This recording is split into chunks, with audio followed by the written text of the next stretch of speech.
Hello everyone. Hi Zomal, welcome. Oh shit, hold on, I forgot my hand tracking.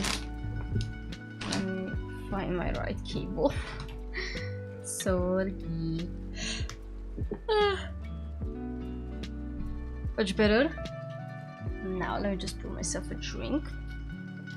Hello and welcome back to the stream. Tonight we are going to play The End of the Road, the sad DLC of Monster Roadtrip, or the sad update. I think, I don't know how to say it. Hi Farista. Alright, hold on a second, I'm trying to prepare my snackies before we jump in. I love the fact that YouTube doesn't autoplay when the stream starts. What does that mean? Like, it doesn't just start the stream or what? Alright. I'm pretty sure most people expect me to be playing multiplayer since I'm playing Monster Roadtrip. However, this time I'm going to play alone, since I heard it from Theo himself that it is better to play End of the Road alone instead of, you know, having multiple people in it, because it's going to be much harder and you're going to goof around, and that's not a good idea right now. Oh, okay. Sorry, I had something in my teeth. Alright. That's why I'm going to play alone today. I'm gonna be lonely. I hope I can go through this throughout the stream. However, it's going to be a bit hard, because if I remember correctly, you have to reach week 7 or 9 without triggering any event, or how it's called, you know, like any endings, any relationship share, and then you have to you know, survive 2 or 3 more weeks on the road. So it's going to be long. I don't know, I hope I can do it, because I didn't make any pre-saves, and apparently it's really easy to lose.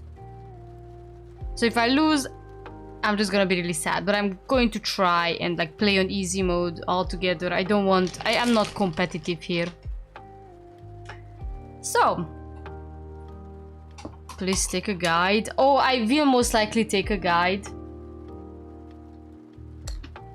Actually, since I know for a fact that it's not gonna be easy without one.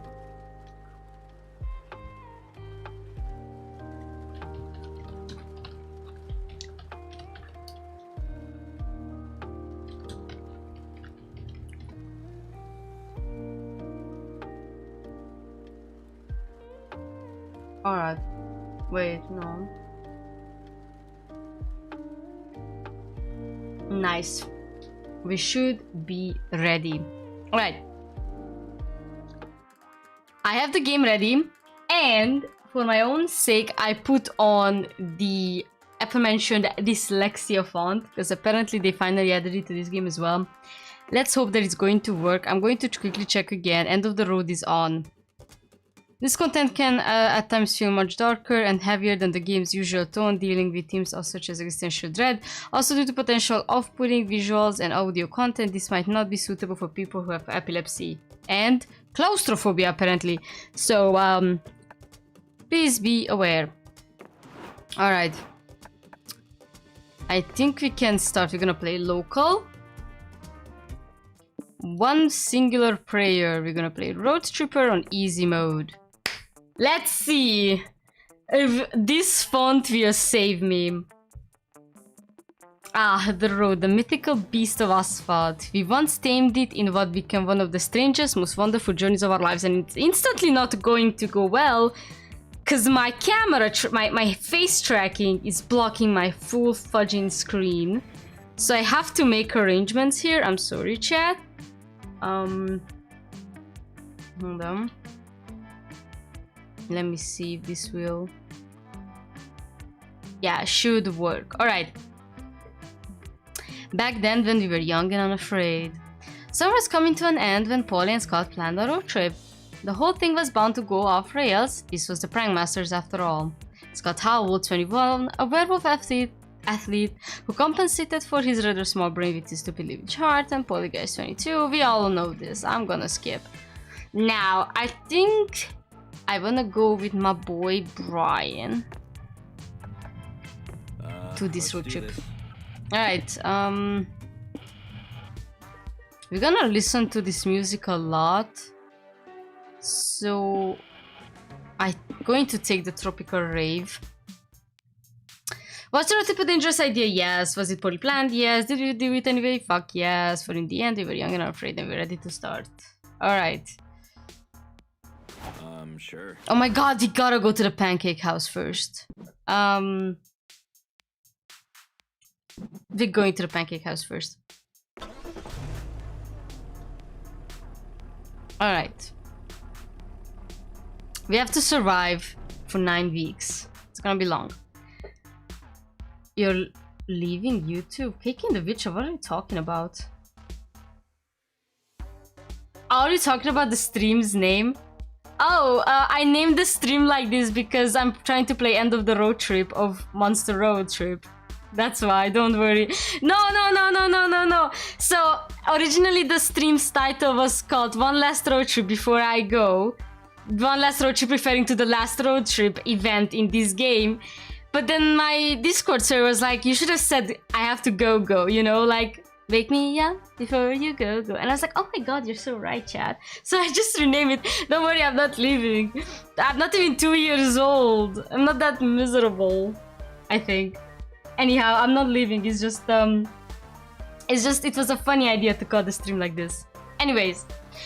Breakfast is the most important meal of the day, and the best breakfast is a fluffy stack of carbs smoothed in syrup. Also, I'm playing with dyslexia font on because I cannot read. Cringe taken. You see that this diner has some absolutely enormous menu options. I hope you're hungry. You're actually 4 years old. But I'm a 2-year-old streamer only. So many pancakes to eat, so little time. What sort of meal do you want to order?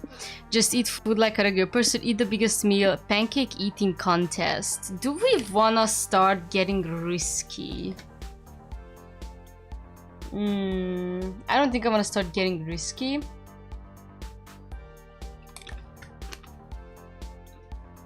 Well, I'm just gonna take the biggest meal.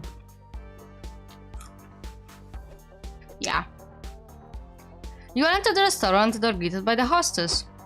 Welcome to the Pancake Paradise. Today's special is the Captain's Carbs Butterball Pancake Stack Challenge. If you eat the entire meal in one sitting, you get your food for free. Oh man, too bad I'm on the keto diet right now. No carbs for me. Just get me 6 sides of bacon and a cup of melted butter, please. Kinky. None for me either. I don't really do food well. I do food occasionally, but I don't eat it. But I'm sure Brian will do it. He's always doing weird challenges for our entertainment. Yeah, I have to endure 9 weeks, and then there's 3 weeks, and apparently you start losing resources fast, so... I'm really scared. Fuck yeah, you'll do it. A plate of pancakes, roughly the same weight as a toddler, would really hit the spot right now anyway. It's your funeral. I mean, Captain Corpse commended your unparalleled bravery. You're a true breakfast hero. He offers you his captain's badge as a prize. Don't let children or pets chew on it. It's covered in lead paint. You're hyped for your stack of cholesterol and your sick badge, but just as the waitress takes your order, there's sudden cheering on air horns from across the dinner. Oopie, looks like someone else just completed Captain Corp's Butterball challenge. We won't be able to win the badge now, sorry, we only had one. I'm trying. Oh well, at least Brian came in second place. It's like my grandma always says, second place is just best loser. No way, you're not gonna take defeat lying down. There's gotta be some way to one-up the fucker and claim the highly toxic badge you are rightfully owed. Use your foolproof solution for whatever you're denied what you want. Cry, that's gonna like soul. Eat the champion is soul and the first one is hype. So I would say let's lose some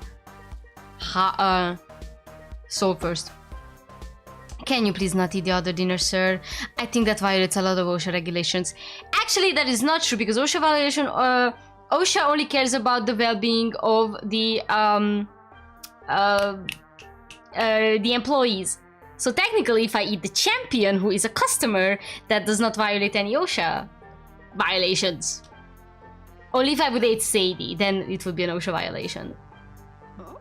Nah, let him do what he wants. I'm no place to judge anyone for ingesting questionable stuff.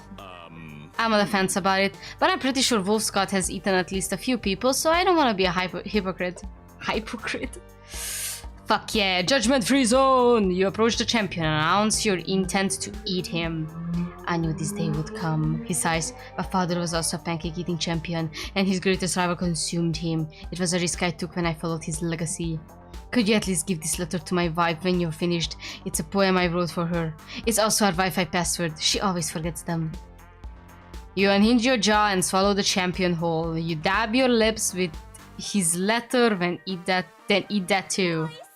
Nice, Brian. You're the Captain Cup champion now. Yeah, my manager just checked the rule book and apparently this counts. That, and we really want you to leave. Take the badge and please get out. You gain 2 stamina for your big breakfast, but lose 2 soul from the whole cannibalism thing. Lol. Okay. Alright, 1 down. Planet. Why? These are all just up stamina.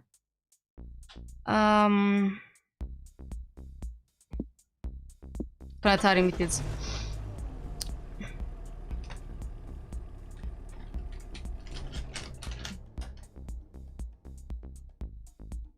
Stars. Monster kind has been fascinated by them for as long as society has been alive. Yo, you know what I forgot to ask Fio chat? Do I have to date any of the characters for End of the Road? Hold on.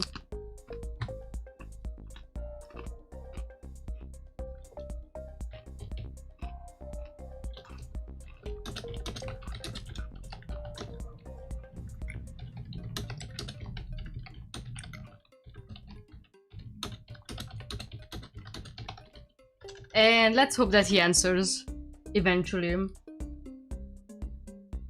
No, it doesn't say, just says survive. Okay. Monster kind has been fascinated. Amazing. There's nothing like starting at the night sky and realizing that space is massive and timeless and you're just one speck in an uncaring universe. If that gives you an ennui, I keep mispronouncing it, don't worry, there's plenty to do in the planetarium besides contemplate your own insignificance. For example, you could... I know identify constellations. I wanna do the comet shower. Like for you, there is a comet shower happening tonight. You and your friends sat in the planetarium to enjoy special viewing. Awesome, bro. This is so cool. I love comet showers. The shooting stars are all so pretty. Scott! This takes me back to Camp Spooky, Scott. Remember the meteor shower at the end of summer camp? Oh yeah, you and I decided to take a break from being super invested in finding a date and watch the shower as friends. Aww, they were just platonic while you were rizzing people up. That's sweet.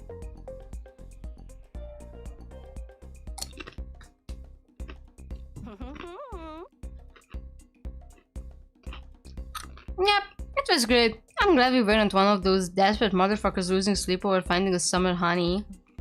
Damn, Paula didn't have to scalp you like that. What are you guys gonna wish for when the stars start shooting? That's a good question. What do I want to wish for? Wishing for a flask that never empties would be pretty sweet. Or maybe I could wish for a talking octopus that gives me a message. I don't know. I was gonna wish for word peace, but the message octopus... Massage octopus, never mind, I cannot read. Even with that dyslexia font, I cannot read. Sounds so much cooler, I can't decide now. Here comes the first shooting star. We only have 1 chance for good wish. Brian, what should we wish for? Dang, you never know what to wish for. That's why you still have wishes left in your monkey paw. Maybe you can use your wish number 3 to wish for the clarity to know what to wish for. Forfeit the opportunity to sound cool and spend your wish on a selfless deed. Wish Scott hadn't put his hand in the marmalade jar that was full of wasps. Okay. The second one will give us soul. And we can just get it back, but we're gonna lose something else instead.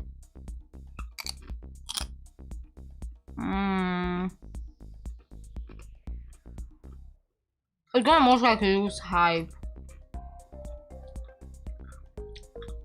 Good from you. Hey, that's a good wish. And it was really nice of you to use your wish to make my life nicer, Brian. Scott, this reminds me. Is your hand still stuck in that wasp-infested marmalade jar? It sure is. Man, I probably had my hand in this thing for too long. Like 4 hours now. Damn, that's right. I remember we were gonna try to get it all, but then we got distracted by that cool-looking cloud and totally forgot about it. That cloud was so cool though. It looked like a dog riding a skateboard upside down. But then, if you squinted at it and stood on your head, it looked more like a walrus taking a sponge bath. And then when the wasp stung my eyelids and made them swollen and puffy, the cloud looked like a guitar playing snail. The wasps... Oh right, Scott, we almost forgot about the jar again. You're right. That cloud's so cool. It's still distracting us. Well, better act now before your short attention span run out again. You smash the marmalade jar with a hammer and then angry wasps fly away. I feel a lot better now. Thanks, Brian.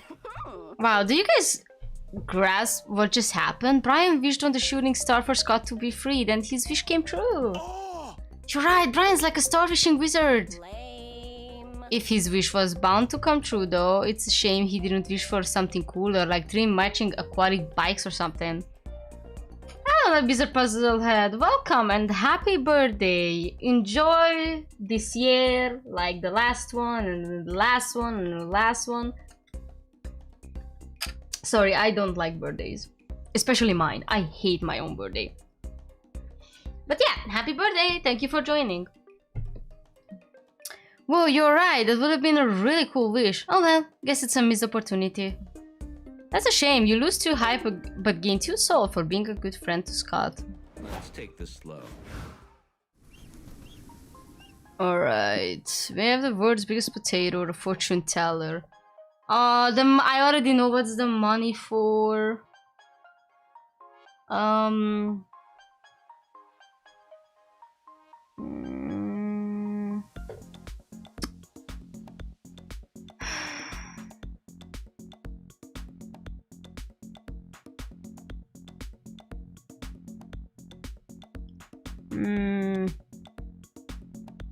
Let's go lose some money. Do you think physics can really talk to the dead? It's not that hard. You're doing it right now.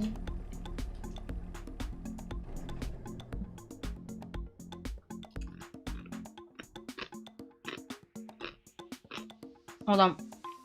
Is fortune telling real or is it all bogus? Only one way to find out. Shiny ball? The psychic who runs this caravan has a sign posted outside when the different services she offers. There are so many different ways to glimpse into the future. What do you want to do? We're going to do a seance. Thanks also 1 year closer to becoming a wizard. My guy, don't say it like that. You know that even if you become a wizard, afterwards if you get laid, you can still lose your powers. So then again, you lose nothing. I love Cherry Magic, it's such a good anime. Given that one of your own road trippers is a ghost herself, you're curious what the seance might entail. See your future? Welcome to Hope Halco's Tent of the Great Beyond. I can foresee your future, I can ponder your past, I can even... Wait, Polly? Scott? Brian? Oh, you're not dumb, tourist, you're just dumb! What are you doing at my side hustle? Checking shit out. Your sign outside says you can do seances, so is that true? Yeah, it's true. My otherworldly powers can bridge the gaps between the realms. What realms exactly? What? What's a realm? I don't know. The realms. I can connect to like the spirit realm, I guess. Thank you. Why would you need a sunset for that? Wouldn't a phone work? No, if it is the spirits. Huh. I bet they have a weird country code or something. That's not it. Look, I don't have time to do a whole word building explanation right now, but just trust me when I say this sensei is a cool and fun thing to pay me to do. By the way, I gotta pee, like right away. I'm gonna have to step out for a sec.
Alright, sorry, I'm back. I really needed an emergency piss.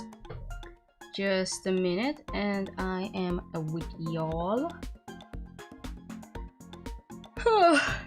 I'm gonna be honest, I didn't take my afternoon nap. And I feel like I should have. And I'm a bit scared to go into the stream. But hey, hope dies last.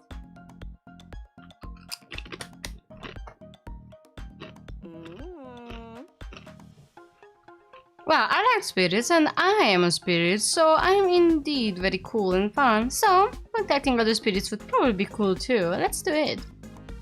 I'm sold. I love following the crowd and being cool.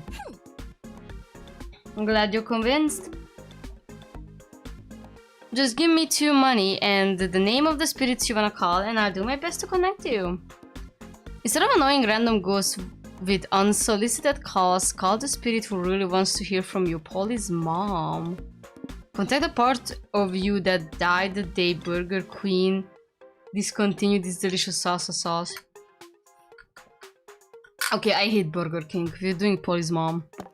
Oh, sure. They can call my mom. I haven't seen her since we left for the road trip, so it'll be nice to catch up.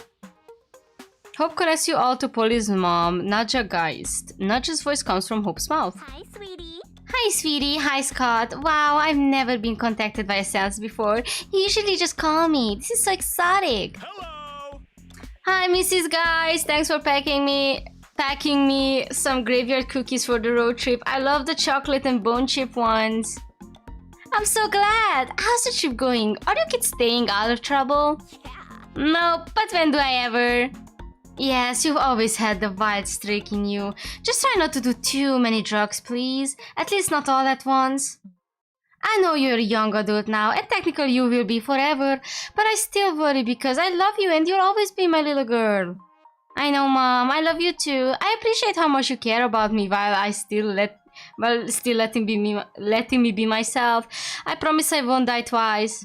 Oh, by the way, I texted you my move earlier. Rook to e5. Oh, I do love our chess by SMS matches. I'll send you my move as soon as we hang up the witch. Goodbye, sweetie. Goodbye, Scott. Bye. Bye, Mrs. Geist. Well, that was sweeter than one of Nadja's delicious graveyard cookies. You gained 2 soul checking in on Polly's mom. I just want to chill. Alright, we're getting a bunch of soul. We can lose some. Low budget reptile show. Or a dungeon. In the dungeon I think you can meet the LARPers, but I don't know. No, the LARPers are in a complete other place.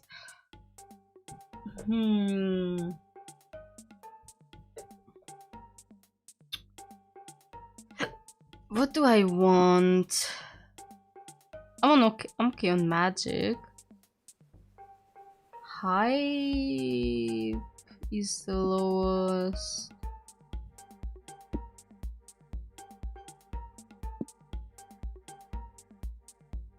Let's do the dungeon.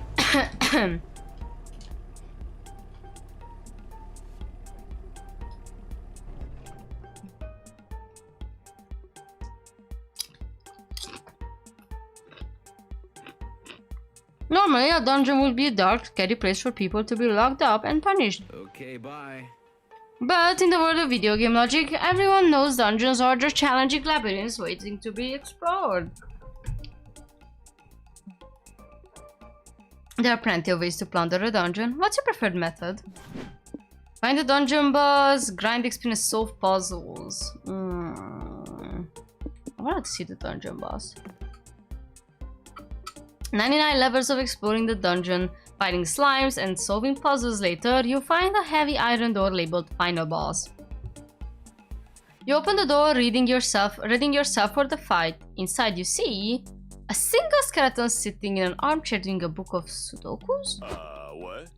Where's the boss? Are you the boss?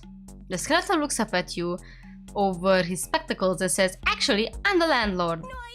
Oh, we get to fight the landlord? That's kind of cathartic. I can't recommend fighting me. My special moves are called the cops and they sue the assault and robbery. Sue for assault and robbery. What? Seriously, but we didn't hack and slash our way through those 99 other floors to not kick some dude's ass. I mean, they really made Polly and be like, okay, you see this funny girl with a drug addiction? She's gonna be the deepest character you've ever meet.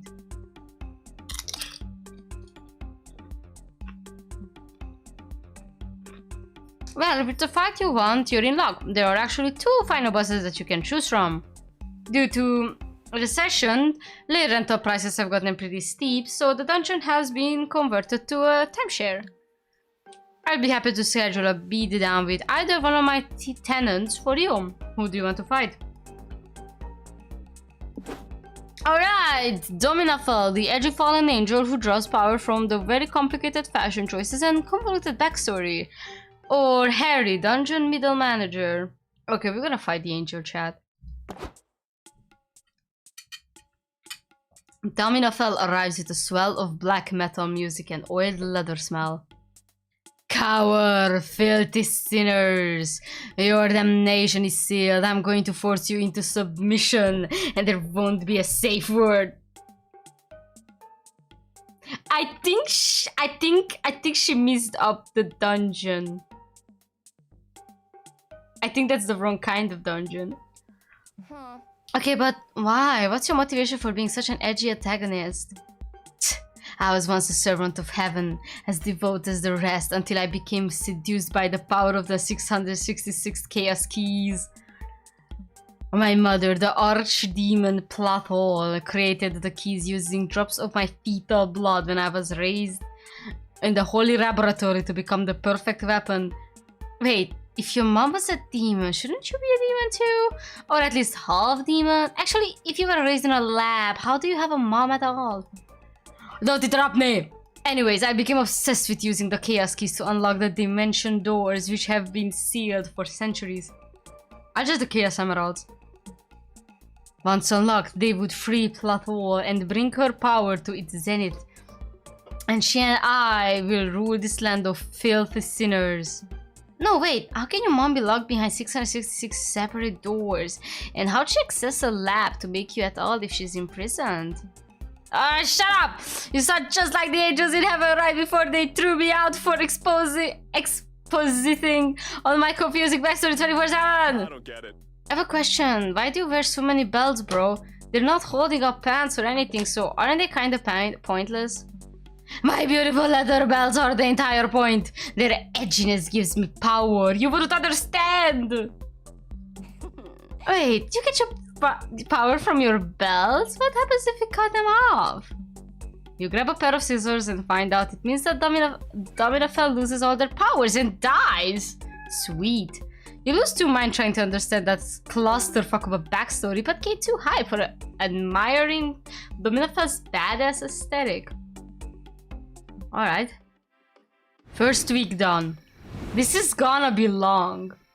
You heard the cat? What will I do? Should I just pick up random people? Let's see. Ugh, so many choices. Oh man, these are shit. Sorry, I'm gonna take Wiki. Wait, for 1 week all resource gains and losses from location events start lower than usual, but they increase every turn. For 1 week, every turn you gain your highest stat and lose your lowest stat. Oh, for 1 week. Every turn or... Okay, I'm gonna take Amira for the first week. You invite Amira to join your road trip. I'm gonna switch every week. I'm on fire. Yeah, baby, I'm the ultimate hitchhiker. Thank you.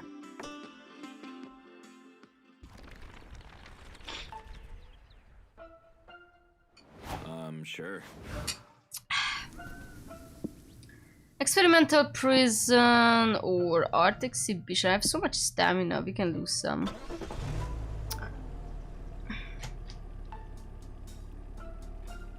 Ooh. You wanna smash? You're faced with a very strange prison. I have no clue why you'd want to break into a prison as a fun road trip activity. What can go wrong? But it's safe to say that this place isn't your typical penitentiary. Maybe the morbid curiosity is getting to you? In any case, what are you hoping to find inside this prison? Complex rules. You all go to the prison entrance to inquire about the tour, but the security guard just beat you unconscious and locked you up in a cell. Bummer. Oh wow, we get cool drip though. What happened? Did you go on a bender and I forgot?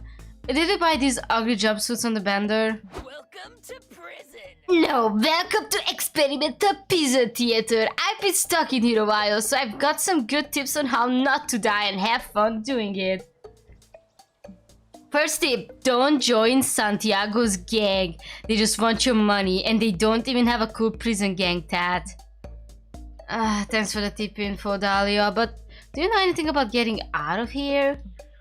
Oh yeah, I guess I should have started with that. So this prison's golden rule is you're assigned a play to put on every night. The play you're assigned for the day is determined by your jumpsuit. The symbol corresponds to the play and the number of the part you get. Okay, so we are some kind of royalty and she's... Is it a mouth? I think that's a mouth. Like Brian's got the number 1, so he'll play the lead role. Nice!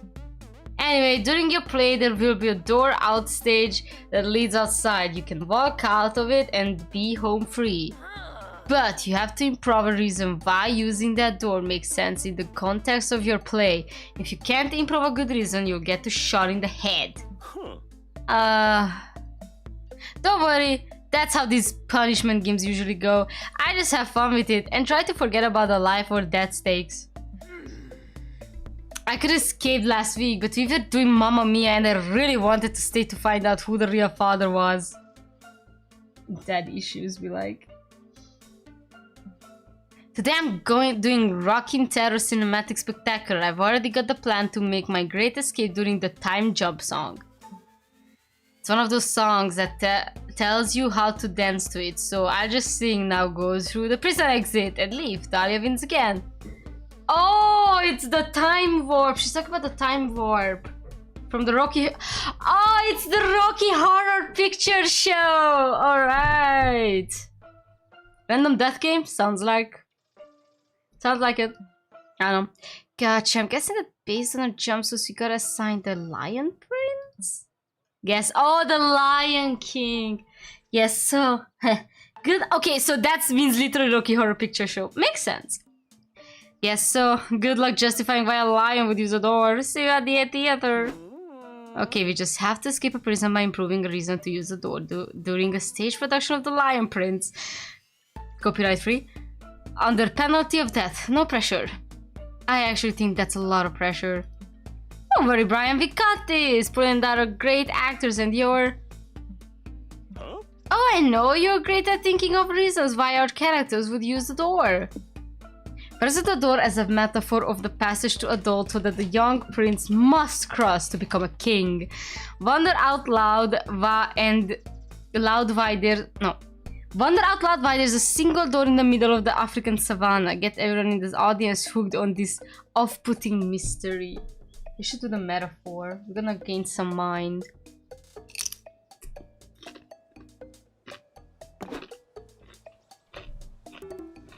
After hours of intense rehearsal, you and your friends have lost your stamina, but you're ready to perform. The Lion Prince is chosen first to perform. You'll be playing the titular role of Samba, because of course it cannot be Simba. Hi, I'm Simone, the happy-go-lucky meerkat with no ambition and an appetite for bugs. Okay, Timon. And I'm Roomba, a warthog who loves to fart. Is Pumbaa. Jeez, Scott, you don't have to actually fart, gross.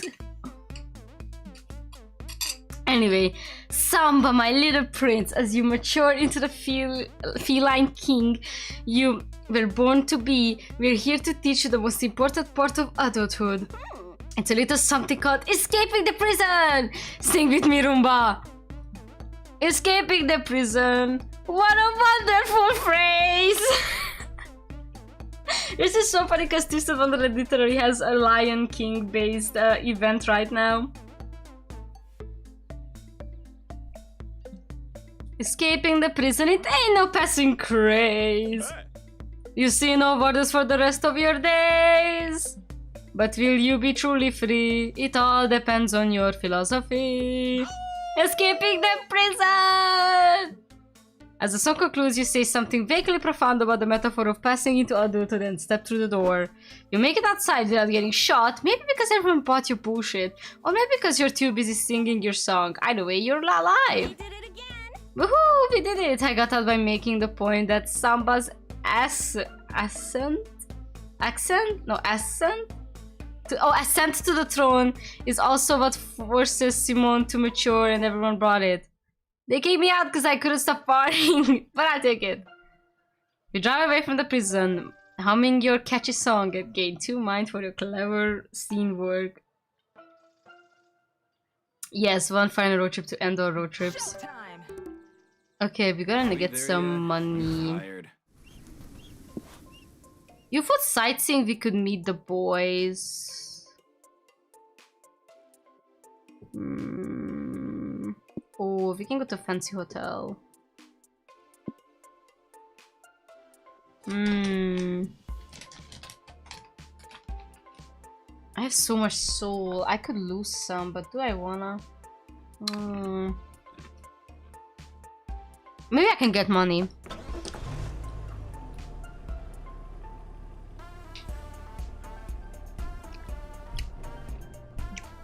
You came here today to answer the age-old question. Do aliens exist? We're not alone. Who knows if you'll see one any today, but at least it'll be fun to hang out with the other UFO spotters.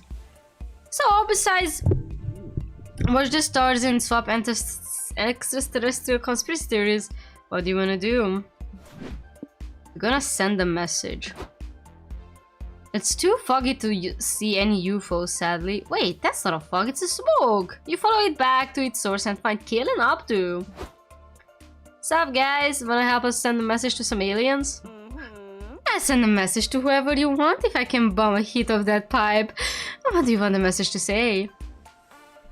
Have fun, guys. Oh my god, nobody can stay and I'm alone. I feel lonely.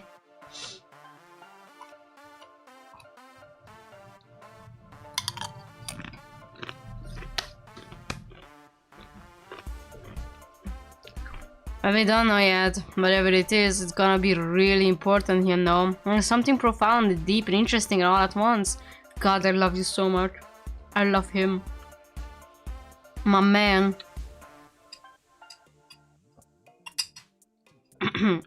Something like, a smart man knows the tomato is a fruit. A wise man knows how to put tomato in a fruit salad. Holy shit, that is wise. If you guys want to send an aliens a message and get one back, maybe instead of being philosophical, the message should be really eye-catching. Yeah, something like, this stoner sent me a message to aliens and you'll never believe what happened next.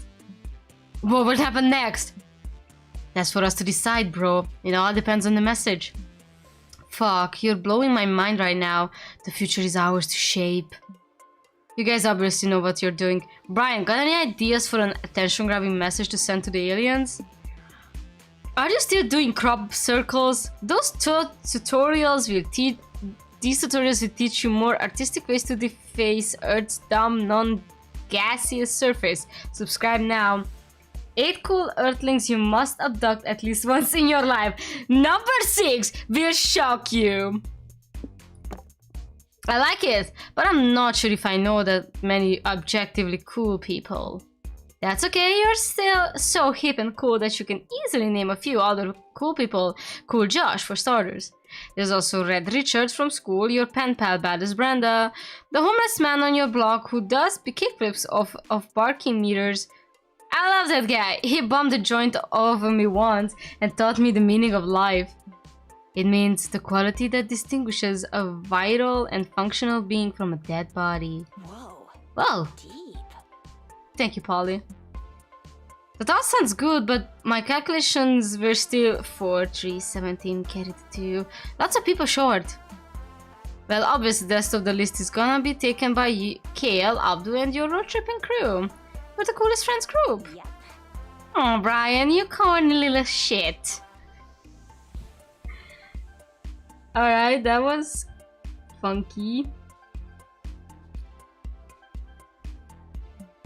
Okay, I'm done. We need a cool name for ourselves to make the aliens buy it, though.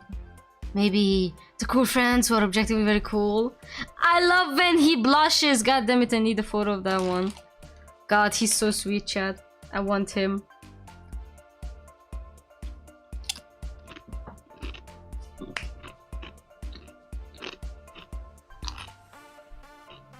Sorry. That's perfect. Man, these aliens would have to be stupid not to want to meet us. You guys are the coolest friends I've ever had. No aliens respond to your message, but you still gain 2 hype from the power of friendship. How many characters you want this game? In what sense? However, you do lose 2 souls for employing clickbait tactics to get your message across. Here we go. Alright, that was hype. Okay, we can lose some hype too. But we need money.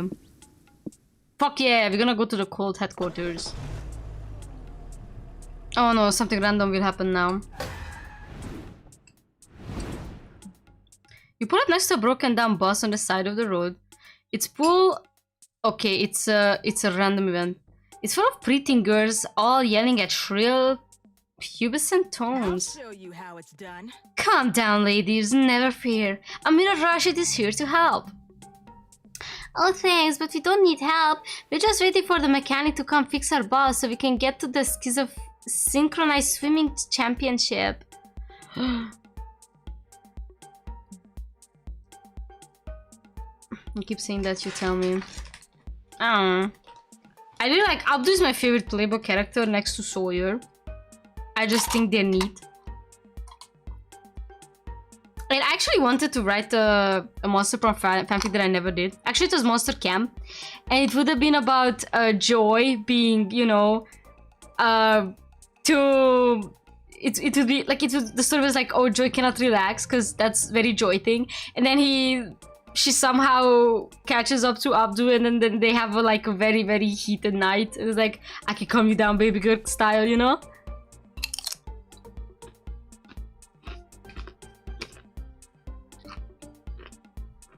You're on your way to the synchronized swimming championship? That's rules!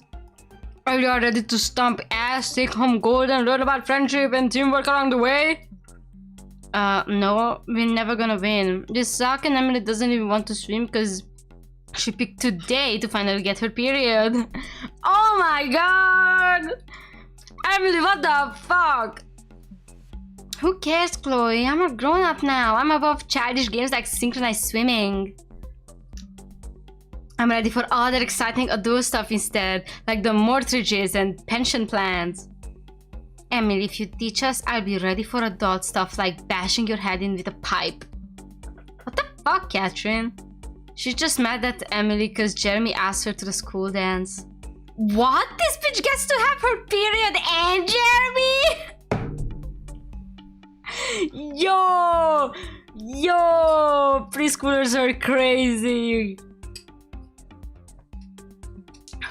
Whatever. We all know he only likes... It's me, the devil. Hi, Edric. Whatever. We all know he only likes you because you have a trampoline in your backyard and you told him he could use it. Whoa, seriously, Emily? You'd let Jeremy jump on your trampoline on the first date? What a hussy. Stop it, all of you. This isn't how it's supposed to go. Every sports anime I've ever seen has taught me that this is the big moment before you all set aside your difficulties and become well-oiled competition-crushing machines. Aside your differences. Why did I say... But I don't know. So stop yelling and start setting aside your fucking differences already! I think if the girls just had something they could bond over, they'd be able to focus on what work... on that and work together as a team. Great plan.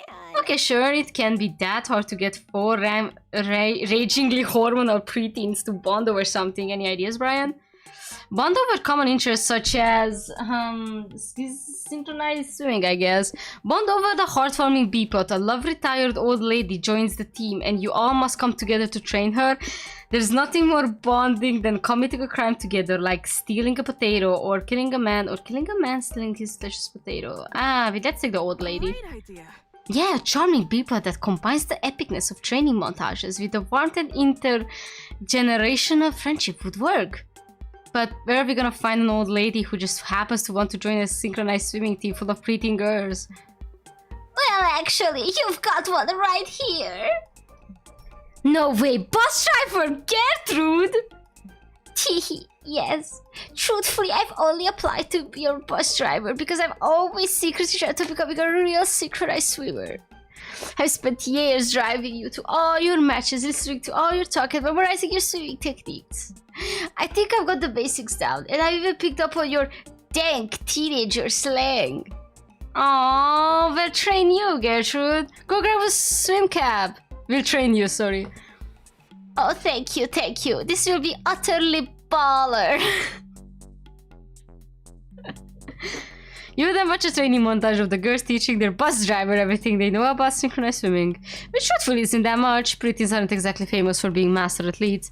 But they all still learn a lot about each other, themselves, and how loud the sound of old joints cracking underwater is. You get 2 sore for helping them bond, but you lose 2 hype since training an elderly woman to be synchronized swimmer isn't exactly the definition of trail. Okay, I need to lose some soul for money. If I can. Are you really going to join the cult? Let's join. I suppose they get team building, all the dead goats, and could ever want, maybe for ritual orgies. If you can ignore all the murder and brainwash practices, it honestly sounds like fun. Where do you want to start? You're gonna cult marketing meeting. What is a cult but a club that takes itself really, really seriously? And clubs need to market themselves to find new members, right? Following this logic, you assume that the cultists must be having a marketing strategy meeting somewhere, and lo and behold, they are. Brothers of Mothra, keepers of the sacred secrecy and darkness, we are having a crisis. Our recruitment numbers are extremely low this month. We tried flyers, we tried making obscure fortune cookies and our holy messages aside, we tried leaving dead goats around town. Why isn't it working? Even you must realize those outstretched campaigns are awful, brother Alexei. We do well to hire a real marketing director. True, but it's impossible to know which career professionals are recruited to the cult beforehand. That's how we ended up with 8 former furniture designers, but no marketers. At least the sacrificial chamber is full of comfy sofas now. It would also be nice if we had some security personnel. For example, I just noticed those outsiders snuck into the meeting and have been here this whole time. Now in my hand? Oh, I'm sorry, I don't know what's happening. By the way, it's really hot in my room. I think I'm dying. I'm trying to pet my cat, okay? Don't misunderstand it. I'm here. Hi! What's up, brothers? Before you throw us out in the sun or sacrifice us to your god for sneaking in, consider that we can happily recruit more followers. Let's start carving, join a cult on 666 goats, 666 goats, and scattering them around the city. People love goats. We already tried that, it didn't go over well. How about 667 goats? You decide cut with the squeaking ball and take the floor. Time to show off your brilliant cult marketing strategy. Become a sponsor of the annual competitive Secret Santa tournament. You don't get why anyone would watch it, but for some reason people do. That might make us lose soul. Half the time people join cults and gangs because they have a cool exclusive tattoos. It's time to use your knowledge in arcane gifts. Okay, that's gonna be mine. Let's try the first one. You wish your friends and cultist off to this year's competitive Secret Santa tournament. As you do.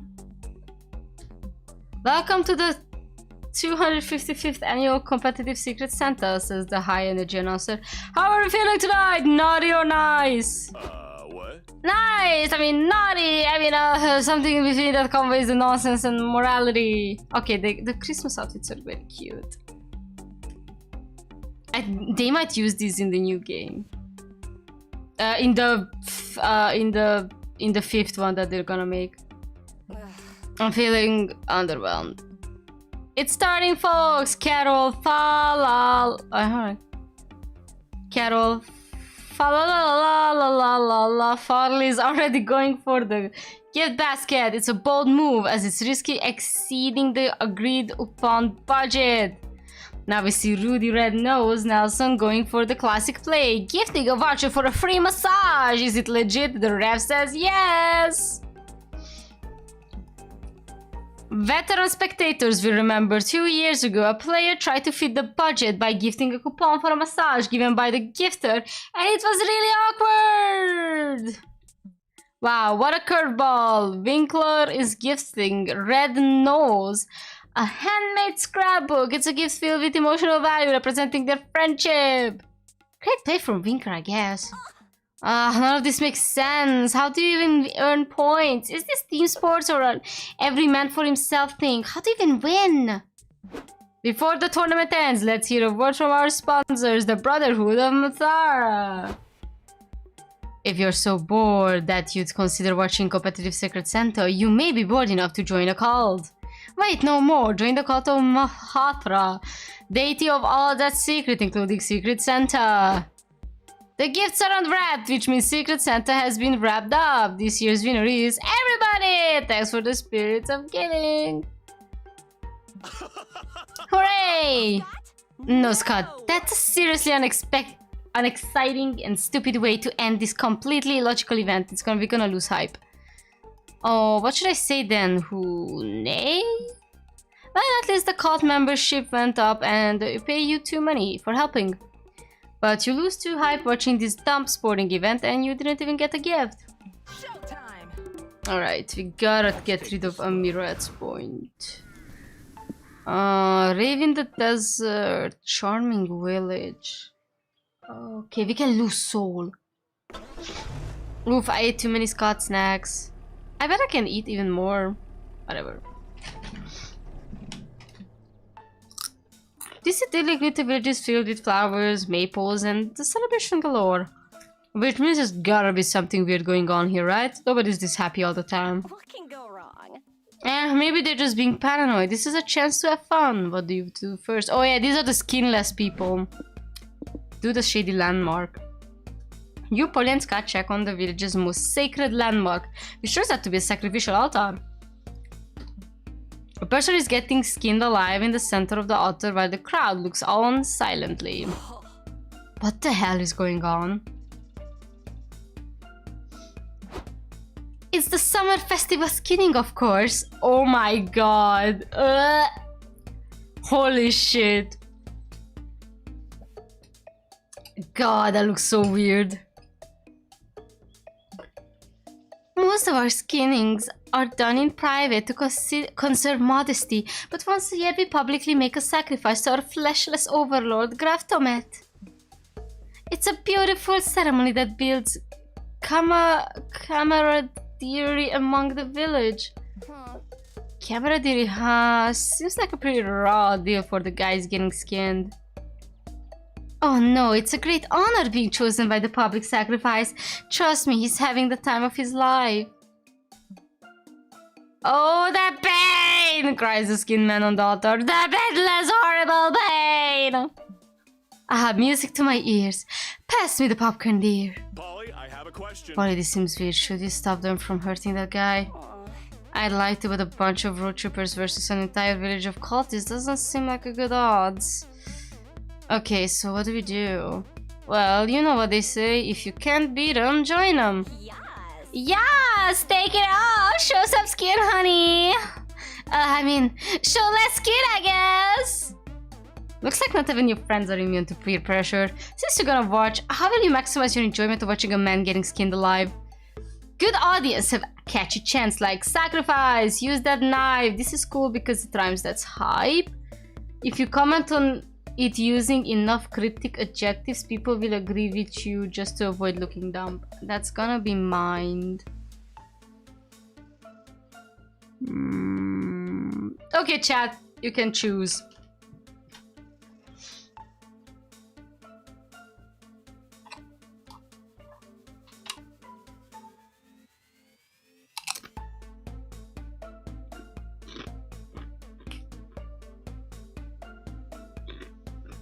Come on. Come on, someone. Anyone, choose. Please. Maybe the second I feel bad for the guy.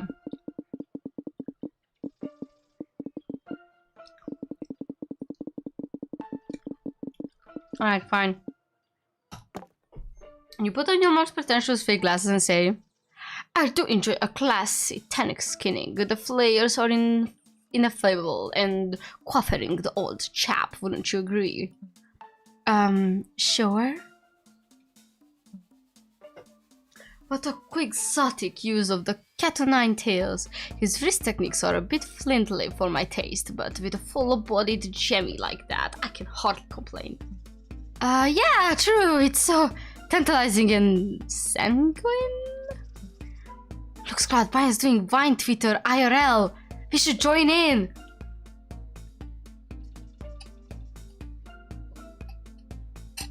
Twitter moment.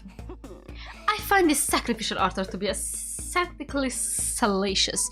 Its heady, fastidious overtones perfectly complement the ritual's grisly sociopathy. Yes, sociopathy! We know that one! It's one of the most important parts of Graftomet's holy teachings. It's singularly one of the penultimately eminent apportionments of Graftomet's sacrosanct tutelages. God, I cannot. Okay, now you're just trying too hard. Me. My turn. I think the sacrifice is super duper sacrificey. Did I do it right, Polly? Close enough! Soon more bystanders are regurgitating your opinions to teach each other without having a clue what they mean. Man, this really is just Twitter. You lose 2 so far standing by while a guy gets skinned alive, but you gain 2 mind for using so many meretricious adjectives. Here we go. Alright. We gotta switch up Amira with whoever comes next. Where the comfiest spot is. Alright, who's the next one? Time to chill out. Change hitchhiker. Alright, guys, Joy or Adrian? I don't know who that is. I swear.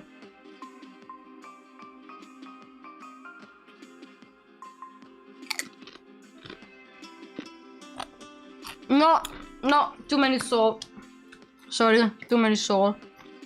I'm gonna take this guy. I'm sorry. I don't need soul.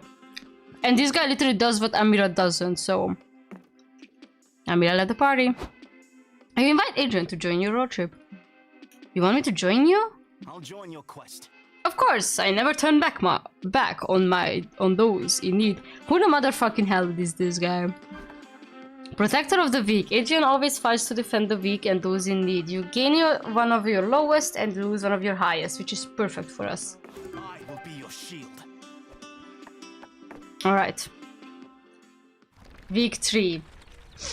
We are, I guess, I just want to 1/3 down.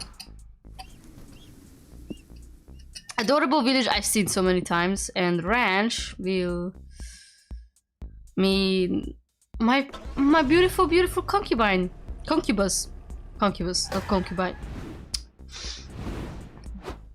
Hey, just reached a high amount of mine. Good for you. Does that mean you're aiming for the mine-based information? No. Hell no. Gotcha. I just wanted to check. Sorry for breaking the fourth wall. Sunshine, open fields of rolling wheat and pounding hooves. This truly is the horse's paradise. Horses! Science has proven there are 3 key activities to do with horses. Question is, which one are you taking today? Alright, we're gonna ride the horses, whisper to the horses, or worship the horses.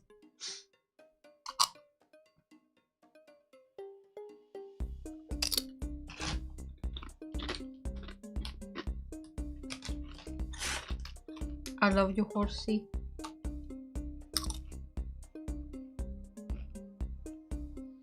Ride the horsey? Okay.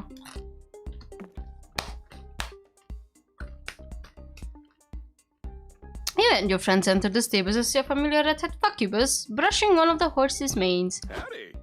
Hey, I know you're Sawyer, right? From summer camp?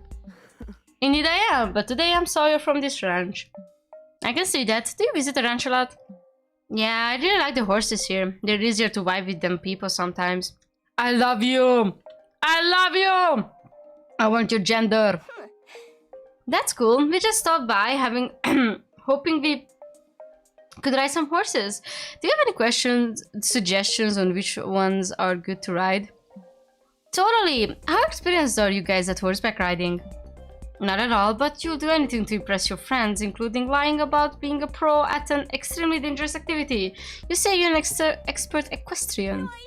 Nice! I don't personally have much experience horseback riding, but I am an expert in riding things cowgirl style. Oh.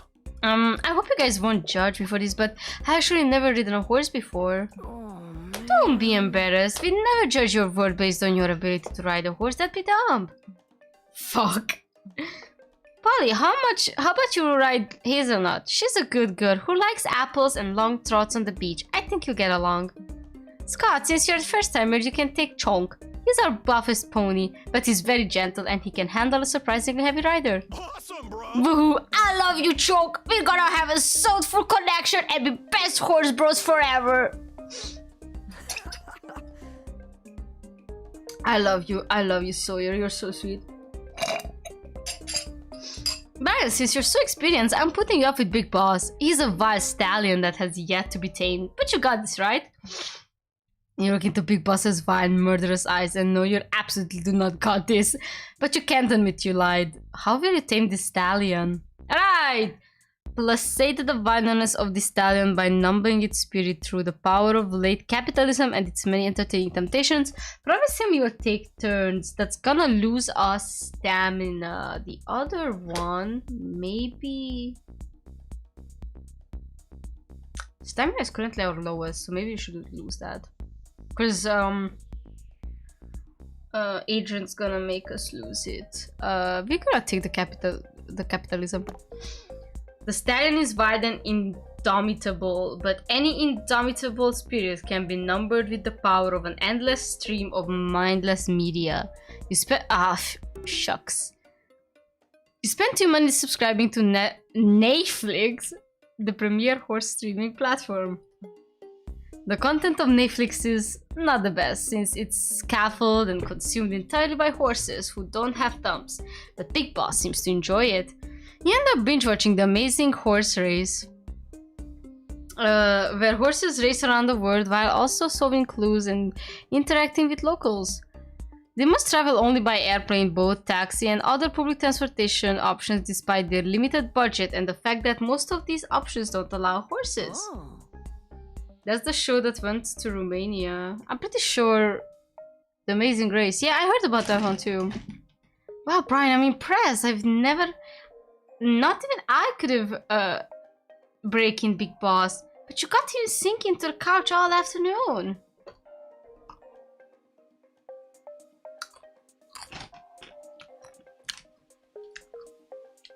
The amount of references.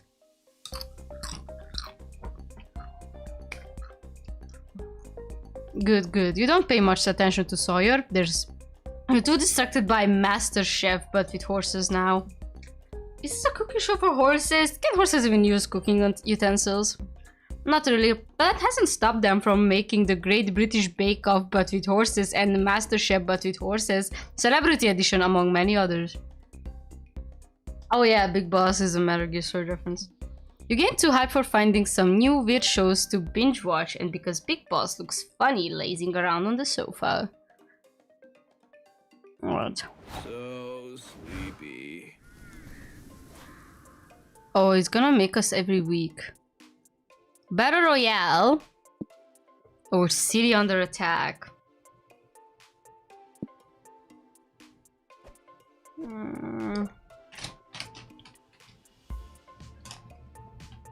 What do you guys say?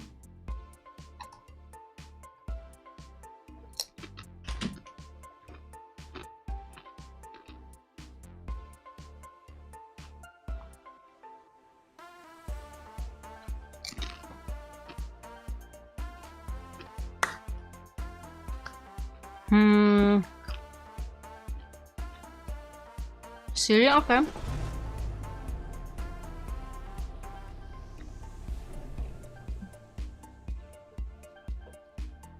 Burning buildings, screaming people, and eardrum shattering roars. Scott? There's no question about it. A kaiju is attacking this city. I'm not sure why you decided to visit a city obviously experiencing a deadly event. But then again, I don't know why I even expect logic from you anymore. Nevertheless, you need to protect yourself from a dead by giant reptile. What do you do? Okay, before that, I wanna grab alcohol. I realize that I miss alcohol right now. I'm not taking meds, so...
Sorry, I'm back. I grabbed some peach and raspberry gin that I got a few weeks ago. I think I got it actually last week for my anime watching, but I never opened it, so it's time to get to it now. I hope it tastes good. I'm actually kind of hyped. I'm just, you know, hitting it up with soda, as I usually do. Let's see.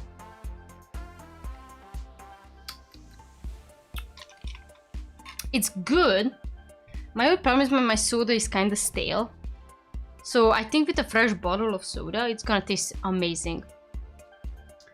Okay, let's go. How do we protect ourselves? Fight the kaiju, evacuate the city, or accept your fate? No, I don't want to do that. Fighting the kaiju might lose a stamina.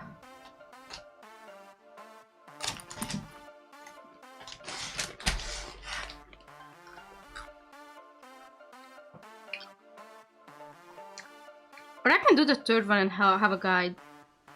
Okay. Actually, let me see.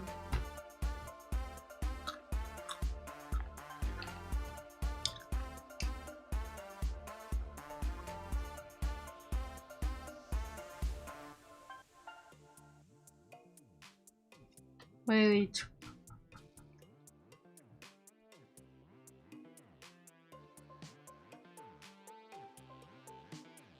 Okay, wait a second.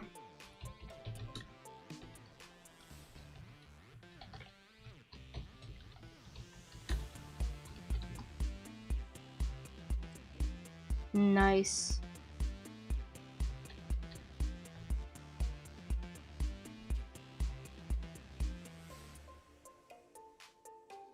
Yes, we're going to accept our fate.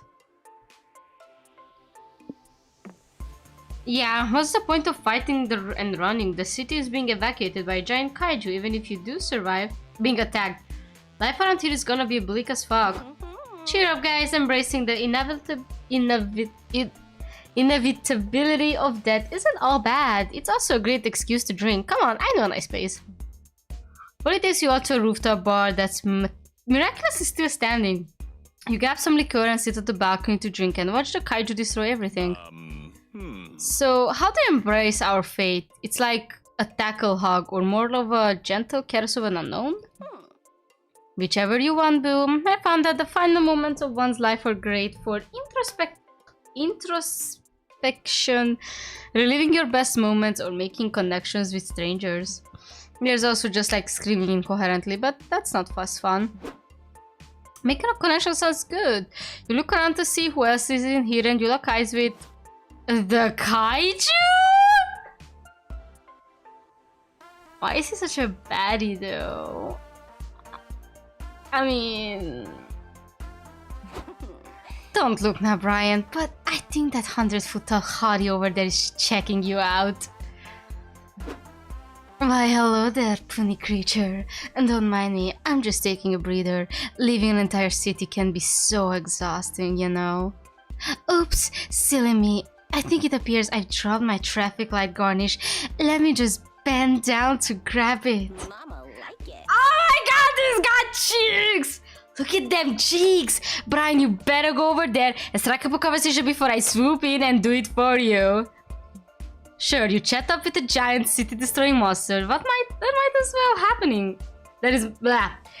This might as well happening. What is your opener?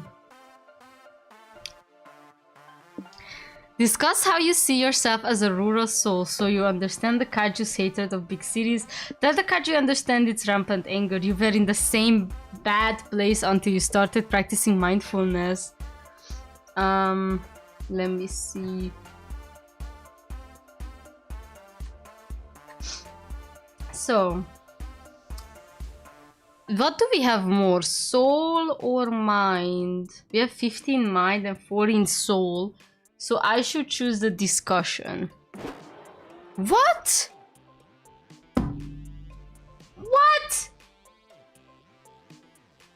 Oh no, I can't read. Wait, I have an idea. I'm so sorry, I have an idea. I'm so sorry, I can't read. That was entirely on me. I can't read. But this game has autosave, unlike any of the other ones. And if no, I'm going to kill myself. Hold on. I'm gonna fix this. I just hate that I can't read. Yeah, okay. Play, local, continue. Sorry, that was entirely on me and my dumbass. Okay, I'm gonna try this again and now not be an idiot. Sorry. Scott? Run! Okay, accept your fate. Alright. Alright, so mindfulness, sorry. Try to embrace your inner dickwad and extol the virtues of positive messaging, breathing on purpose and slowly savoring a raisin. You do see mindful meditation together. You encourage the kaiju to think of itself as a ripe, impaled peach. You're so smart, Brian. I never would have thought sitting motionless for 50 minutes a day would be as satisfying as flattening a city block. Wow, of course the only person left on Earth who isn't sick of the mindfulness craze is a kaiju who's been dormant on the bottom of the ocean for centuries.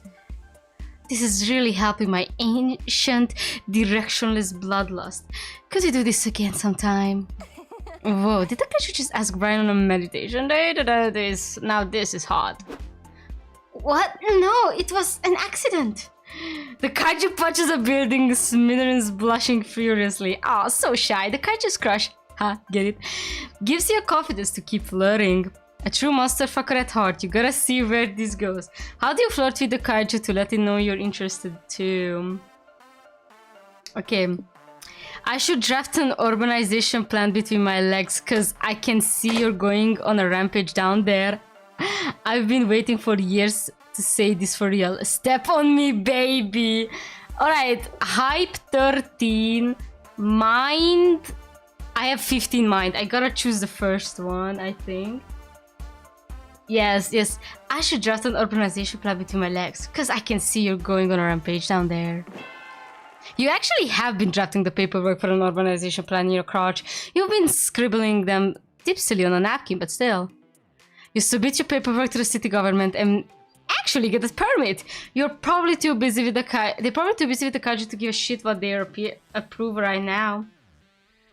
Oh wow, this is a big, thick permit packet. I hope you got a good disaster insurance, Brian. Oh my god, they just yeeted the fudging... what is it called? The helicopter. You've seen what I can do to the city, you naughty boy. I know how to make a good neighborhood go bad, if you know what I mean. Wow, an ancient magical kaiju flirted with you, and it's probably gonna totally shatter your pelvis. Nice. Psst, Brian, I can see that you're trying to bond with kaiju, and I'm trying to work on my reading the room skills and not bother you. But an angry military man has been on the phone for you to 15 minutes, and I've run out of songs to sing to make him think he's on hold. Oh shit, you take the call. The military man tells you that he's worked with the mayor and a team of scientists to build a mecha capable of defeating the kaiju. Since you're the only one who can get close enough to the kaiju, they want you to pilot the mecha to kill it. Oh no. Wait, we can use this. Take the mecha, we'll tell them we're gonna kill it, but in reality, we're gonna use the mecha to fuck the kaiju. Not a bad idea. But doesn't a mecha need to be powered by at least 5 people? Best friends ever. Don't worry, Brian. That's what friends are for. Polly and I will pilot the mecha's wings. We can be your wingman. Yeah, and the government sending some engineers needs to be the legs anyway. I bet those guys never get any action. They'll just be excited to be a part of it. And you, Brian, you will pilot the most important part of all. The head?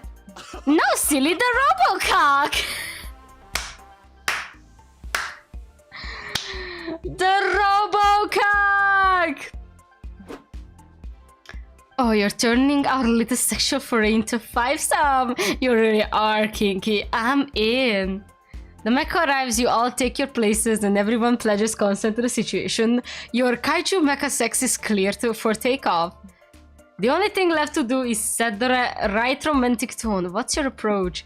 Destroy the power plant and set some buildings on fire to make the perfect sexy mood lighting. You can worry about the cost. Okay, there's definitely money of the collateral damage tomorrow. Think outside the box. In movies, mechas use their surroundings as weapons, so you can use a train as anal beads. Why not? Yes, yes, yes, yes, yes. No questions asked. Meanwhile, on the train commuters are calmly going about their business. Then suddenly a huge hand grabs the train and lifts them into the air.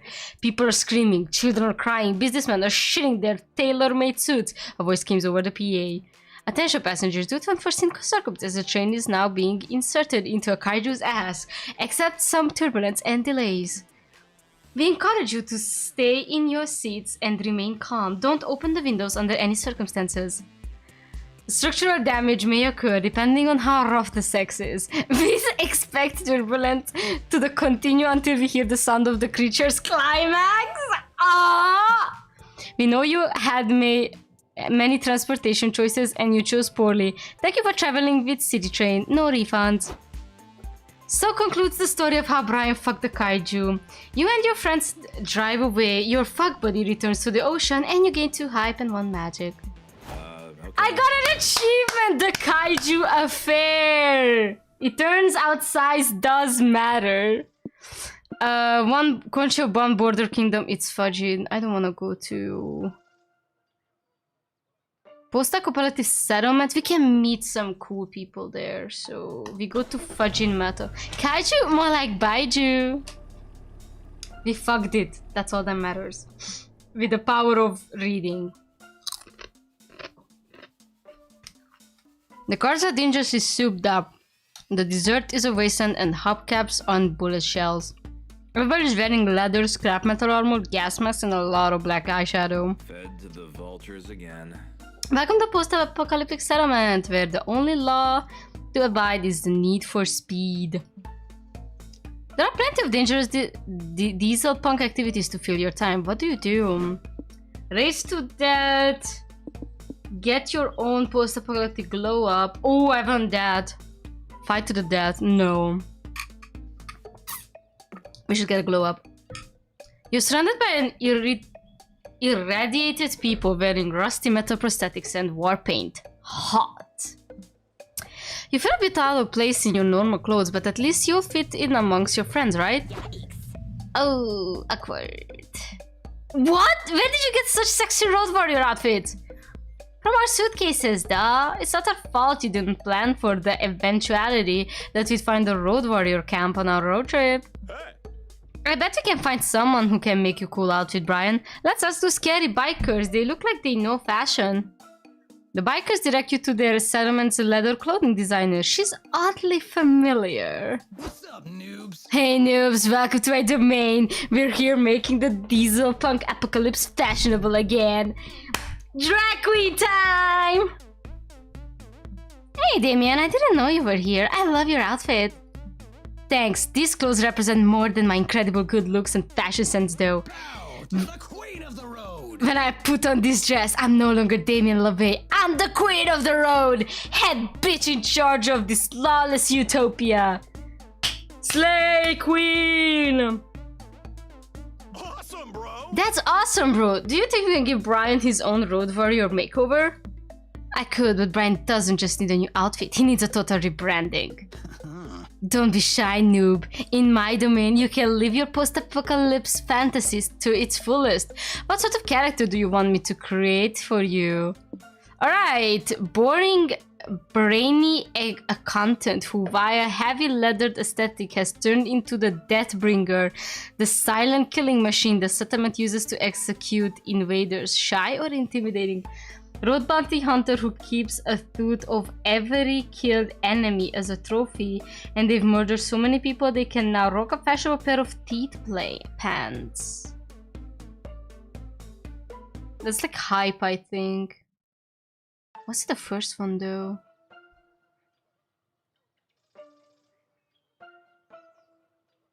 Let's try the first one.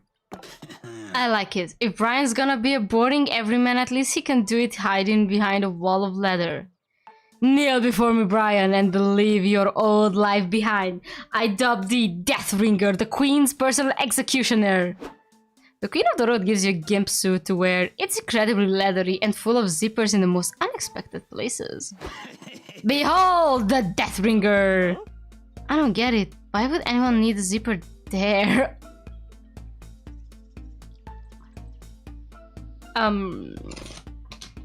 Brian, don't ask. Brian, oh my god, Scott. Jesus, I'm stupid.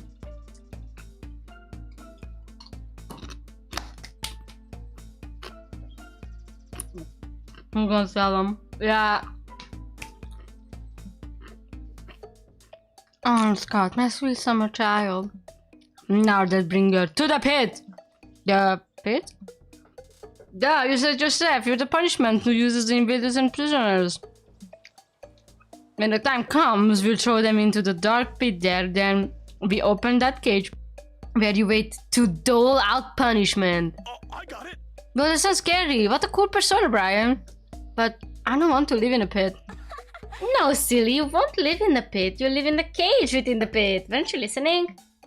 Too much blabbering. You're supposed to be a silent killing machine. To the pit! You spend the next few days in the cage and we're gonna lose... Oh, we lose hype. That's good. It's as fun. It's as fun as it sounds, meaning you lose 2 hype, but you gain 2 mind learning accounting to get in character. Okay, we have too much mind. We're gonna lose some mind. Oh, the Mirage is perfect. We're gonna go to the Mirage. Yeah, we're gonna lose mind. Oh, Michelin Man! In the background. Whoa, what sort of place is this? Is it even real? Weird. A location this nonsensical could easily just be a product of your dehydrated, overheated brain. But half of the weird shit you do and see on the daily could fall into that category too, so who's to say? One thing's for sure, you're going to explore this strange place. Where do you go? Gonna meet that 1000 Scots again. Because that includes Mate Scott. But I wanna try the other Scott now, since we already had Mate Scott on stream. You and your friends check out the Mirage. It's full of gorgeous oases, flying pigs, unproblematic Twitter feeds, and other things that will never exist. Polly, I'm thirsty. Can I get a drink out of that puddle over there?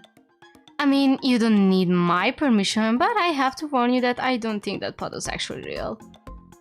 If you take this, but maybe you should take Scott so we can get some stamina. Okay, give me a sec. If I can see, that means it's real. Besides, I feel like I'm drawn to this puddle. It's almost as if I were made for Scott specifically. Okay, whatever that means. You wander over to the puddle to indulge Scott and come across something fucking wild. Holy shit. Holy shit, that place is crawling with Scots. How is this even happening? Welcome to the dark side, Scott. Let's say cuss words and pee on fire hydrants that aren't ours. Oh, sure. I mean, I do both of those things every once. It's a while anyway. You do? Is it possible that you were the dark side Scott all along? It's nice to meet you, dudes. I'm Chaz. Bro. Hi, Chaz. Dang, bro. You sure look distinct from me while somehow still being the same genre of good boy as me. Heck yeah, dude. I was just making homemade waffles for the other Scots here. You want one? Sure, I just have one question first. What's up with that Scott over there? I'm Scott. Feed me cotton. More cotton here. Okay, yeah, this is definitely our cue to give before we lose any more mind. Oh, do we have to? I feel so welcome here. I'm finally among my people. Can we stick around and meet just one more Scott before we go, please? Damn, how can I say no to you, buddy? Fine, we can meet one more Scott. Choose wisely. Me? Wise? That's a lot of pressure. Brian, can you help me decide who to talk to? Alright, omnipotent cube of pure energy Scott is going to give us magic. But sexy cat meat Scott is going to give us food. Anyways, yeah, we already seen that one. And we're gonna have stamina thanks to this little guy here, so omnipotent cube of pure energy Scott.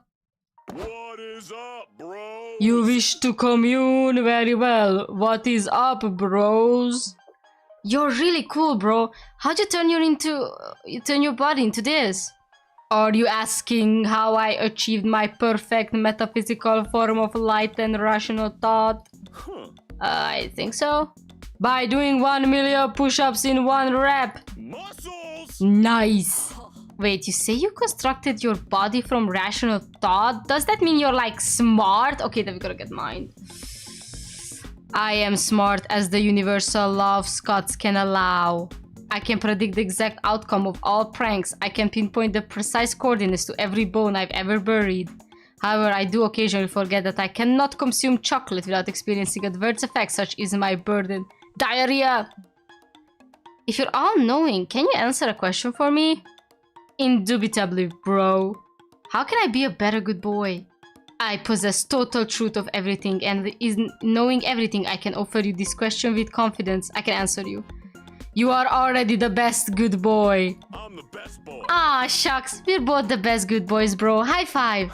Oh, wait. Can you high five without arms? I have evolved beyond the need for arms. Let us high five with our souls. You're surrounded by light, Scott, an omnipotent cube of pure energy, Scott. High five their souls on a higher evolutionary level. You gain 2 magic. Okay, never mind. It was magic. Alright. No beds here? Crap. Should we change him or keep him? Should I go to noodle stand? Okay, I'm gonna go to noodle stand, keep this guy for 1 more week, and then I'm gonna switch him. And I'm gonna go have to wash my hands. I'm very sweaty. Welcome to Noodles Pizza Powder. Welcome to the swap shop where friends get a discount and cups pay double. But you're neither of those things, so let's settle the regular price, yeah? We can get food, I think. I hope. Money, we have... Okay, we can lose... We have mind and magic the most. Let's lose magic for... That's magic again. Spare kidney. What does spare kidney give you? Okay, I need to consult.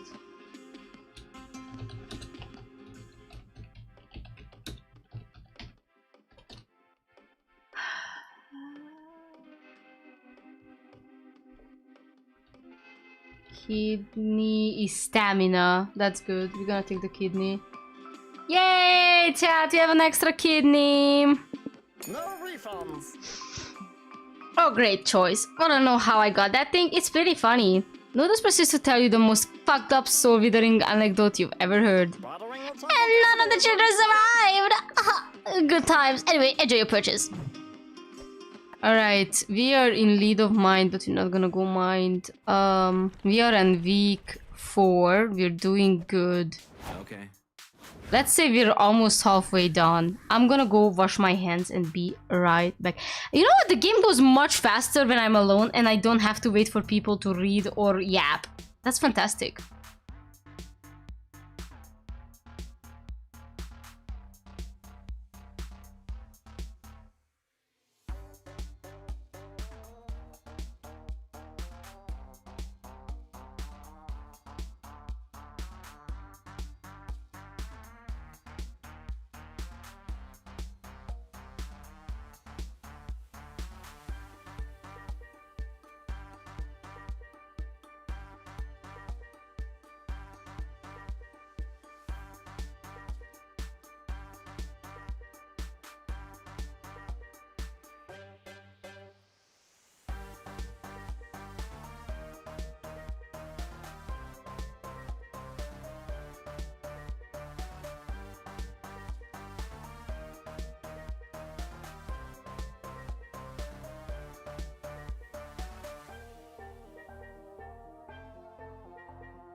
Alright, I'm back. Sorry, I had to wash my body. I am very sweaty. Alright, Animal Sanctuary or Secret Government Lab. We can lose some mind, actually. We need money. Wait, can we make money in the Animal Sanctuary? Let me see.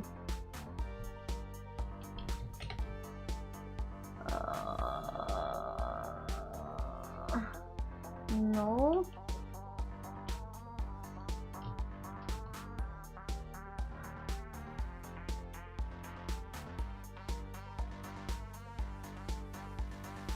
Yeah, we can't really get money.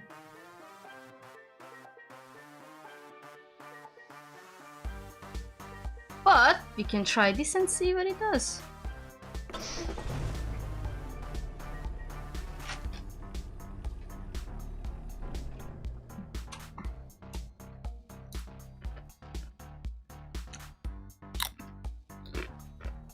Are you a government conspiracy theorist? Well, you're about to be. Science!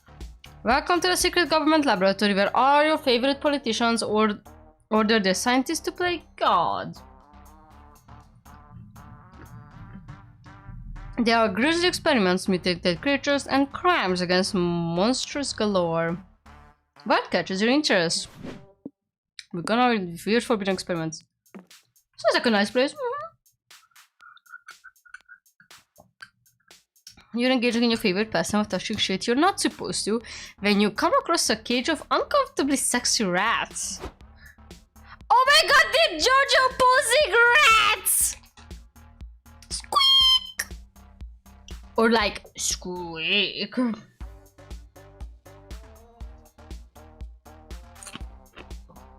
The rats made me crazy. They put me in a rubber room from rats.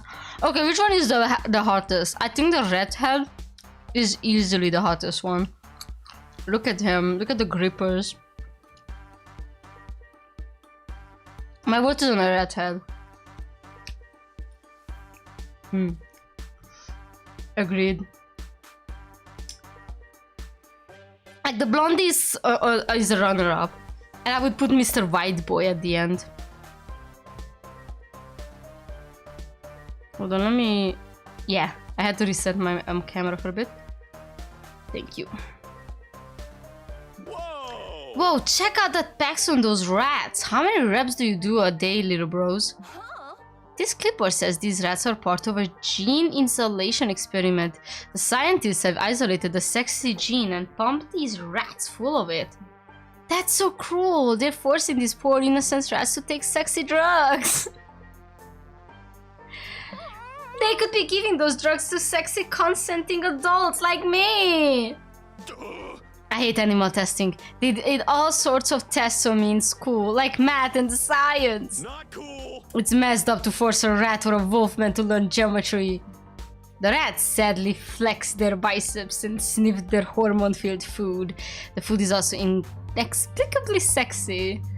This is a godless place. You lose 3 mind. Do you guys think we can help these rats without the scientists knowing? There's gotta be some way to make them happier. Good idea. It's time for the prank masters to put on their wholesome hats and use practical jokes to better the lives of others. This clippers also has an experiment scheduled today after lunch. The rats are scheduled for I speculate plus P90X. Lame. Brian, do you have any suggestions for a more enriching experiment for these little guys? Analysis of the rats' tolerance to having all their wishes granted by scientists.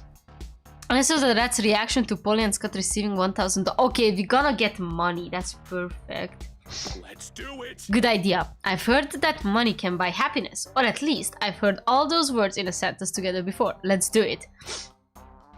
You swap out today's experiment to the schedule for yours and hide behind Tesla coil, a Tesla coil, just as the scientists are returning from lunch. God, why are the rats sexy?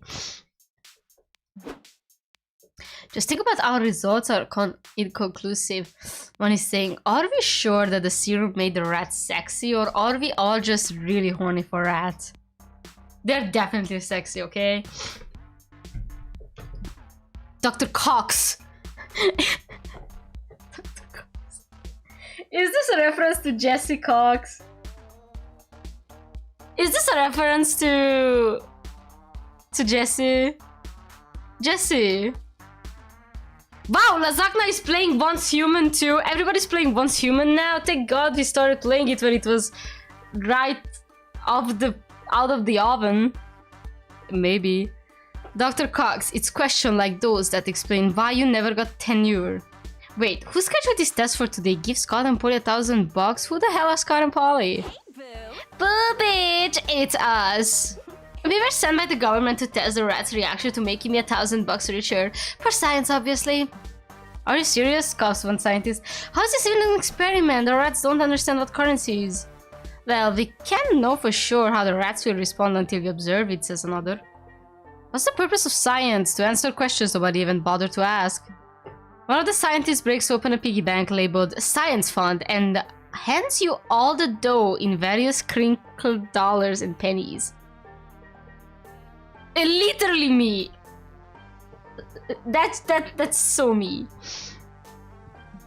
The rats do not react at all. A triumph for science, cried the scientist. We can now conclusively prove that rats give no fucks about the exchange of money. Man, I really did learn something new every day. My paper is going to be so thorough and life-changing for the rat-human symbiosis, weeps Dr. Cox. I'm sure to win the Nobel Prize. He won't, but at least you got 3 money out of this deal. Let's go. Okay. Alright, next up we have the troll gas station. Or con. What? Let me just check quickly what the con is about.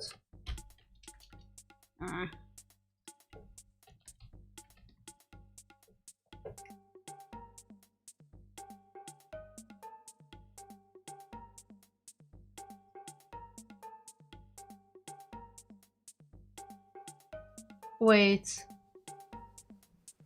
Con. Finally, I'm gonna say it. What do I need? Oh, now I'm lost a lot of mind. Can I mind back? Well, apparently no.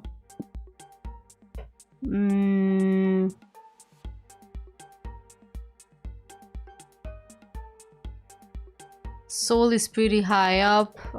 Magic or height? Let's see. I can get some. No, actually, I can get some mind at the con. Yes, you can actually get some mind. So.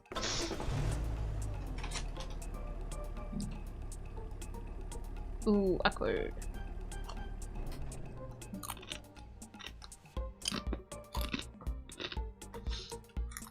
Yay, a con! It's the perfect place to be your authentic nerdy self without fear and judgment. Hey, look who's there. There are cosplayers, merch vendors, panels, gaming tournaments, overpriced food.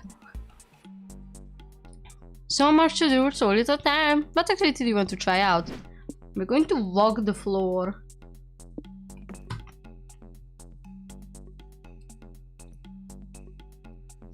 Hold on, I have to put back to OBS. You start walking around the main floor. The dozens of booths and cosplayers and loud J-pop are a bit overwhelming, but you see a friendly face. Do you like my cosplay? Hey guys, what a pleasant surprise to see you three at the con. Do you like my cosplay? I'm living for it, Zoe. Metaphorically, of course. Wanna walk the floor with us? You know more about the scene than we do. Good idea! The merch floor can be a bit intimidating and labyrinthy for newcomers. Just stick with me and we'll make it through. Waifu.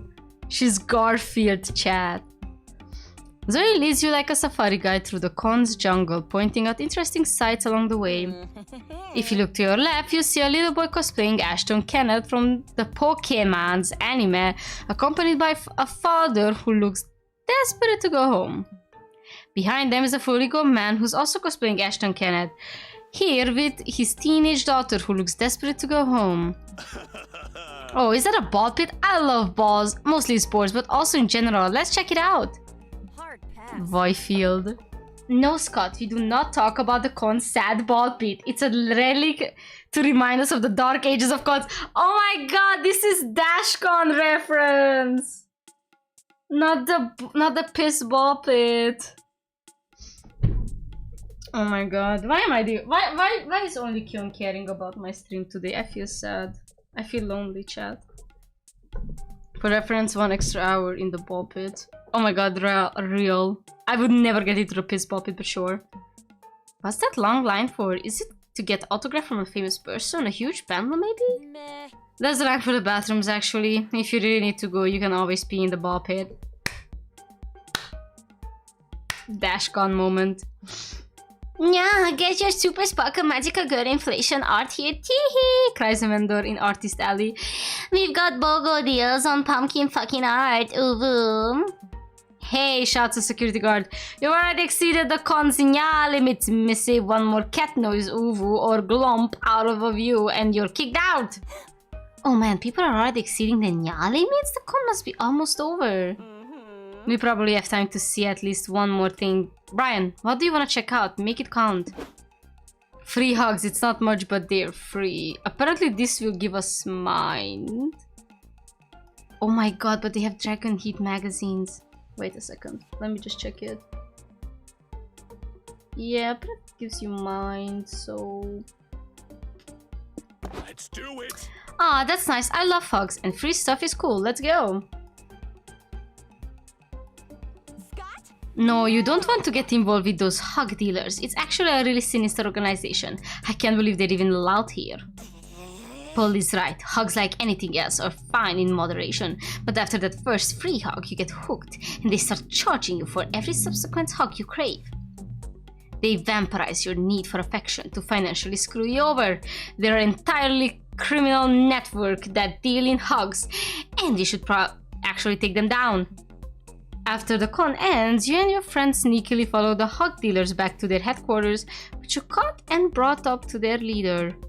I should have known you were behind this huge hog, the mud bobster pug. Ha, Hugh barks.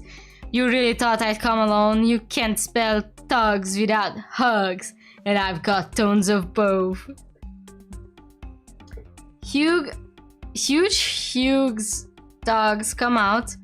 They're bears with arms perfect for bear hugging, ready for us to squeeze life out of ya. The first one is free. Ha ha ha. Oh, Hugh, you didn't think we were dumb enough to come alone either, did you? Huh? Wait, we didn't come here alone. I've just sent our location to the personal Space Force. All they needed was your location so they could come here to take you down. The PSF arrives and puts Hugh's hugging arms in handcuffs. They dismantled his hug cartel. Yep. Fuck yeah. And you know what, Scott? I know someone who deals free hugs with no other strings attached. Your friends. You all take turns hugging each other. You lose 3 hype because free hugs are a bit lame, but you gain 3 mind because hugging is proven to reduce stress. Let's go. Remember to hug your friends. Let's take this slow. Alright, we are midway 4th week. We need hype. Secluded village it is. We're gonna go to Says and Dusses and V's in the Jaeger. Never mind. You're driving with Adrian, making a small talk when you both notice a woman tied to a wooden stake in the desert. We're gonna get soul. Ah. What the? That woman must need help. Please stop the car. Kinky. I don't know, being tied to a wooden stake spells kinky sex stuff in Polly Guy's books. Either way, stop the car. No need to worry, ma'am. I am Knight of the Mer Kingdom's Royal Army and I am here to rescue you from your dire predicament. Oh wow, she hot! She hot. No, don't bother. I'm sacrificing myself to the great desert worm so it will stop attacking my village. I face my death willingly to save countless other lives. On my honor. I understand, but on my honor, I cannot let an innocent person die, even if it's for the greater good. But still, so I can cut you down. Too late, the ground rumbles, and out of the sand pops a huge bloodthirsty desert worm. Rawr. Halt! Halt, you beast! I don't care what deals you've made with this village. I won't let you hurt this woman. What? Charlene, what's going on? I didn't know you were going to involve other people in this. I wasn't. These annoying hero types just decided to step in and save me from our foreplay. Leave the lady alone. Foreplay? I knew this was kinky. I fucking called it. Oh, I seem to have misinterpreted some sort of elaborate romantic roleplay between you two. How embarrassing. Short King. It's okay. This whole bloodthirsty desert from Defios village sacrifice routine of ours has admittedly gotten kind of stale anyway. 8 years of marriage will do that to you. Oh, honey, maybe you could spice things up this time by eating the myrtna. No, please don't. I have no desire to be part of your sex lives or to get eaten. Still, I think helping these two spice up their marriage is the least we can do after we ruin their weird sex game. Fuck yeah, it's time for some sexy meddling. Brian, got any ideas? Spice up the relationship with deeper commitment. It's time to meet the parents. Try some roleplay classics. True strangers meet at a bar, but one of the strangers is actually a giant worm. We can provide the bar. That's gonna be losing stamina. The first one is gonna lose you hype again. We should go with the second one.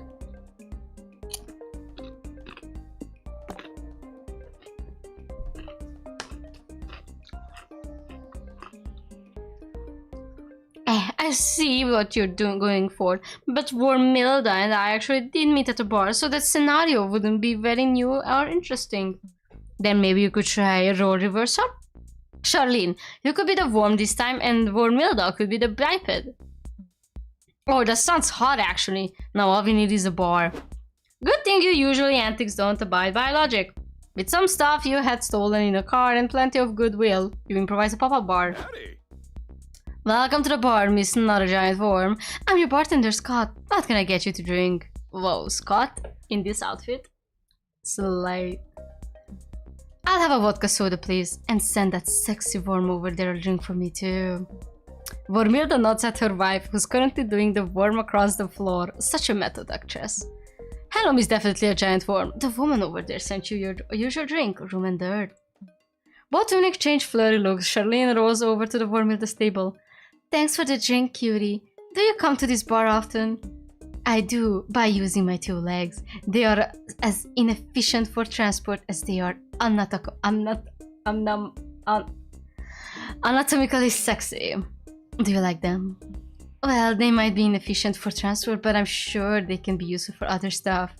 Like sex stuff. What a naughty mouth. Yup, that's my mouth. Naughty and as per worm anatomy, nearly indistinguishable from my anus.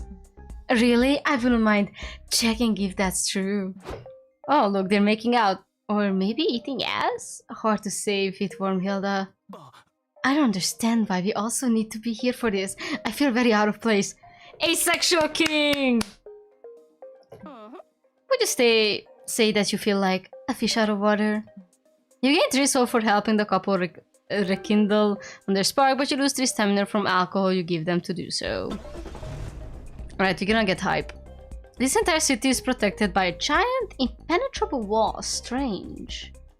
The guards at the gate seem just as surprised to see you as you are to see them. That was a bad joke, Polly.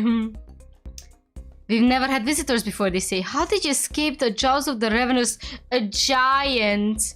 Definitely not titans.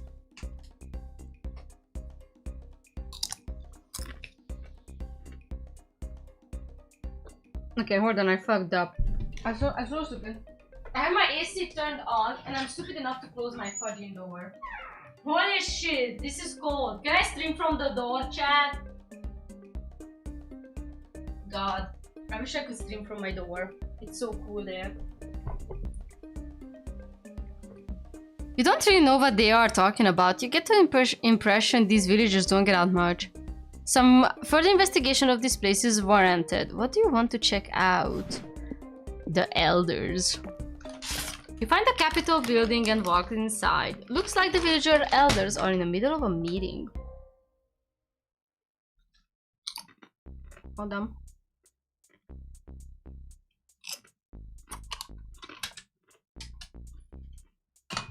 Oh, so... Howdy. Howdy, neighbors. I'm Scott. My friends and I are from the outside world, but don't worry, we came in peace. What? They'll describe it. How can this be? The giants killed all the outsiders and destroyed all civilization outside our walls. No, we're living proof that didn't happen, if you pardon the expression. No, it is true. The giants are out of there. Look, here. Here they come to attack us now. Yeah, it's a 3 out of 10.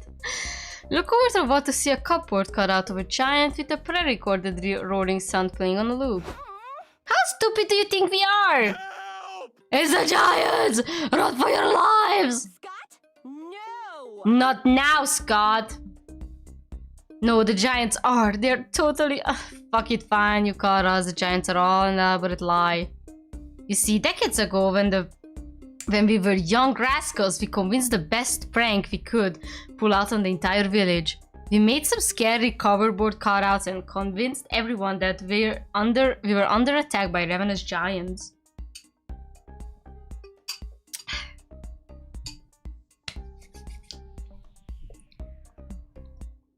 Now, we've been perpetuating the prank for decades, however, committed to the bit, for you see, we are prank masters. The prank masters with a Z. What? But we're prank masters with a Z. You are? How did you young outsiders take up the prank master's mantle? We made it up because prank kicks ass, duh. But now that I think about it, Polly, didn't we get the idea for the name prank masters when we found these old papers full of cool prank ideas? Oh yeah, I forgot all about that, but I was pretty drunk at the time, and also now. You must have found the prank master's scrolls, says the elder. The elder scrolls! We found them too, many years ago. It's the legacy of the prank masters.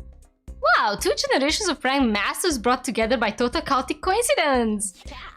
You know what this means, right? We need to combine the prank masters chapters and brainstorm an even cooler prank to play on this village. Prank masters for life! You're right, this could be the most important prank we've ever pulled. What should we do? The giants have been defeated. You've been turned into cardboard by God, who's this bowl of lettuce. Abide by lettuce gods will or become cardboard.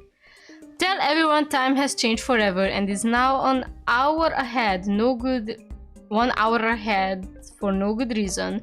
And this will keep happening at least twice a year and we all must get used to it. Okay.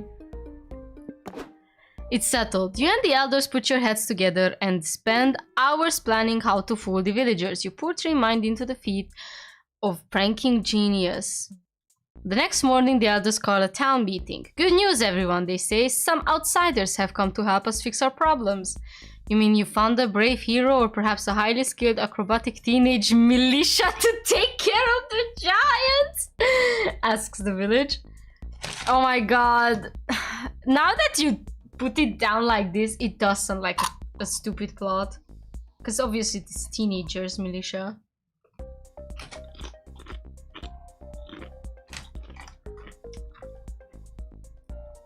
Hold on.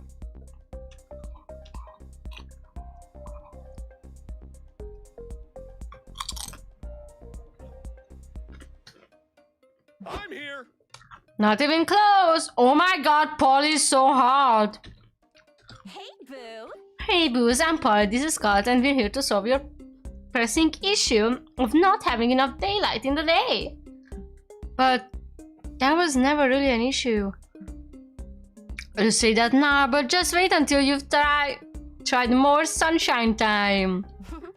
Twice a year on a day, the universe will determine at random everyone will move their clocks either forward or back 1 hour. Rumor has it that this will conserve power or grow your crops better. Oh, are those rumors true? Nope. But all the other giant ravaged secluded villages are doing this, so you should too. You don't want to look weird. Ah, but it sounds like such a pain. Well, too bad, the elders say. We're your government and we decided this is happening, so you'd better get used to it. Get pranked! Great prank!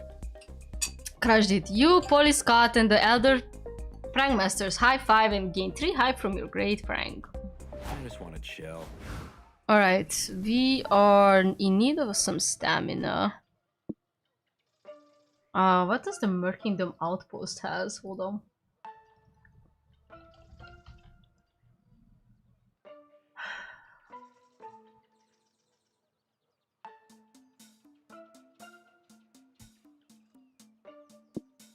And what about a factory?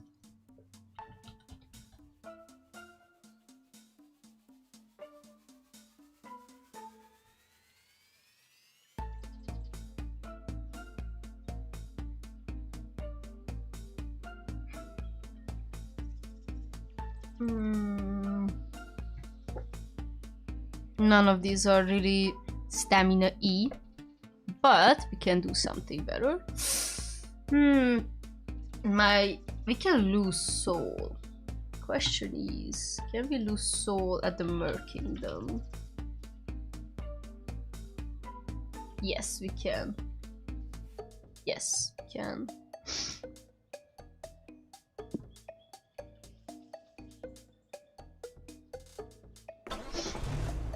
What do I mean? I polish my sword? Naughty. What?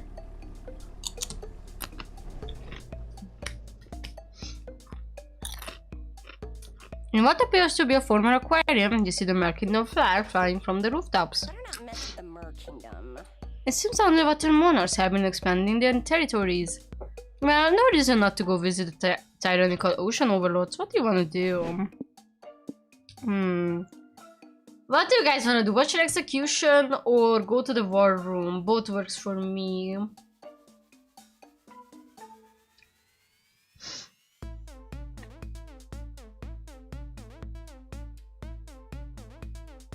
We can also... Any... war room. Okay. We open on the Vanderbilt Princesses Belanda and Miranda hosting a top secret war strategy meeting in the new Mer Kingdom stronghold. As you can see by the warboard, our navy will take the southern borders while the land scouts occupy the north, ensuring the Mer King's victory. I'll help by making cute little medals for the survivors of the next battle. We'll need 5, maybe 6. To be honest, Miranda, your best contribution to the war effort would be solidifying that potential alliance with hell you keep promising us.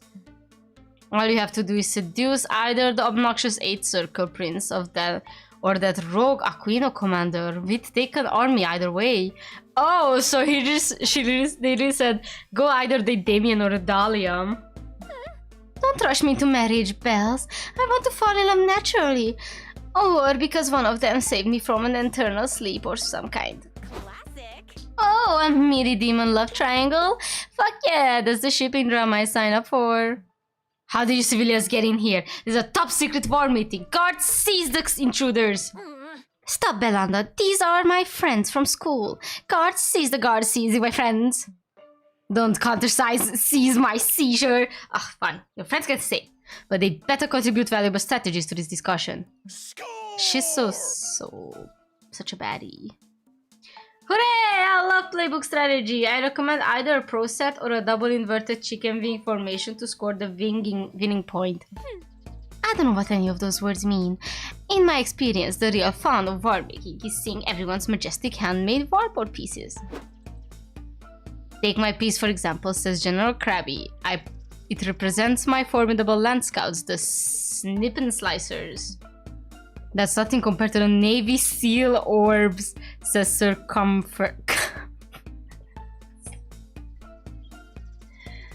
conference. We are the finest order of round table knights, tremble before our rotundity. These are my ninja sea turtles, says Master Splinterfish. I've psychologically conditioned them to associate warfare with fun, survival, and delicious pizza. Those are awesome. You can't possibly stand the embarrassment of not having a cool warboard piece to show off, so improvise a cool piece to show off. So let's see. We should get some mines since we keep losing it. Wait, what do we lose if I choose that? Money. How much money do I have? Ah, yeah, I can do that. Use element of surprise by foretelling whatever you have in your pockets to turn it into an unexpected set of unique pieces. A master plan. Whoa, Brian, you're kind of a pocket hoarder. Now, can one person have so many unwrapped mints? Get this food off my battlefield. Why would we waste our defenses budget feeding our troops when we could spend the money on more weapons and body bags? And why are you throwing loose change at my board? Are you trying to imply we should pay our soldiers? The nerve! Maybe Brian is suggesting we lure our enemies on with a promise of riches right before we slaughter them? Finally, you pull out the last item in your pocket, your virtual pet from the 90s. Well now, this is interesting. An animalistic artificial intelligence bound to a device allowing us to control it. I'll take it. For some reason, Belanda takes a shine to your pet and keeps it. You lose 3 money. She also kept your loose change. Rude. A few days later, Belanda and Miranda video chat with you from an active war zone. Hey Brian, thanks again for suggesting to we draft your AI into war. Our robotics constructed a much hardier, deadlier battle mech for it. I made them give it cute carriers and a unicorn horn that shoots laser at our enemies. War has never been so adorable. My father, why have you forsaken me? Cries the virtual pet in the background. Father, help! I hate killing people. I want to go back to hanging in your keychain. Too bad. That pet is the only virtual character here whose feelings are irrelevant to you. You gain 3 mind for your clever thinking. Alright, we are reaching week 5. We are doing so good. We only wasted 2 hours. Alright. I'm gonna switch up the guy. No beds here? Crap. Change hitchhiker. Ooh! I'm gonna lose stamina though. Gain one of your lowest and lose one of your highest. Alright! What do you guys think? This is only for 1 week though.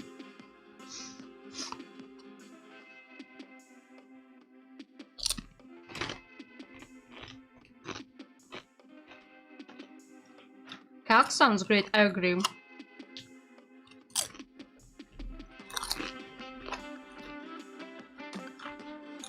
It's the end of the party. Invite Cat Cluster to join your road trip. Oh, holy circuitry. I have never been a hitchhiker before.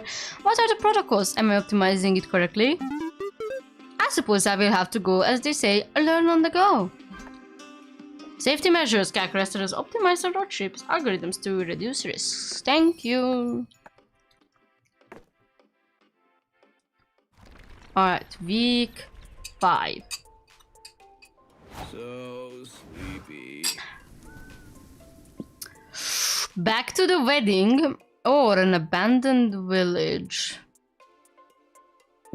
I always do the wedding crashing, but is there anything else I can do? I never checked anything else on the wedding. I always do the wedding crashing.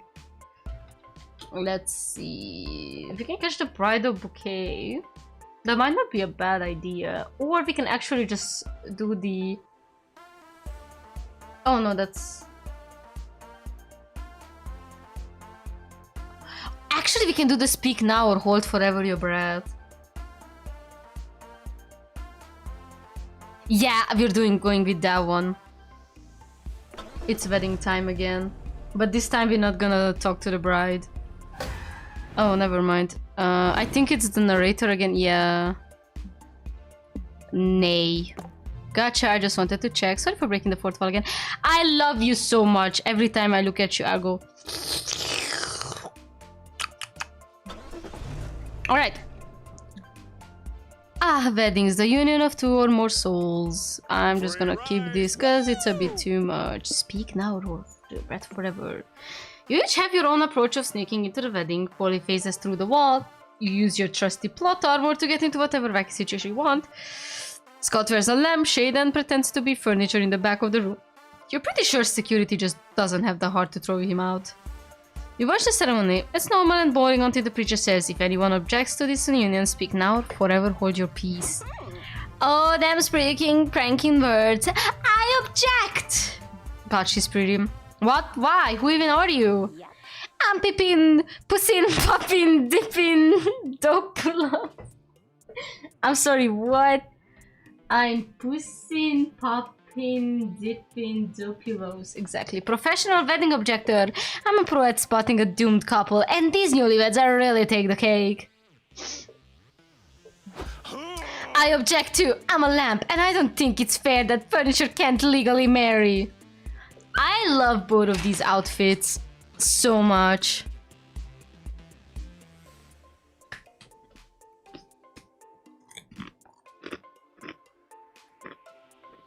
gonna keep objecting until this injustice is fixed. Object, object, object.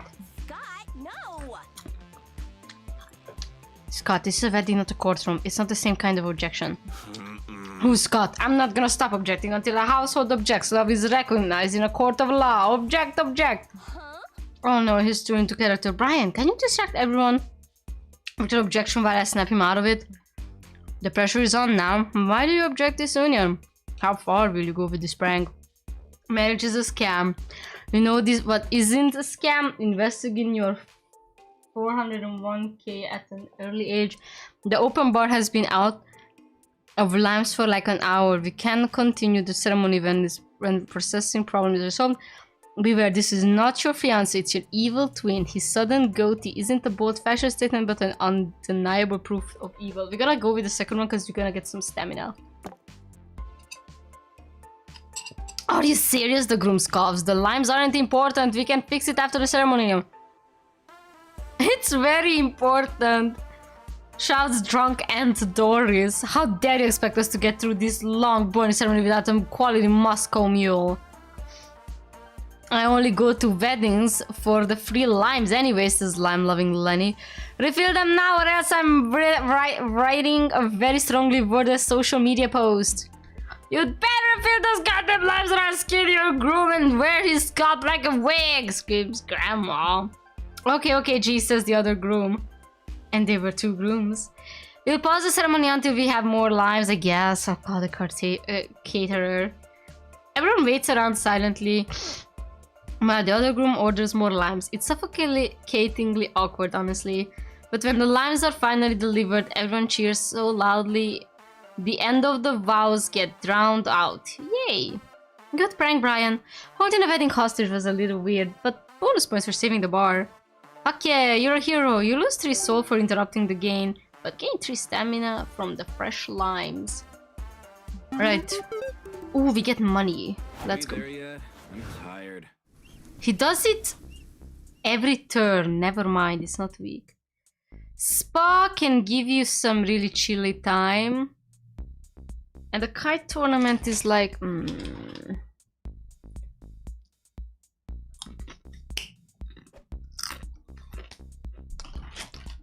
We're on week 5. I hope we can do this, chat.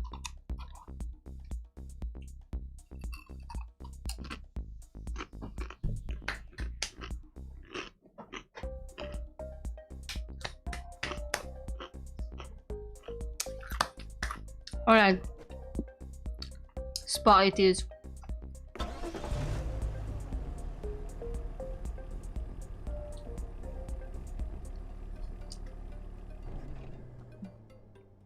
You know, for a vacation, this road trip has been surprisingly stressful. Leave my banana alone. Oh my god, the banana. Look at the monkey. A spa sounds like a perfect thing to help you relax before you get to your final destination. The question is, how do you want to chill out? Yeah, hot spring is just like, no stats will be affected, no pressure. We don't want to lose hype. Also, we don't want like more mind, so we're just gonna take the hot spring. On your way to the springs, you run into the most regrettable Reaper you've ever seen. And if you're just turning into the live stream now, you'll see that I'm about to have an adorable meet cute with my friends. Say hi, Chad! Hi! Milo signing off. I'm signing off now to enjoy an organic gram-free moment with them. Don't forget to follow me on Twitter for my live tweet of the experience. Bye! Hi, me lovers. Hello, darlings! What brings you to the spa? Me Lovers sounds like a good name. Howdy.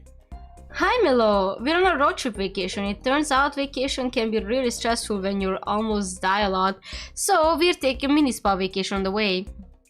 How fun! I'm on my way to the hot springs for some de-stressing myself. In case we get Milo for the road trip, it's gonna be really helpful because Milo can save us if we by accident reach stat 0. Oh. Care to join me? Assuming you don't feel weird about being naked together. Sure, it doesn't have to be erotic. Let's go wet platonically. Let's get wet. Magnificent. Amazing. This is just what I needed. Yesterday was such a busy work day. How so?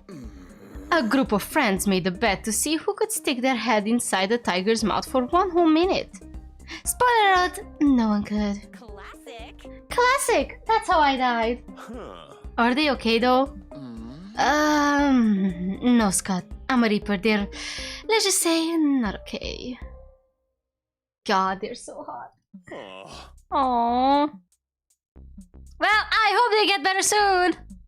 Subject change. Yeah, sure. So, Scott, how have you the sports been lately? Like, have the sports people scored many points? Yeah, they've scored so many. Ah, that's great news. No sports people always scoring points. Such rascals. Hashtag blessed. Ah, this is so nice. Look at my little baby. Fuck yeah. Bros. Hey, have you bros ever wondered if it's smart to split your passion between two things? What do you mean? Well, I have this friend. His name is Scott. Oh, I got it. Scott, but like with 3 T's, okay? Okay. Scott has 2 things he really likes. He has this interest in the thing that's not astronomy, astrology. But for the longest time, he's also been very passionate about whatever the opposite of sports is. Chess. Right. Sometimes he thinks that by getting into one of the things he likes, he's missing out on an opportunity to get really good at the other thing. He told me so. Shouldn't he choose one and focus on being the best at it? It's okay, Scott. Look, life isn't about getting good at things. It's about doing things you enjoy. Maybe along the way you happen to also get good at the things, but that's just a good bonus. Paul is on point as usual. Scott with 3 T's. Shouldn't worry about this. He shouldn't focus on one thing, but on doing all the things that bring him joy. God, why did they make Milo such a sex god? Sex deity. The way at the end of the day, he'll look back and will be happy to have lived a life filled with no one, but many things he liked. Believe me, I've seen lots of people at the end of the road. If anything, they make often regrets, the things they didn't get to do. Is this a foreshadowing? I'm gonna... Yes, Coffee Treaty should explore life with no regrets. Today he sees chess, tomorrow it's astrology, the next day to chess again, and later on who knows? Oh. That sounds like a super good advice. I'm sure Scott with 3 T's will do just fine. Yeah, he sounds like a great guy. I could spend the rest of my afterlife in here. Right. Milo, Polly. Yes, Scott? I need to come clean. Scott with 3 T's isn't real. It was me the whole time, but about sports and astronomy. Yeah, I had a hunch that was that was the case.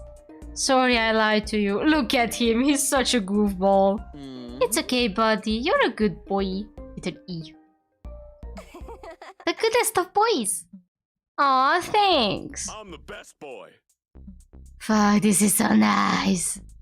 And so you spend the rest of the day doing exactly nothing. It is, in fact, very nice. Okay. Alright, we can start losing magic. No, we should start getting... 90s action movie set lake. Well, we just got wet, but who said we couldn't get more wetter? Let's see. Hype and mind are the same. We can get one of them. Look, that cloud looks like a plane. Scott, that is a plane. Oh, those are the Vanderbilts. Now I see. On a hot sunny day like this, a lake visit is the perfect way to beat the heat. Verbs again. It's also the perfect excuse to see your hot friends in swimsuits. Not that you were fantasizing about that this whole time. Nope, definitely not. Cough cough. Anyway, what do you do now that you're here? Go swimming, build sandcastles. We might lose stamina. I'm just gonna quickly check. Lucky.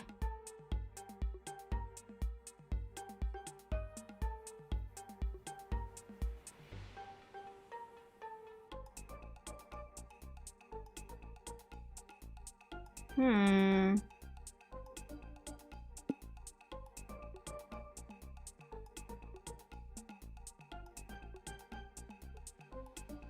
a sec.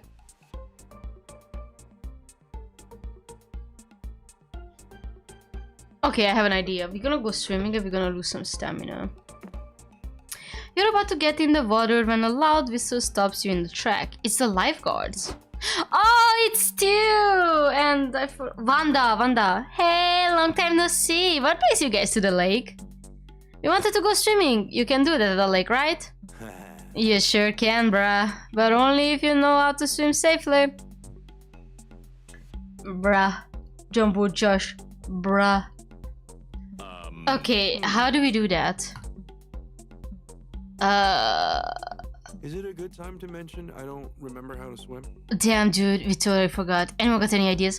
I never really heard Stu's voice, but he has a really nice voice. He has a nice voice. Also, this poly outfit, chef's kiss. I know you shouldn't eat beforehand. Move your arms and legs around. Avoid wearing heavy stuff that will drag you down like metal and stone. Oh, boss, I'm totally made out of stone. Do you think that's why I lost my last job as a lifeguard? That makes sense. It must be why I got fired too. I'm usually pretty stoned. But you guys aren't made out of stone or metal, so you're safe, I think. Have fun out there. Huh. Are you sure that's all it takes? You haven't told us any actual tips on swimming safely yet. Fair enough. If you're nervous, I'm sure I've got something in my lifeguard bag that'll help you swim. But then again, I also have a lot of random shit in here. Does any of this crap seems helpful for swimming, Brian? The very small and intense swimming instructor that's as harsh as he's kawaii. Life is short is just in case. The pair of bright arcane armbands that allow their user to cast forbidden floating spells. Which one loses stamina? Oh, the first one. It's the kawaii. We're gonna take the kawaii man. Aw, he's so cute. How harsh can one little otter be? It's literally PT. You think I can be harsh and cute at the same time? The instructor barks. I contain multitudes, rookie. I'll show you how tough I can be. The swimming lessons are intense. You practice kicking, paddling, driving, washing the sensei's car, peeling potatoes. Okay, not to be that good, but I don't see how preparing lunch is gonna help with swimming. Don't question me, rookie. Potato peeling is the best way to train your body for the water. Hi, Theo. Welcome. I'm already on week 5. Oh, you texted me? No, you didn't text me. I thought it was you who texted me, Sorgi. Oh, fudge. I did not read that. Ah, sorry.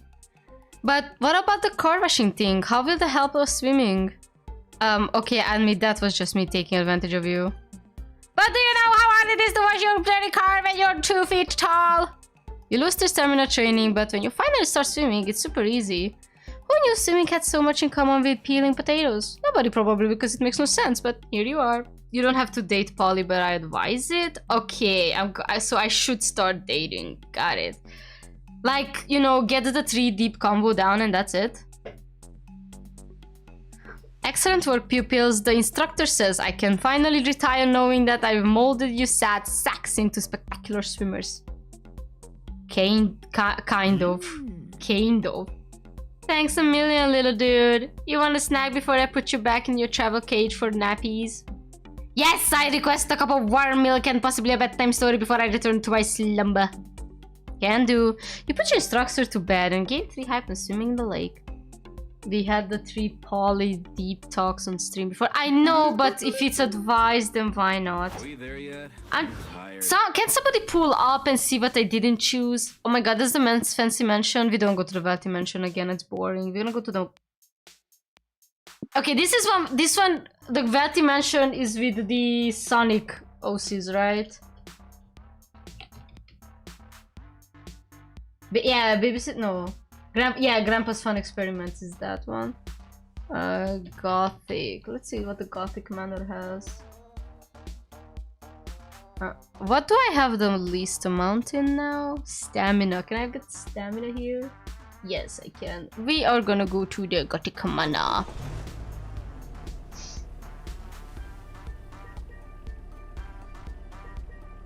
Doop, doop, doop.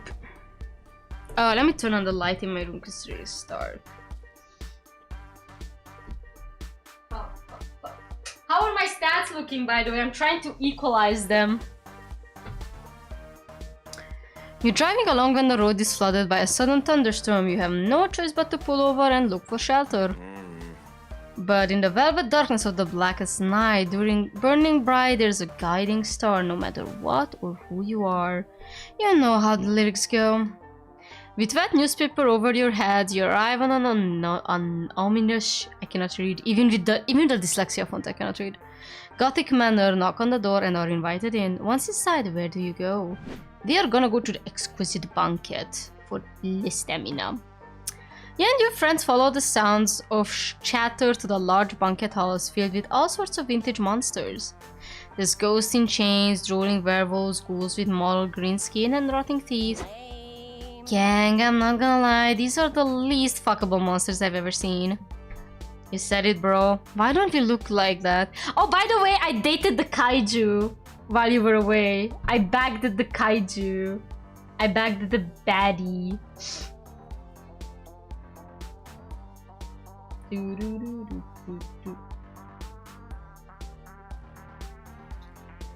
Alright, just give me a sec. I need to... Yes.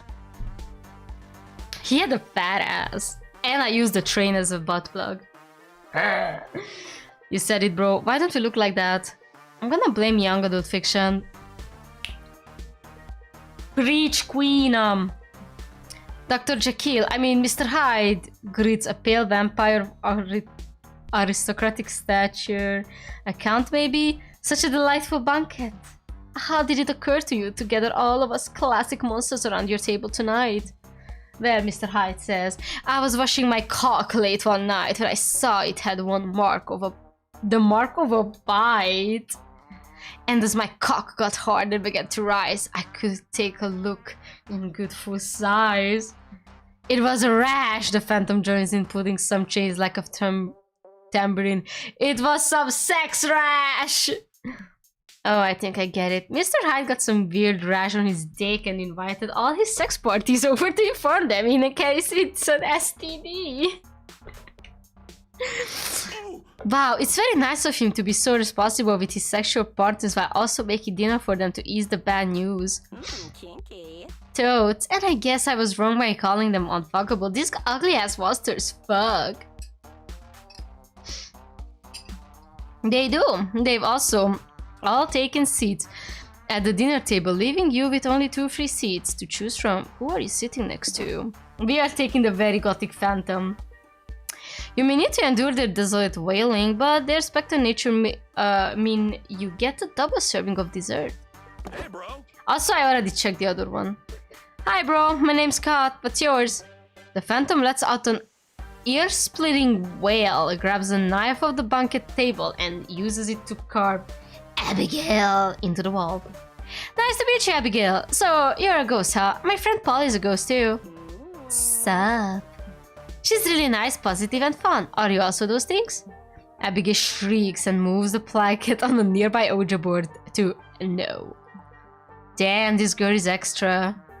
Abigail grips your wrist and shows you a vision of her 9 children dying of dysentery. Oh no, that's awful. You said it, but could you imagine giving birth 9 times? This.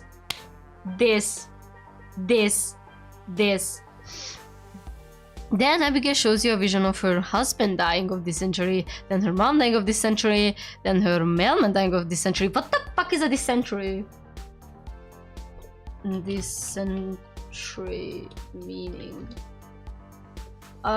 infection of the intestines that causes diarrhea containing blood or mucus. So it's like bloody vomit. Cool. The Ouija board then spells out, now prepare to behold the horrible way I died. Oh, can I guess first? Was it dysentery? Maybe. It totally was, and you lose 3 mind from beholding all that dysentery, but you gain 3 stamina by stealing Abigail's delicious dessert. Alright, we gotta need some mind. She can't eat anyway, so fuck her. Alright, night time. So you said we should date Polly. Chill out. Should I do it later or before I hit week 9? What do you say, Theo? I am at week... I just ended week 5. We're still on week 5, that is.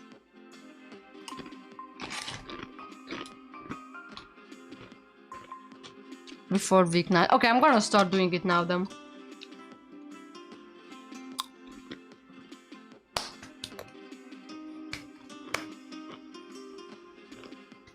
Also, we should call Milo, because he's gonna be very helpful after week 9. Ugh, so many choices. Let's do the chess. What can I tell you? Good old chess. Castle early, control the center, create a favorable pawn structure. Smart. I'm taking notes. Look, the best thing you can do is read theory. And then play. Play, and then play some more. You need to exercise your chess muscles until the patterns and concepts transcend from reason to intuition. That's my trick, really. I've been playing chess with my mom since forever, and she happens to be a grandmaster. She and I are also different. She's such a calm, collected woman. I love her.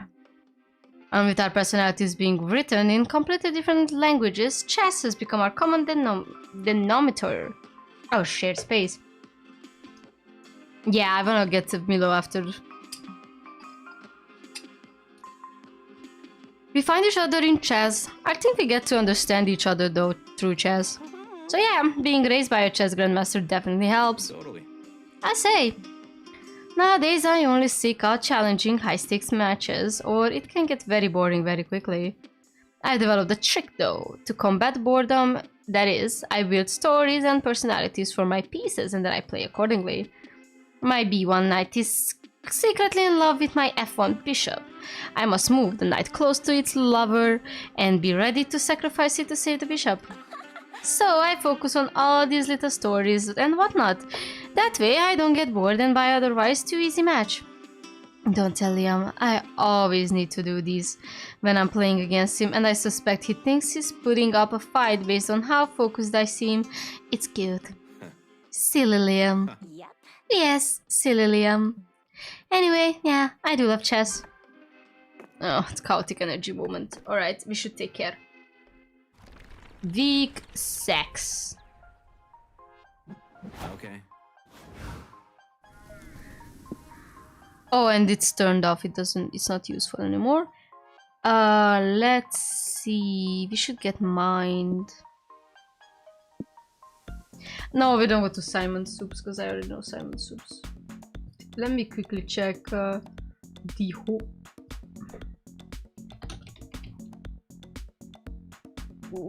Okay, not much.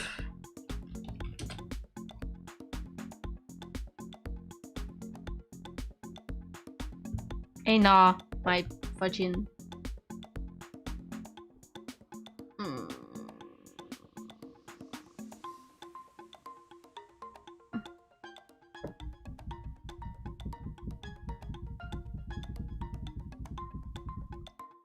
Alright, guess I will go with my gut feeling, and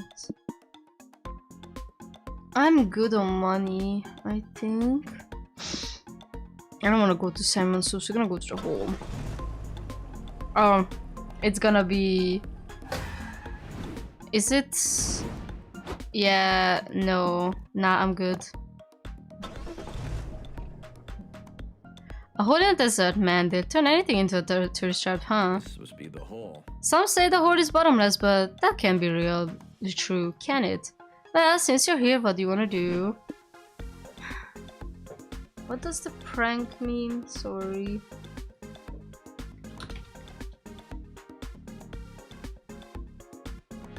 Oh, never mind. I can actually get a mind if I pull a prank.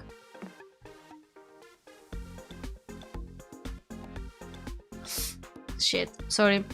There are plenty of other visitors here ripe for the pranking. You and your friends scope out your next target. Look, there's the hole. I love a good hole in the middle of the desert.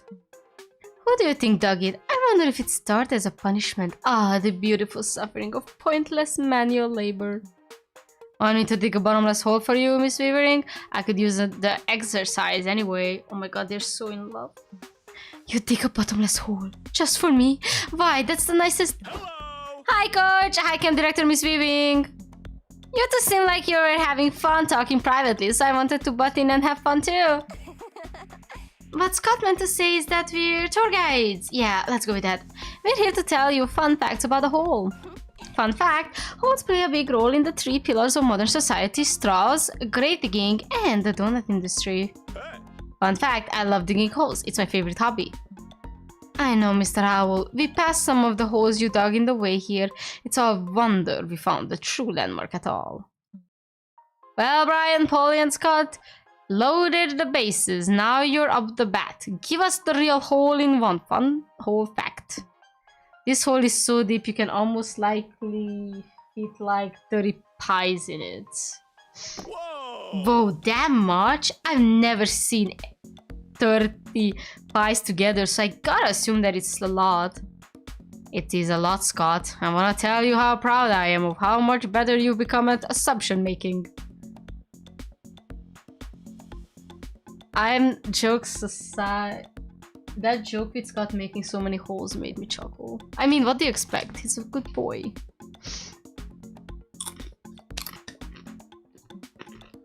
This is ridiculous. By a terrible measurement for the depth of a hole. Jesus Christ, she Engie. Oh, by the way, she's holding a photo of the coach.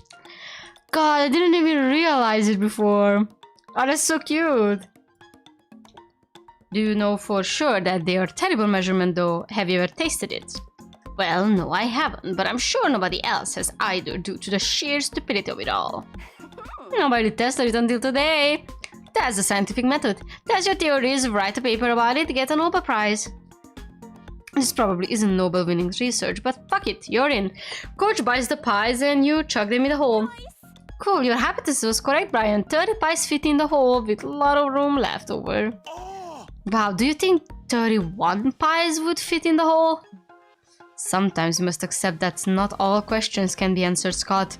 And that's part of life's beauty. I can't watch this idiocy anymore. Coach, can we please go? Sure. Do you want to stop by a bakery? This face hole of mine can surely fit all the last one pie. Haha. You gain 3 mind for your research, but you lose 3 stamina because one of the pies was actually yours. Oh well. Okay. Alright, we can get more stamina back. Roadside wig museum or casino. I have a feeling the casino might be fun.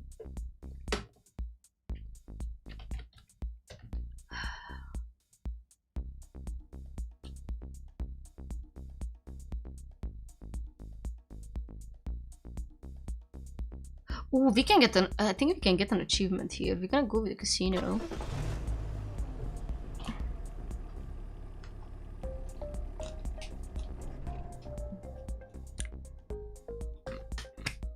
Flashing lights, rolling dice, people sawing at their lives, fortunes are gambled away. Come on, Daddy needs a 7. No doubt about it. You're at the casino. Let's go gambling! Aw, dang it. Aw, dang it. Aw, dang it. Gambling is risky and reckless, but so is going on a road trip with Polly and Scott, so whatever. The question is, now that you're here, what will you play? Let me see.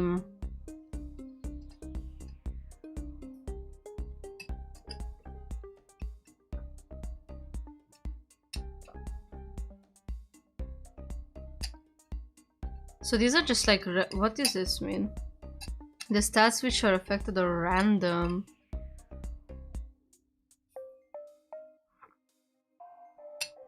Alright, which one are we taking?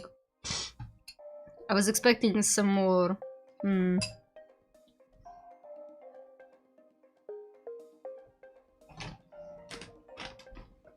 the second, obviously.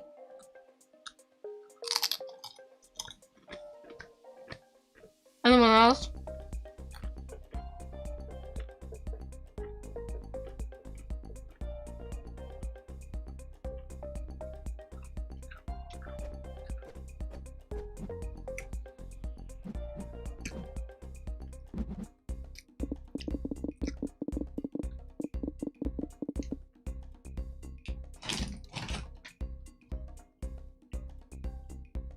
Oh, I forgot the game it is.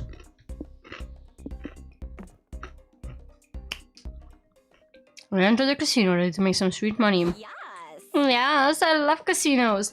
The land of random chance, impulsive decisions, and drinking. Everything's coming up, Polly. You're the expert here, bro. What game should we play?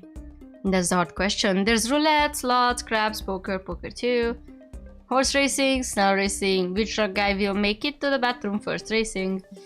Psst, says a mysterious stranger in the dark code. If you're looking for a real gambling thrill, have you tried the forbidden games? Does the option in the menu unlocks after getting all the 6 endings or from the beginning? What does that mean? Yeah. You have to reach all 6 locations, all 6 destinations, and then you get the end of the road option. I still have to do this too at some point.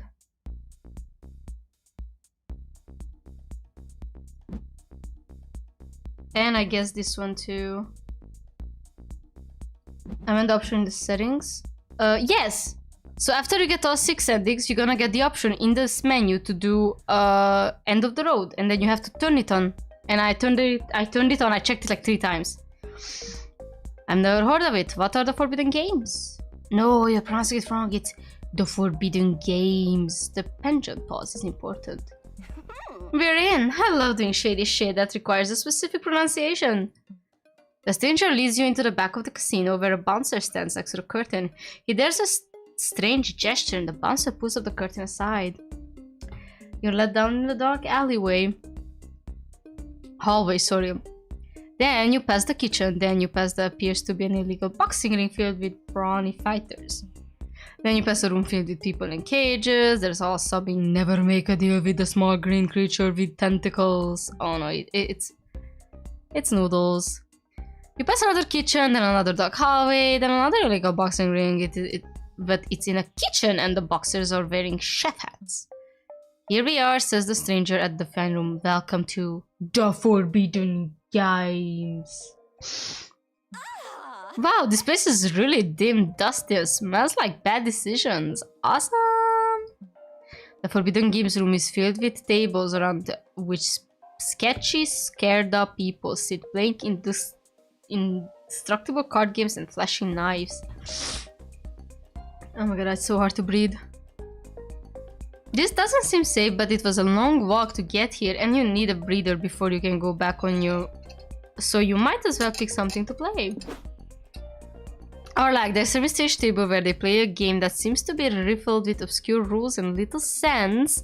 Or the Lenny gambling table where people gamble obscene amounts of money on all kinds of things around this random dude Lenny's life without him even knowing. I think I already saw the Lenny one. I want to see the first one with the hamster.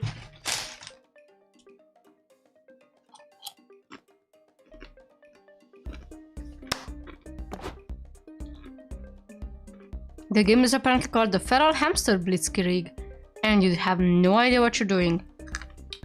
The croupier deals everybody 2 cards, 2 dice, a whistle, and 16.5 marbles.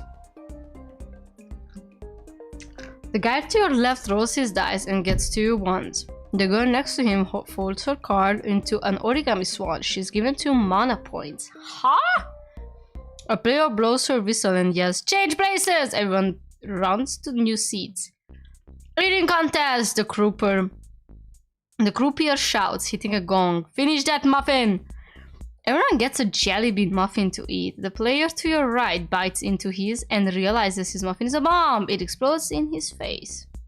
The next player throws a dart at the dartboard. It lands on a space that says B. The letter B is added to the hangman game, spelling out bomb. The player explodes.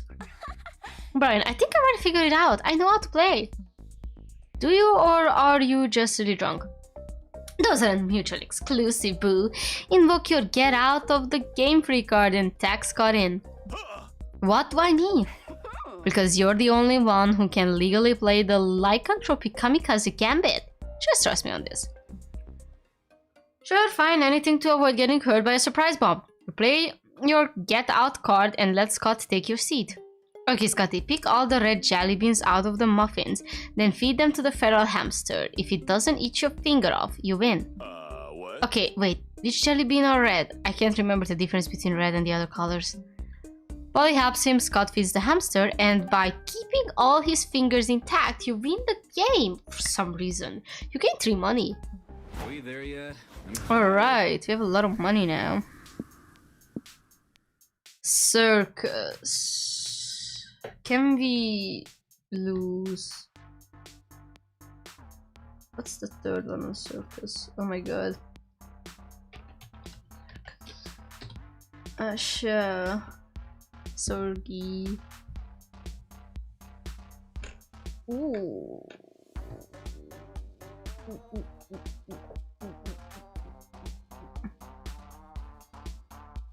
Oh, we can actually do circus. I do be going to need to pee at some point, so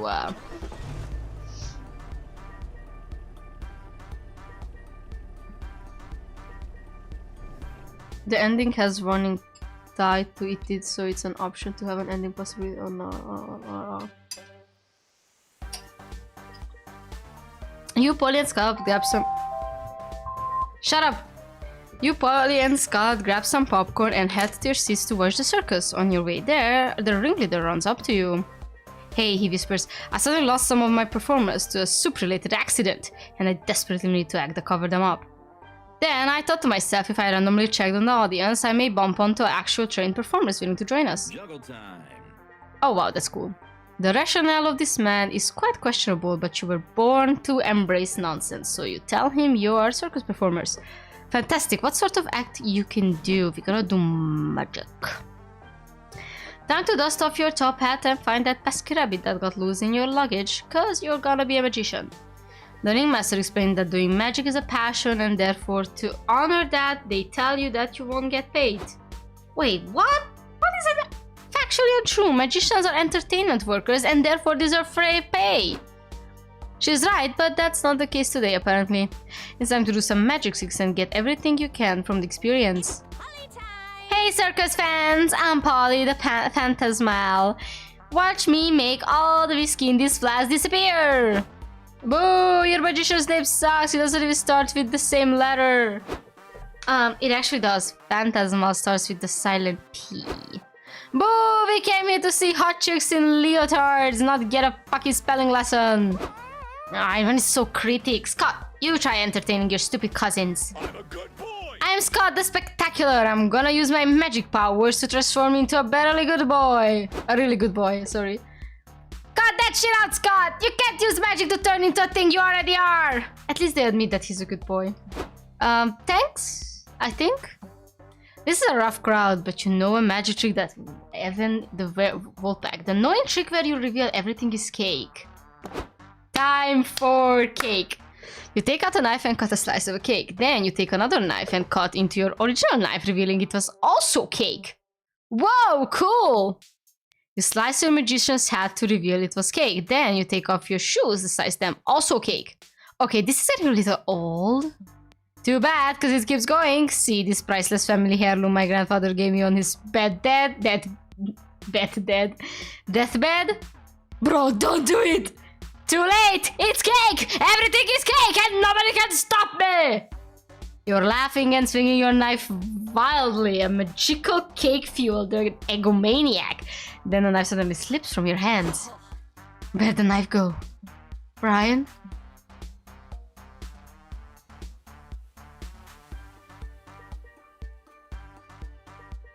I just got Scott up. Holy shit! Holy shit! Whoa! Whoa, it's strawberry cake! Hi, Red, welcome to the stream. What the fuck? It's got made of cake? I always knew it!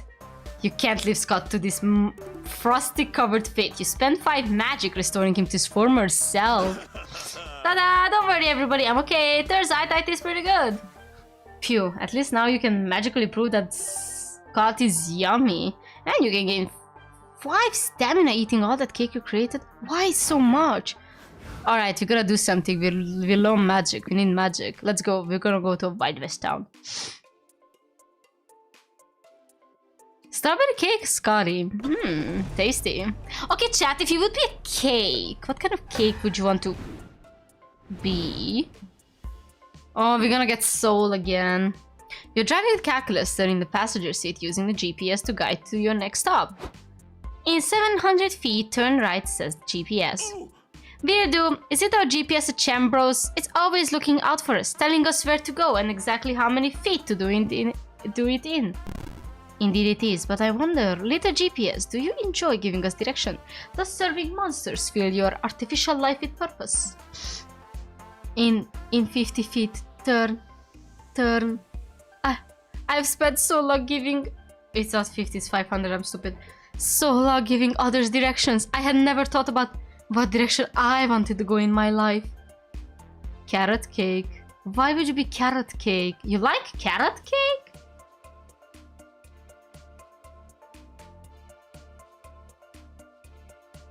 I never knew you liked carrot cake. Carrot cake, bro.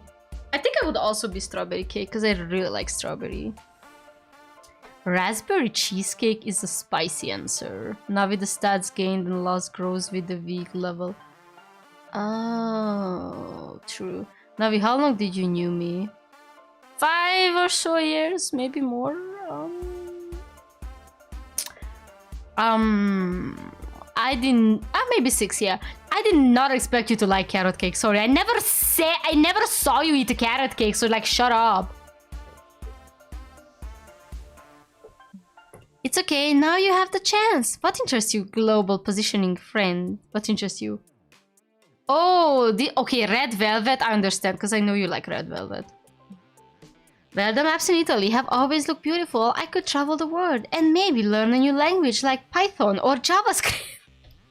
This is such a Kion level. This is such a Kion level of bullshit. Anyways, anyone else in chat? I am having an existential crisis.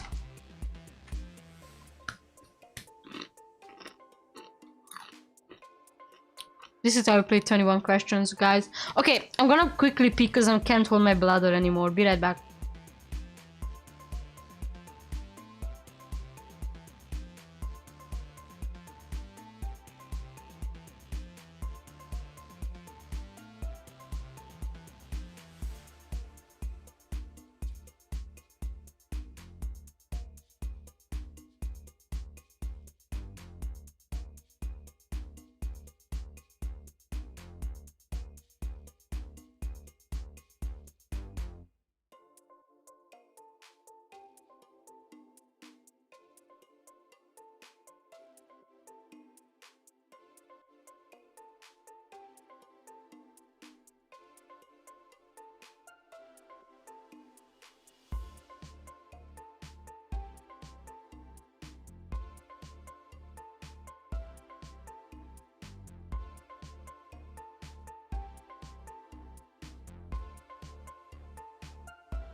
Chat, sorry, I went to pee and I got the greatest news on Twitter while I was pissing. Guys, Joe Biden stepped out from the race. He just announced that he's stepping down and I saw it because Merryweather Media, God bless Merryweather, I love him. Mary literally posted the, you know, the stepping down letter and be like, oh my god guys, Joe Biden is graduating, because it looks like a fucking termination letter from a VTuber agency. Oh my god, I'm laughing. Incarnate will just gifted 0 memberships. Oh my god. Holy smokes, thank you for the 5 gifted Incarnate will members. gifted Girafat Mika membership.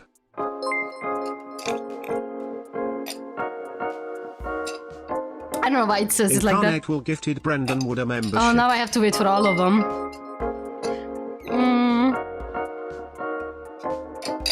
Incarnate will gifted Fallen Snow Angel a membership. I am laughing. I'm crying, screaming, throwing up.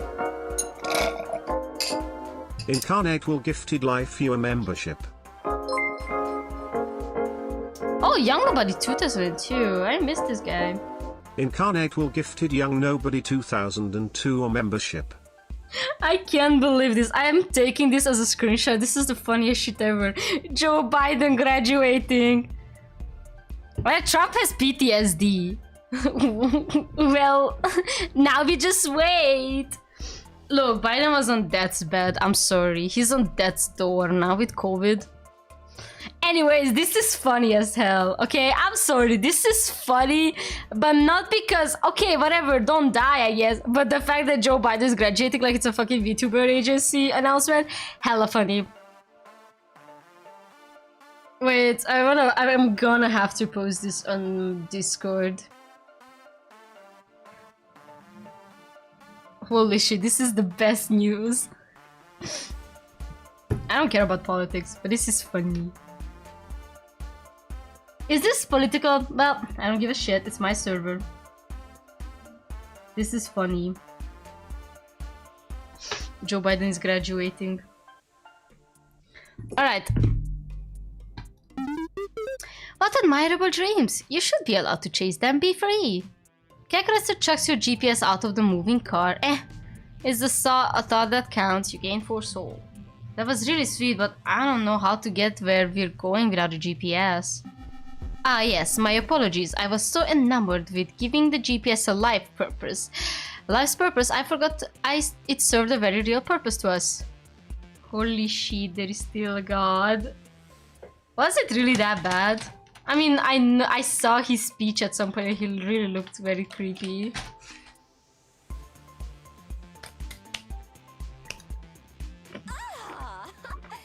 It's okay, Cal. Brian's resourceful. I'm sure he'll come up with a way to get directions. For the North Star, that's gonna be mined. Streaming channel. Top subscribers get to ask the directions or money. And down the road, read the Rome, thus proving the concept of space is meaningless, so you'll do... The second is mine, and I have a lot of those. What? That does not make sense. We aren't going to Rome, we're going to Wild West Town. I'm just saying, Carl, don't take everything so literally. I am physically incapable of taking anything other than literally. Then try taking of it like this. What goes around eventually comes around to wherever it was going. All it ain't about how fast we get there, and it ain't about what's waiting on the other side. It's the climb. That's some Miley Cyrus lyrics. Me. I've got one. We'll burn that bridge before we count our chickens when they hatch.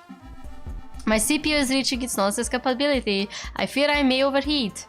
Well, Cal, when something doesn't make sense, remember what they say. A wizard did it. Let me give you a perspective that more than half of your party, including Obama, tell you to step down because you are too old. It's a big deal. Oh yeah, I heard that Mr. Obama told him to get down. Whatever a wizard did or did not do won't change the fact that we're lost and may arrive at Wild West Town late. But a wizard is never late, nor is he early. He arrives precisely when he means to. Alas, I do not get it, but I suppose I must accept that this is our life now, onward to Rome or something. Or, hear me out, you all can just get a new GPS later. There's no way to save the 4 mind you lost in nonsensical conversation though. Alright, we need magic. Welcome to the land of 6 shooters. Sorry, I'm skipping because I mostly see these. We're gonna duel at high noon. The village is filled with cowboys showing off the big irons on their hips, like they're just begging for a high noon shoot-off. But more important, it's filled with cute horses. You see brown horses, black horses, speckled horses, horses that Polly and Scott are siphoning magic from. Wait, I can explain. Oh, it's just you. Sorry, Brian. I thought you were a cowboy here to duel us for fucking with his horse. Which begs the question of why Polly and Scott are fucking with our cowboy's horse. We're low on gas, but nobody could give us directions to the nearest gas station. But I thought cars have horsepower, right? So let's just get power for the car straight from the horses. Can you believe it worked? We just got some free 5 magic with no consequences. Oh, we got a lot of magic, good. We just got to get the mind back. Hey, you hear a cowboy shout with a... What intonation are you doing, cheddar biscuit? To cheddar biscuit. But they speak too soon. That guy looks mad. What do we do, Polly? Same as always, blame someone else before you do that. Wild West Town. Okay, I think we're gonna lose some hype. No, we can use a bunch of stamina. We can take the first one.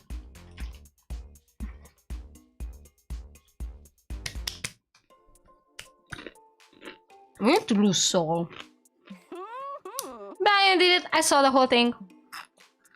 And I reckon you and me got a problem, Brian. Draw your gun and do me at high noon if you ain't a yellow bellied. Great. Hold on.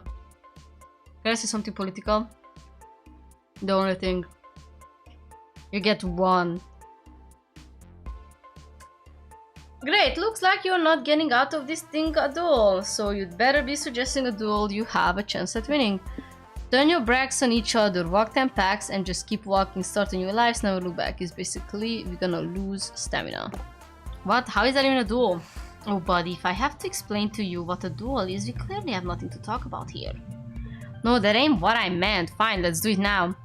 You face him, he faces you, you turn your backs on each other and walk 10 paces, and then you continue walk. You walk for a while, it's hot and sweaty, and you regret choosing today's experiment with the dress shoes and no socks. It takes 5 stamina to eventually you walk far enough and you get straight into a car where Polly and Scott are waiting. I'm not even your pranky genius, Brian. You totally tricked that old guy into walking. I wonder how long he'll keep walking for. Guess we'll never know. Now, I'm gonna tell you, the cowboy continues to walk for miles and miles without stopping. A suburban mom passes him and her jog and decides to jog alongside him and gossip about her neighbors. An escaped convict joins him next after he outruns the police. He's so impressed by the cowboy's perseverance that he gives up crime to join him. The cowboy keeps walking, gathering more disciples spotted in major cities and small towns alike are on the lookout for the lone walking ranger. He's a metaphor for the lone walking ranger in all of our hearts, the magazine says. He inspires spiritualists everywhere. They even make a walking ranger Funko Pop. The cowboy and the followers walk serenely into the sunset, never to be seen again. Suckers! Alright, nighttime. The streamer that I'm watching is live right now on iPhone stream, and he's See what the current making gift fun of spot some is. politicians saying why they shouldn't step down. Alright, back to Paul. Talking to Paulie. Time to chill out. Party etiquette. Ah yes, parties. They seem so random and carefree, yet they're full of unwritten rules. There's too many on the list in one go, but I'd say most of them basically boil down to applying some common sense. And they could be really important, especially if you happen to be special guests. What? Huh? Special guests are party people and creatures of the night. No one knows how they got to the party. Maybe they're a friend of a friend of a friend, or someone who heard about the party from someone who's not even there. Sometimes a special guest could be a total stranger who just sort of joined you while they were getting to an after party. It is a big deal. Whoa, wait, you deleted it? Okay, cool. It's random people you choose to open your doors to, basically. If one night you find yourself being a special guest in someone's party, please behave. Stop. Wait, I'm choking. I'm getting a bit thirsty.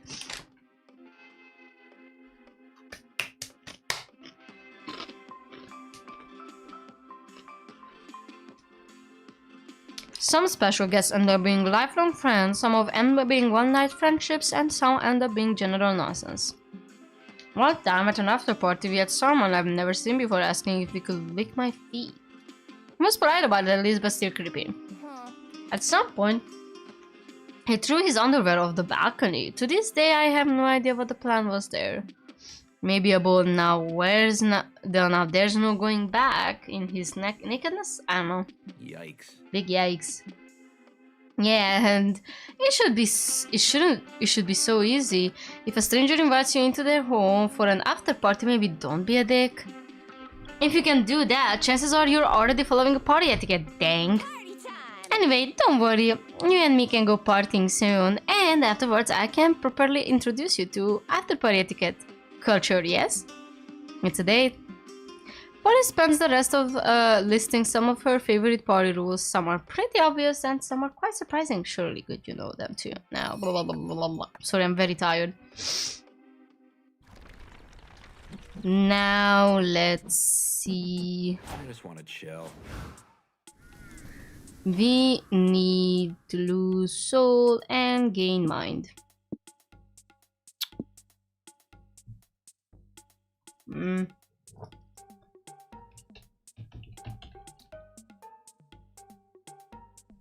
Shopping mall.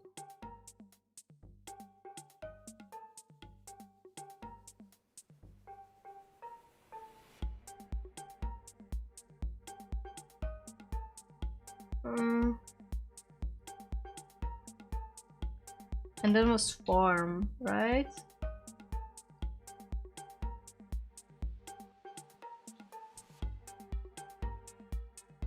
Oh, we can get mine at farm, so we're gonna go to the farm. We go to farm and first one. It ain't much, but it's honest work. It's gonna be the guy again, right? Nah, maybe some other time.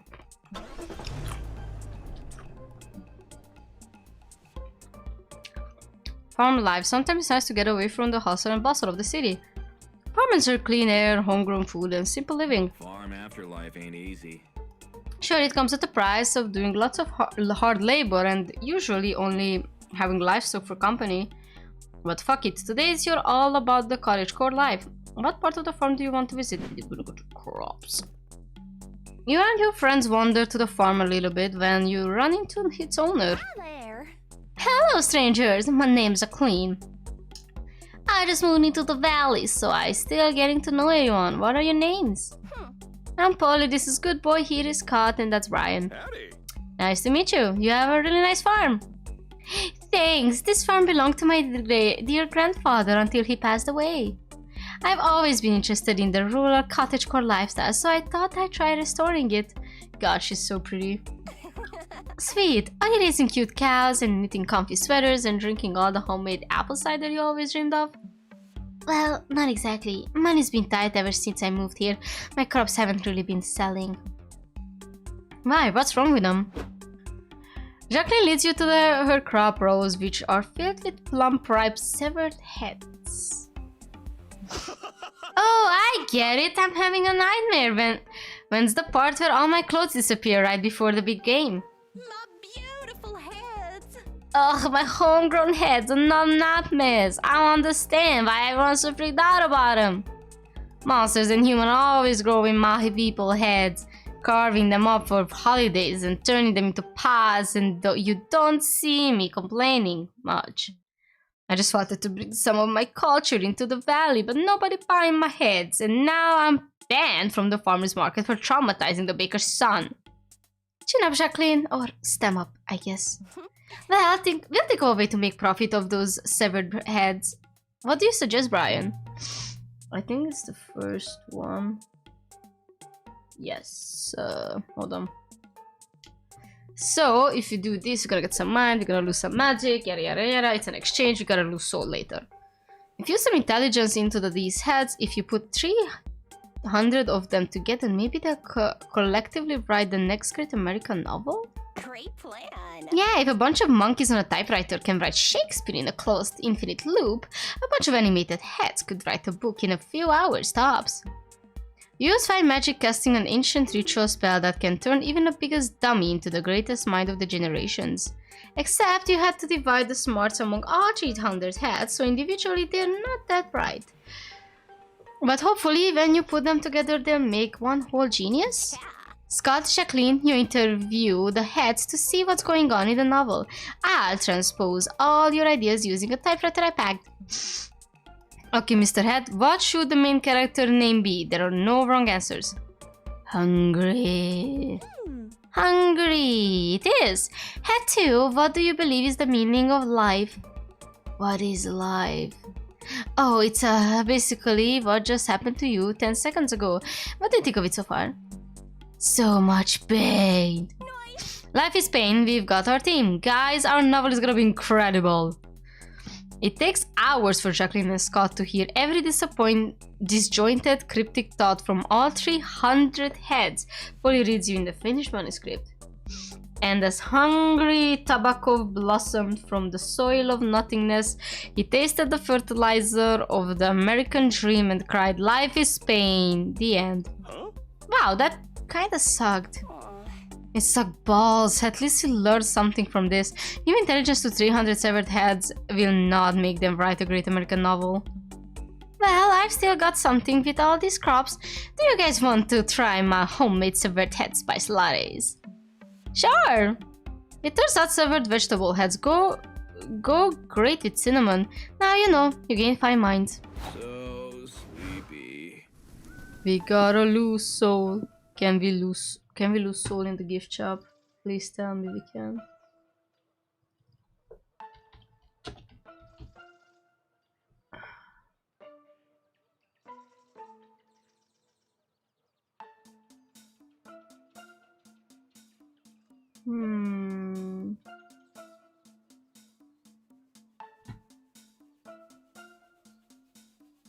Yeah, actually we can do this. Existence is pain. You know who that is.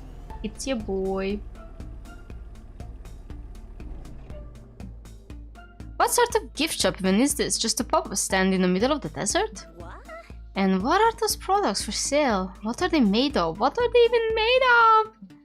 Well, this is definitely weird, but you might as well invest in the clearly blooming business. You and your friends get on the car and enter whatever this place is. Oh. Greetings, fellow flashbags. Welcome to Noodle's gift shop. See anything you like? Wow, this stuff is so cool.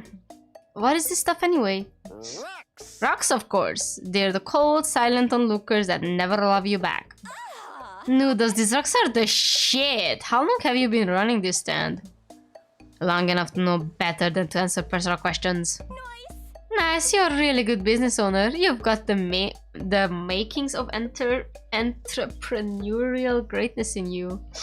Oh my god, I really have a hard time talking. Oh my god, we just reached week 7.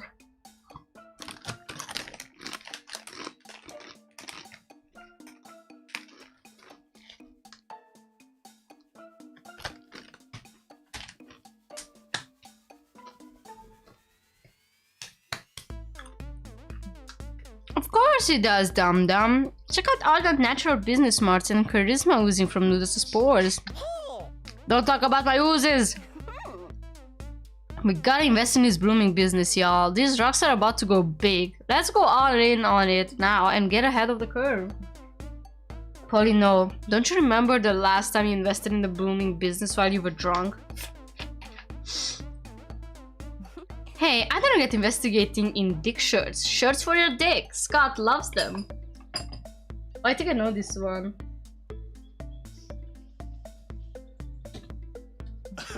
I'm wearing a dick crop top right now. All we gotta do is decide how to use our investments and expand Noodle's business brain. What do you suggest? In times there's you go big and you gotta go home. Start the cinematic universe is what I was thinking about. Great plan. Good idea. We'll begin with 4 stages of movies to solidify our rock cinematic universe. Then we'll launch some spin-off TV shows and cartoons. Then we'll make some sequels and prequel novels based on the movies, video games based on the novels, maybe an official brand of cereal. And then we're done with all that. We'll just in time to re-release remastered versions of the original movies and get that nostalgia money. We'll be rich. Okay, what are the movies gonna be about? Nice. Who cares? Show me the money. You spent 3 money cheating, creating this too soulless mockery of cinema. Predictably, these movies are about nothing and nobody likes them. I refuse to know failure. Throw money at it until it works. So you do spending 2 money again. Over time, you attract more investors who see some sort of late capitalist potential in the RCU, Rock Cinematic Universe. You get invited to some Hollywood producer parties. You gain 3 stamina from the open bars and 2 magic from the creativity enhancing powder they let you snort. Holy shit. Holy shit, boss, I just had a great idea. We need to make an RCU theme park. And can we make a motorcycle that's also a coffee machine? That would fuck. Put it in a movie too. And drugs. Drugs are cool. And drugs to the RCU. You have to bail out at this money pit eventually, but at least you gained 2 hype while it lasted. And over the years, from time to time, you hear about some new development in the extended RCU that the current showrunners are doing. Good work contributing to the slow death of art, champ. Now, back to the road trip. It's my turn again. I didn't get the rest. We lost good chunk of soul, so that's good. We could get some magic again. Regular gas station. Or the... Oh, LARP! Maybe the LARP is good for something.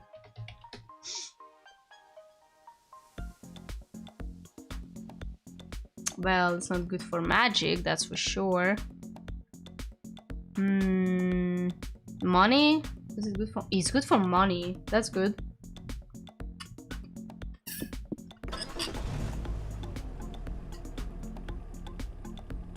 Alright.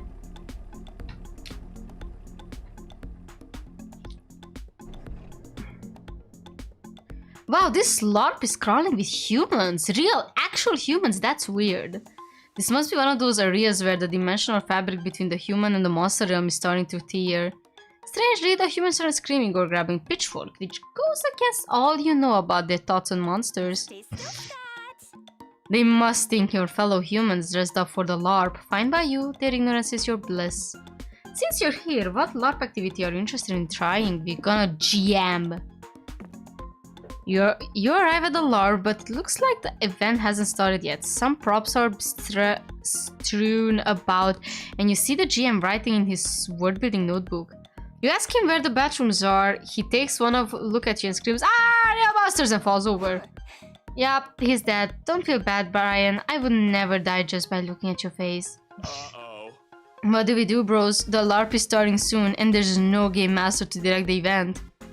Maybe I can fill in for him. The show must go on. Let's check his word building notes. These notes say the LARP has been taken over by an evil sorceress and is up to the LARPers to find the sword of justice and slay the... Yawn, I'm already asleep. Not to bash nerdy shit, but this is super played out nerdy shit. Maybe it's a good thing Brian killed the guy with his face. Now we have just improved this setting. Brian, can you think of a twist we could add to the LARP to make things more unique? Yes, we're gonna design a complex economy that relies on microtransaction. It's so popular in mobile games nowadays that it must be the thing players like the most, right? After a few hours of setup and revisions, the LARPers arrive. For their sake, you hope you brought their wallets. Oh, the LARPers! I love the bard, he's so silly.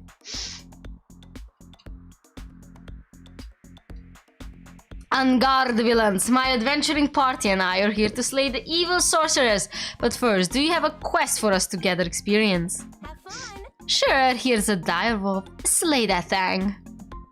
You set up a cardboard direwolf. The fighter slashes it to pieces. Sorry, boo. Ah, sorry, boo. Your damage output was quite high enough to slay the direwolf. Quite. But for 5 plus money, you can increase your damage by 80% for 48 hours. Oh, do you have any upgrades for me? I'll easily pay that amount for an increase in loot playing. That sounds way easier than practicing my skills. Scott Snacks! Woo! Commercial break time! Have you guys ever tried Scott Snacks? They're the yummiest treat for the adventurers on the go. Pah, I'm an immortal vampire, a creature of the night. I have no use for your pedestrian junk food. They come in cherry blood flavor! Shut up and take my money! Congratulations, adventurers, for watching the whole advertisement. You win a spin on our loot wheel for 0.6 chance to win a fantastic prize. Final rewards for my efforts. Let's spin! Oh! It's slowing down. Your prize is horse shit. Literally, you can keep it. No need to thank us. Ugh, no thanks. Can we just continue the quest now? Gotcha time. Sorry, boo. You guys are all out of questing energy for the day. It replenishes automatically in 6 hours, or you can pay to refill it now. Seriously? I took a day off work and spent hours making cosplay just for this to suck. I'm going home. Who would have thought making a LARP way to pay to win would be an unpopular decision? You lose 5 hype. Alright. I'm tired. Okay, I'm at the last spot. I can get magic or hype back, but I would get the magic instead.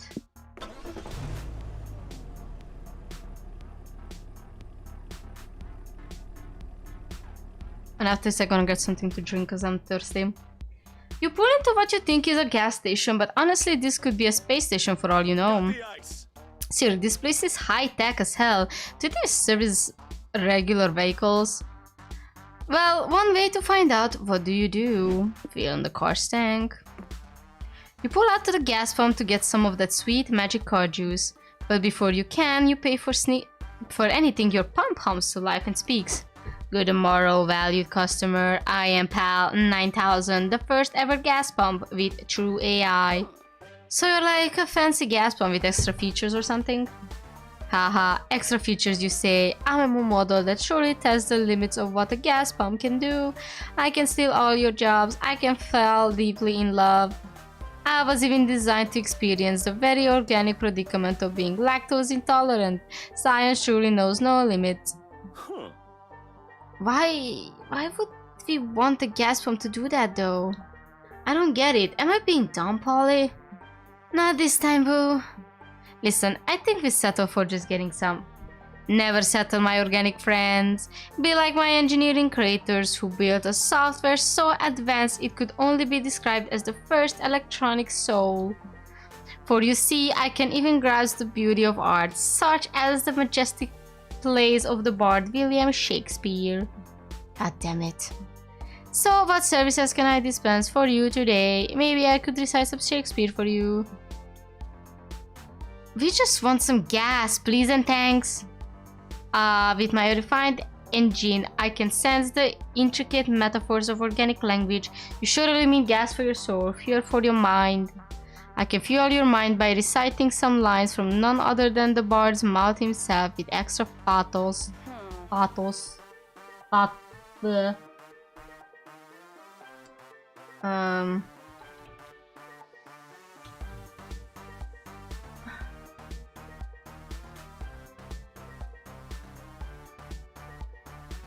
Alright, just checking.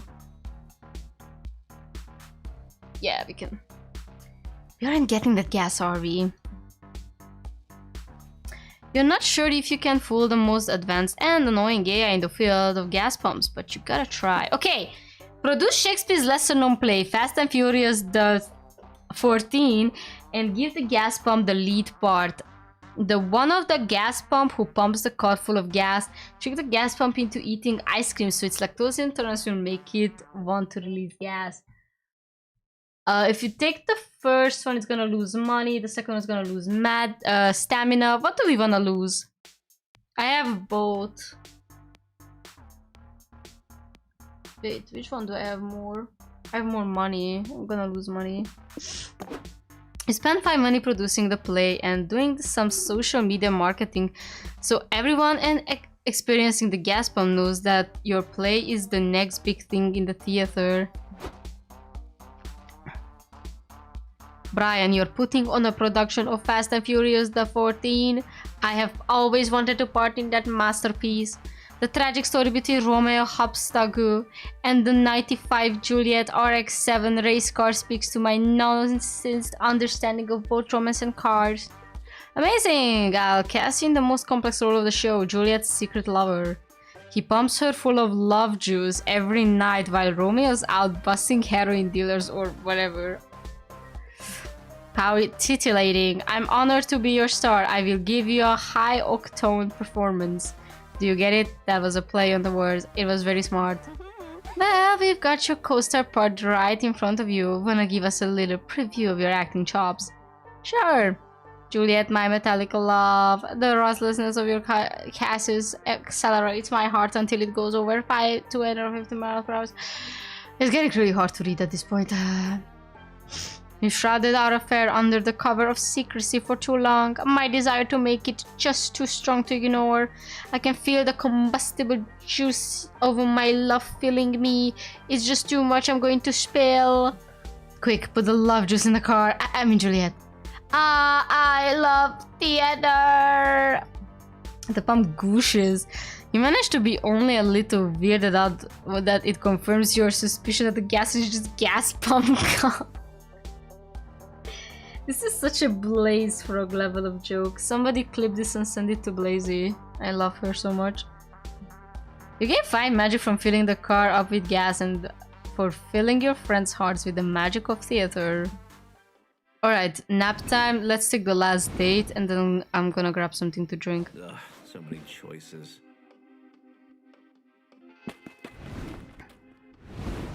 No beds here? Crap. Kings? Kings? You're naughty, aren't you? Oh, sorry. I mean, sorry if I was overstepping. Nah, I'm game. If you wanna know about my kings, so be it. Do tell. As a general rule, I'm quite open to trying new stuff. You only live twice, so you gotta explore the vast lands of sex in all its majesty. But after many sexcapades, I've learned a thing or two about kings. Like, messy stuff is all fun and games until you realize you need to clean up afterwards. And which of the three of you is gonna mop up all that guac? Not me.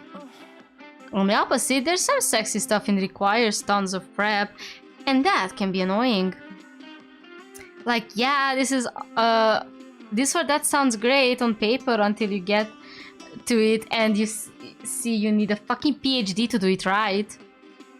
You've been reading for 3.5 hours. Are you sure you aren't thirsty? Also, hand. Sorry, thank you. I am tired, thank you. But let's reach 12. Like, I wanna try. We're gonna reach week 9. I know I'm making it seem like I'm picky, but believe me, hon, I'm not. I've cleaned up the guac. I've gotten the PhD. You gotta try stuff. But then over time you learn a thing or two. Better not to break the law unless you break the laws of thermodynamics. Glue is not a replacement for lube. And never involve bees. Makes sense. Duly noted. Better enough about me, let's talk about you. Or even better, let's talk about us. Like, just for funsies, let's hypothetically say you and I, you know, slap on the salmon, stuff the taco, do the non-pants dance. What would you want to do? Oh snap, you want to play it cool, but your head is spinning like someone's trying to exercise you. Think of something quick. Roleplay? Okay, that could work for me, but don't play it safe, boo. I want the specifics. What would be the best roleplay? What would be roleplaying as? I want to hear it all. Come on, Boo. Don't be shy. What do you roleplay as? Go for it, champ. Okay, I'm gonna check it because I'm too tired at this point.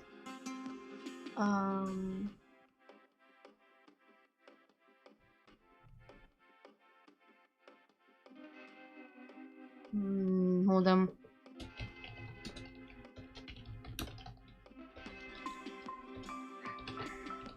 The conversation.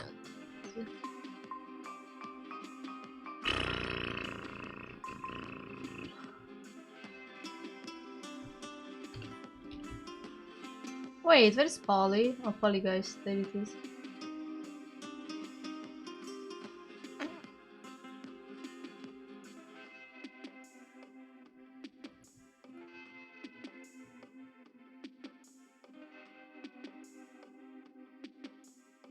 I think it's this one. Hold on.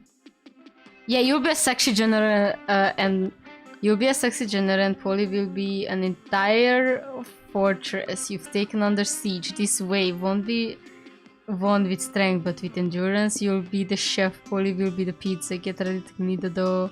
Wait, you've roleplayed before. Just use 2 characters from past campaigns. Else with valiant heir to the kingdom of Malsinor and Tybalt, brooding thief with Grimoire Pass.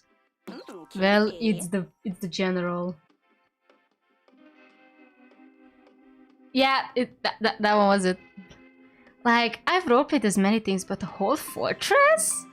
That's a first for me. There's plenty of room to improvise different tactics to enter me. You can even call for reinforcements if you feel like it. Sure. Sure. And you know what? I have the perfect engine for this kind of siege. It's one of my toys, a very strong one. I call it my little battering ram. Ooh. Wow, that sounds appropriate at the very least. Dang, sorry. Look at me. We were just doing a harmless throw experiment and here I am getting too into it. I know I can get intense sometimes. Sorry, boo. I kinda like it. You won't see me complaining. You and Polly grin at each other thinking of all the things you'd like to batter and ram. Is Polly more the friend? Yes. But we gotta still get... what's his name? We gotta... their name. We gotta get Milo. I just wanna chill. Alright, we are on week 8, chat. We are doing good. But before we can do even better, I need a drink.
Alright, gang, sorry, I'm back again.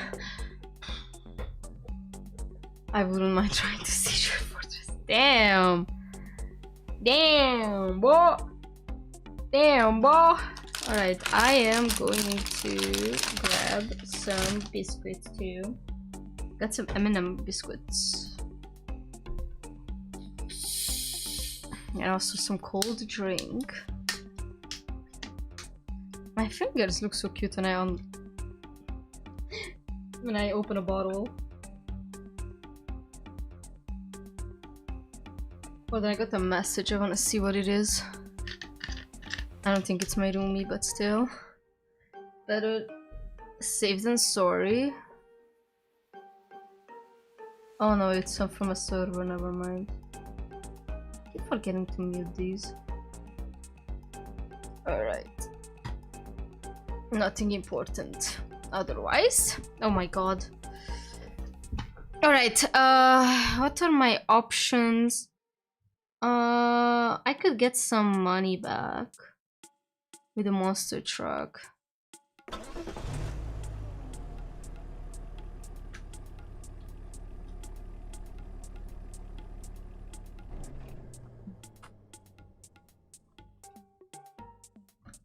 Nothing says fun like two huge trucks and huge rizz wrecking the shit out of each other. It's like trucks, but bigger.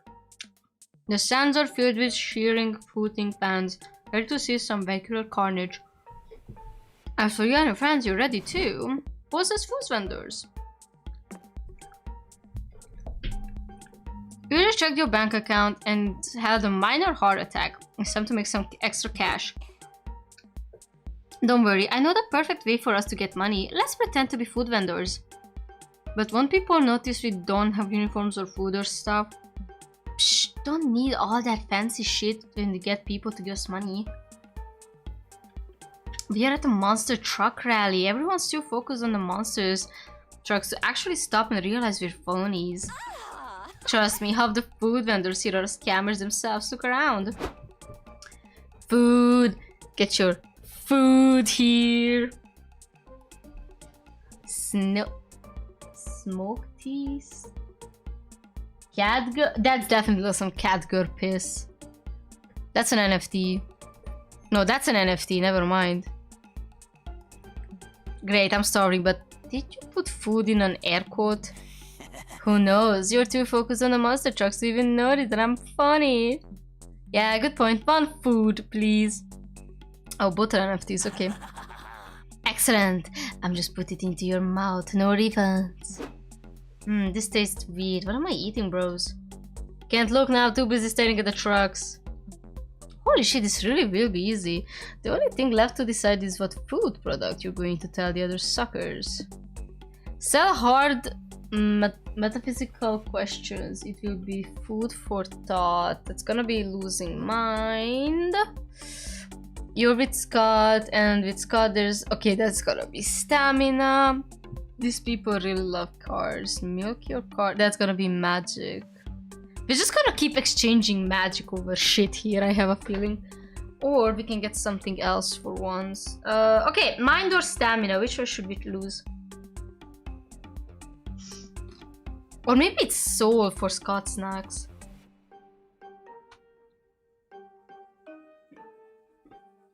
I'm gonna try that one. It's either soul or my stamina.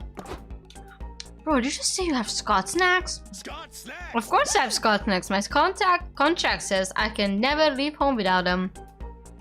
Awesome, we'll take some.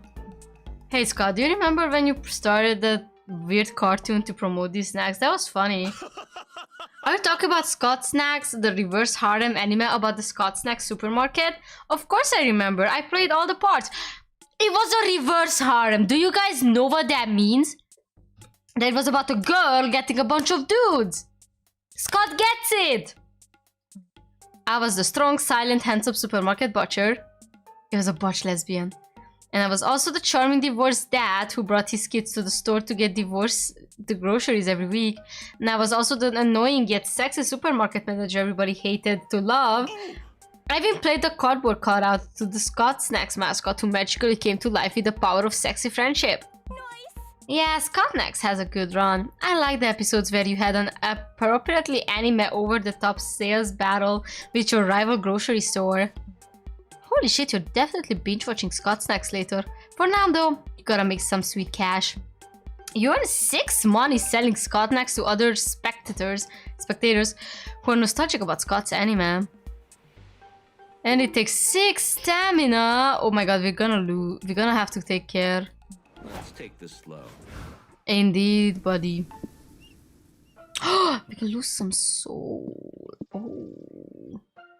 But there's still a way to lose soul. Let's see the end of the World Summit first.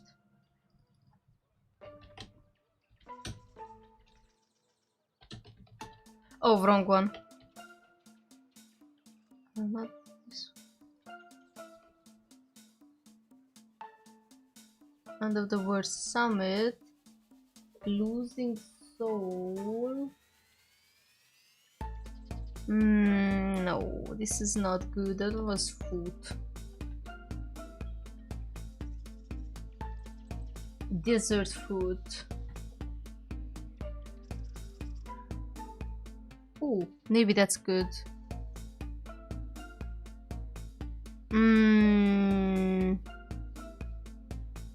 Yeah, none of them are good actually.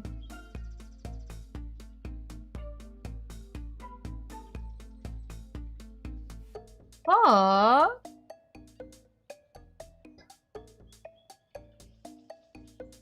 never mind, I'm actually stupid.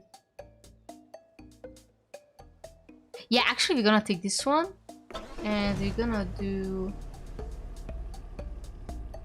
Okay.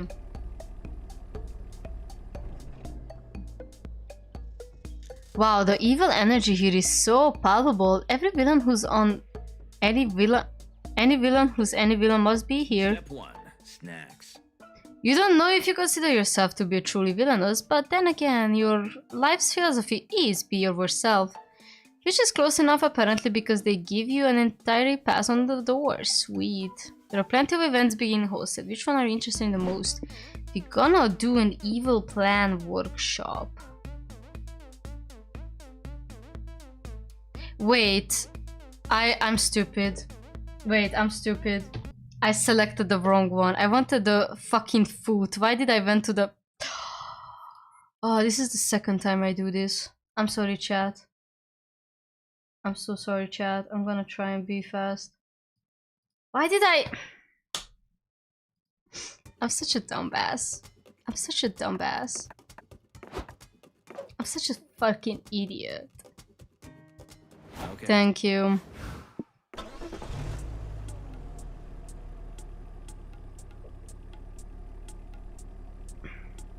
God, I'm stupid. This is the second time I do this stream. The desert foot is a particular landmark. It's a natural rock formation that looks exactly like a foot. You're not sure if that justifies all the guides, tours, and gift shops and tourist traps stuff surrounding it. But hey, you choose to come here, so you might as well enjoy yourself. What do you wanna do? We're gonna be guide tours. You see a sign advertising a guided tour and ask your friends if they're interested. Oh, I get it. You wanna pose as tour guides and prank tourists with fake fun facts about the food. Actually, you were interested in going on a real tour, but Polly's idea is way funnier, so sure, you'll take the credit for it.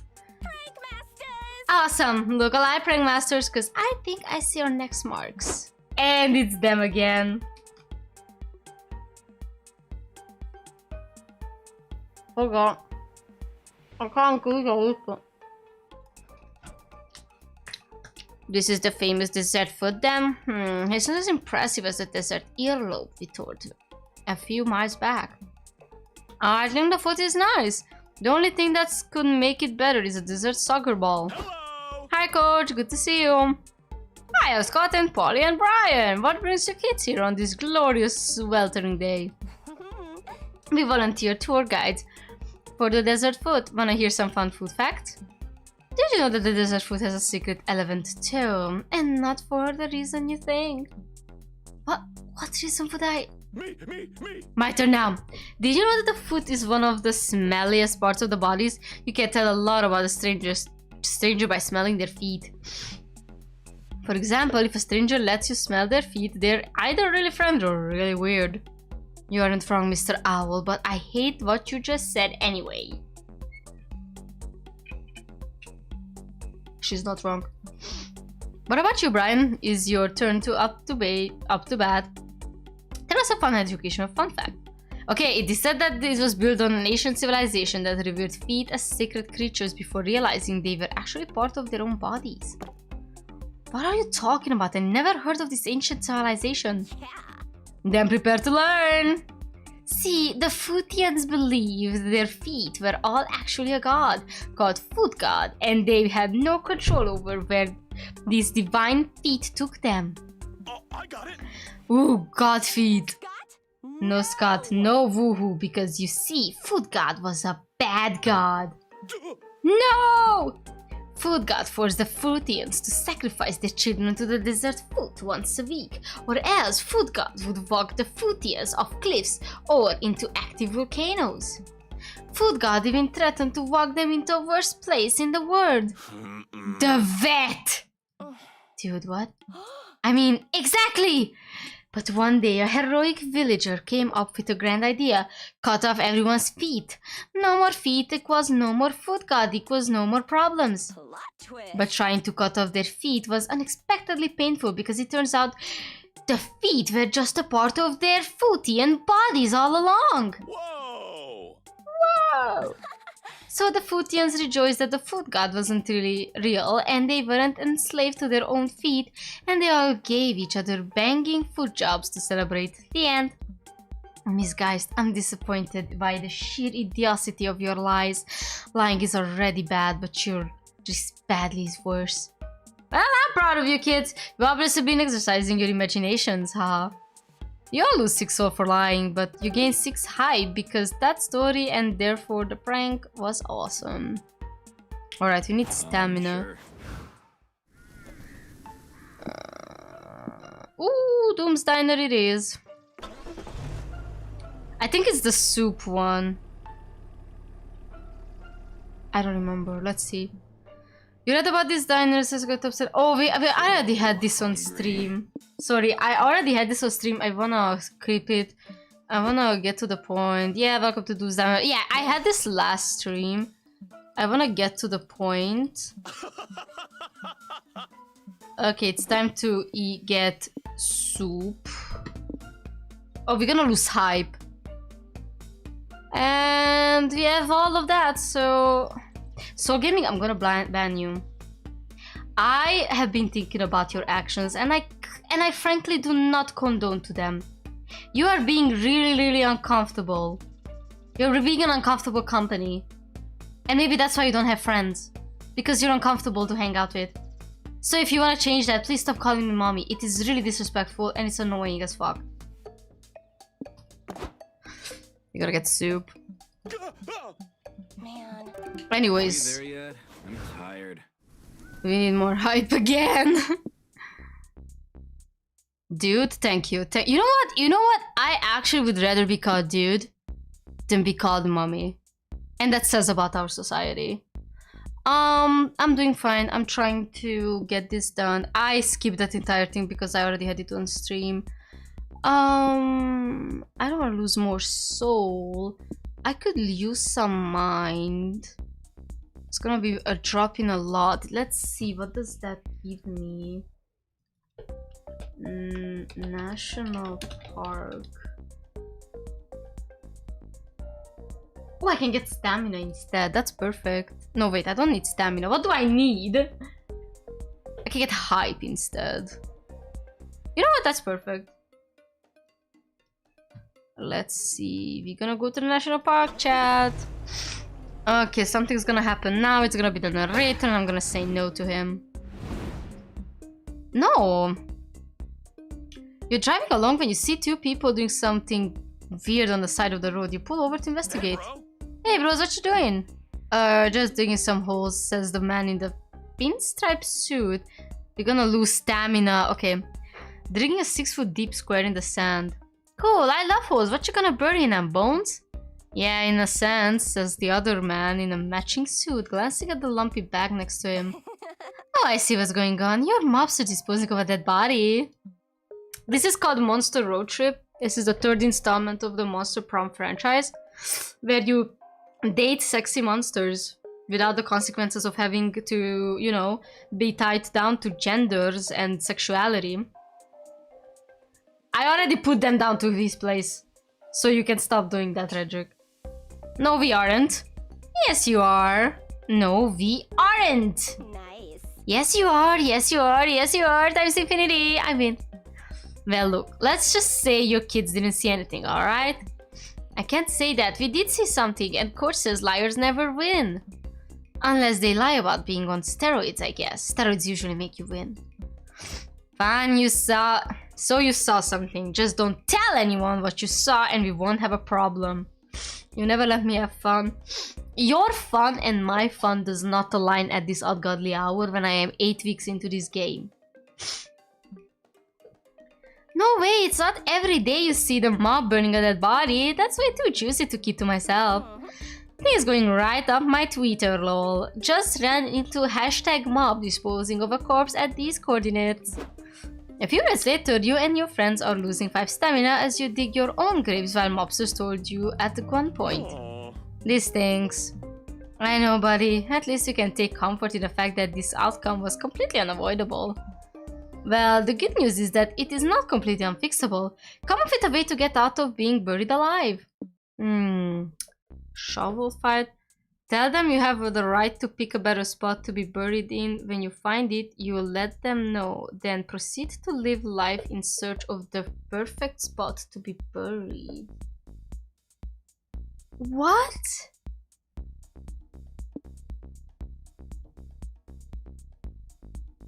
Is this mind?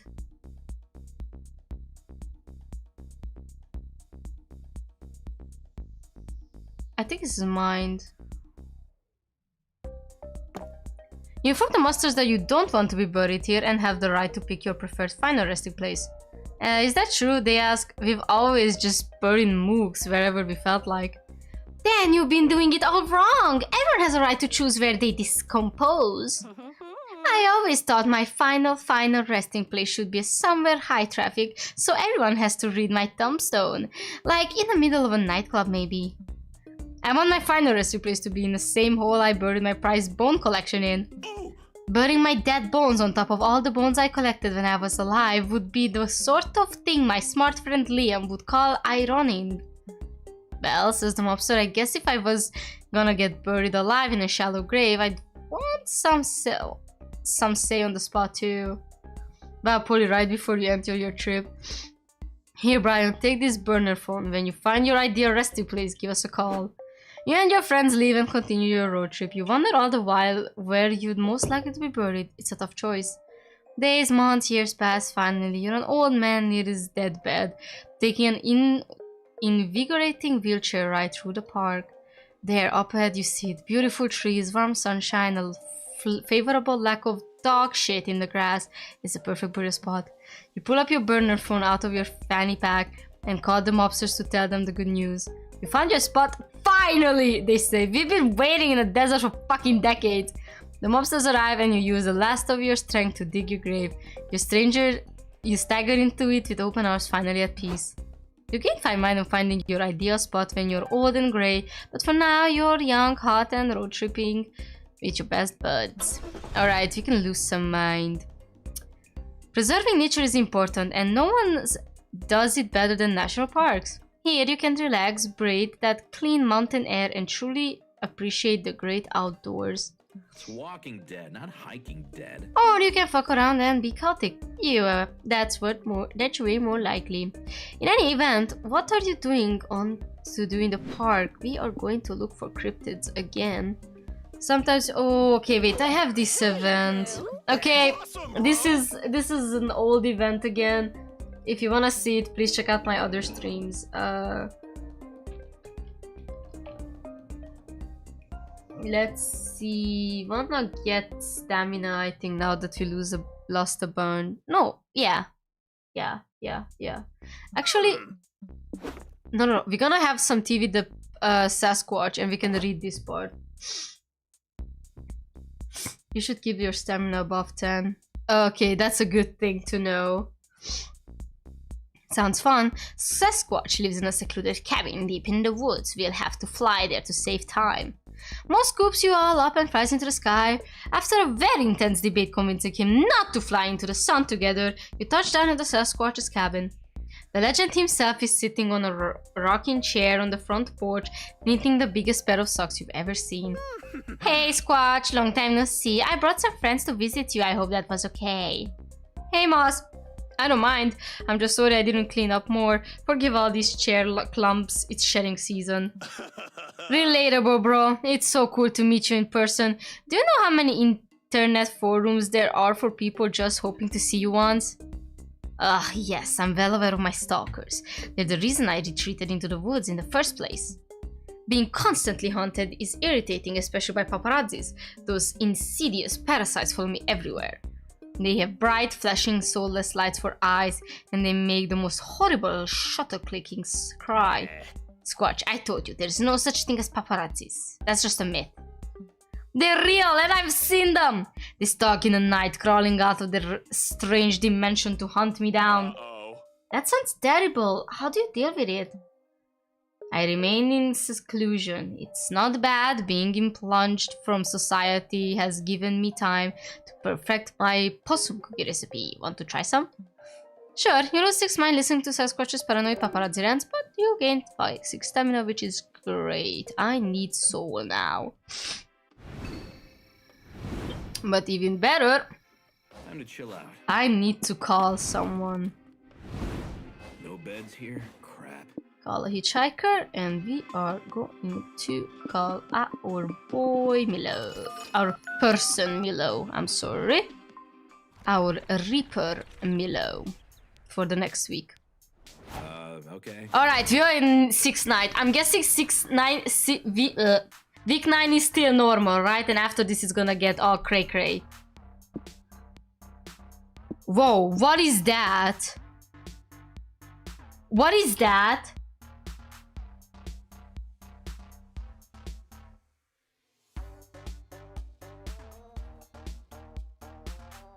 It started. Should I check that out? Oppa! Indeed, oppa! Should I check the weird scratchy? You can't pick the option. What do you mean you can't? That is the red thing. Okay. So I can just still play normal. Right? It looks like the option. Alright, play normal. Okay, I'm gonna go and get some soul in the dynast. Play normal, got to it, thank you. The dynast is a classy locale made for the road tripper with discerning taste. Sadly, it looks like everyone has your mother. It's packed. Okay, so I know this one. The poors are waiting for the blind date. Let's see the people who don't want to be bothered, because I always choose this one. Owing to your famous lack of common sense, you and your friends sit with the scariest looking motherfuckers in the oh, these are... Never mind. Oh, fudge. I know what this is. Wait. Dynast. Okay, we can lose magic or hype here. Magic or hype. Never forget. Yeah, we're gonna lose the magic. Hey, I'm Scott and these are my friends. Yeah, I know this one. We already had this on stream. Oh, we're gonna... Oh, Jesus Christ. Anyways, yeah, we're gonna look into the future. I already did this so many times, so sorry that I'm skipping. I just wanna see new stuff. Anyways, we got soul. Graveyard equals more soul. Caves, I cannot even... What does caves mean for the third one? Caves.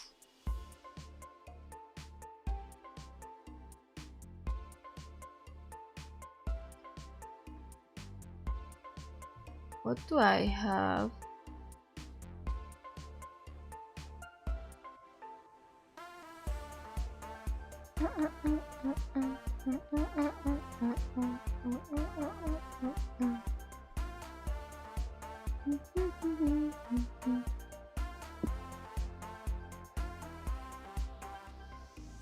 What about the graveyard? Sorry, I'm just... Crash a funeral is...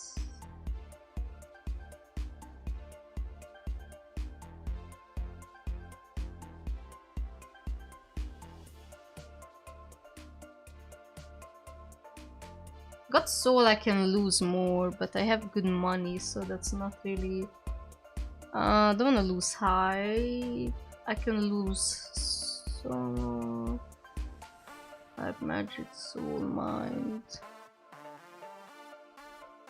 Okay, we're gonna do this and we're gonna go fucking crazy with it.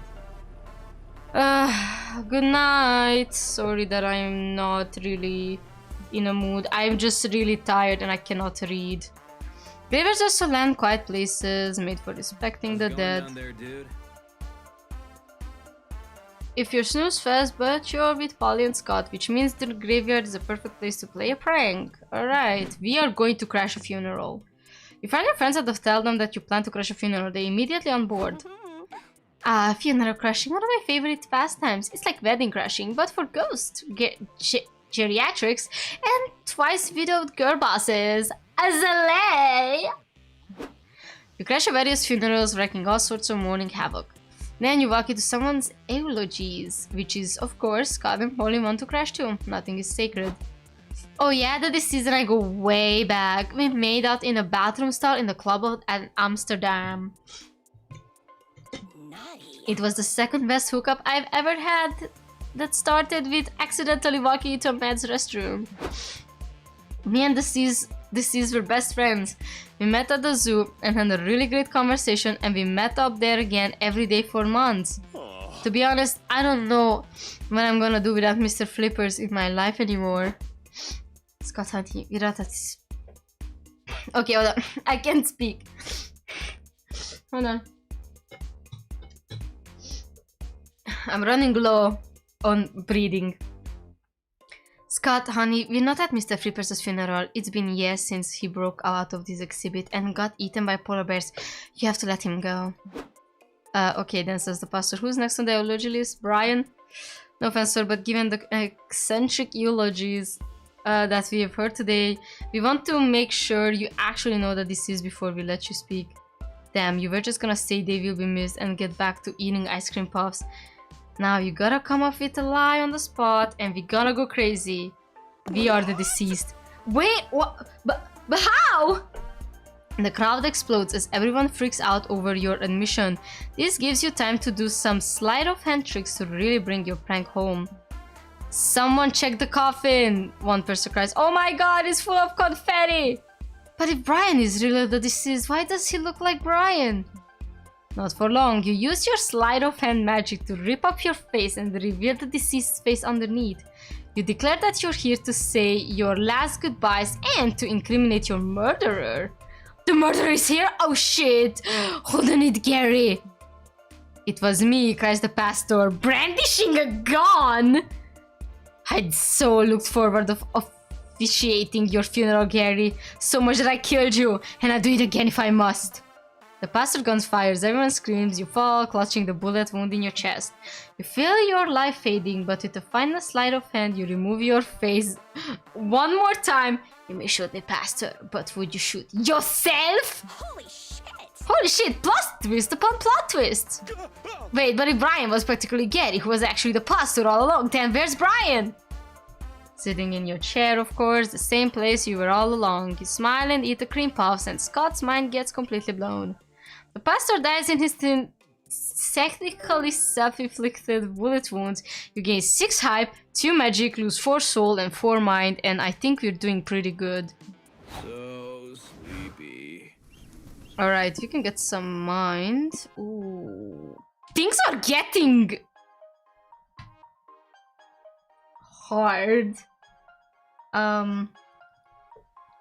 Regular motel. Let's see the options. In regular motel, I can only do the first 2.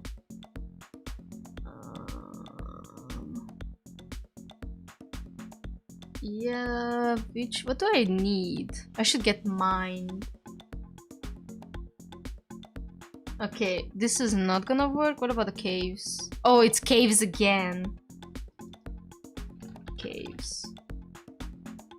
And I cannot do the middle one. And get money. But I have money.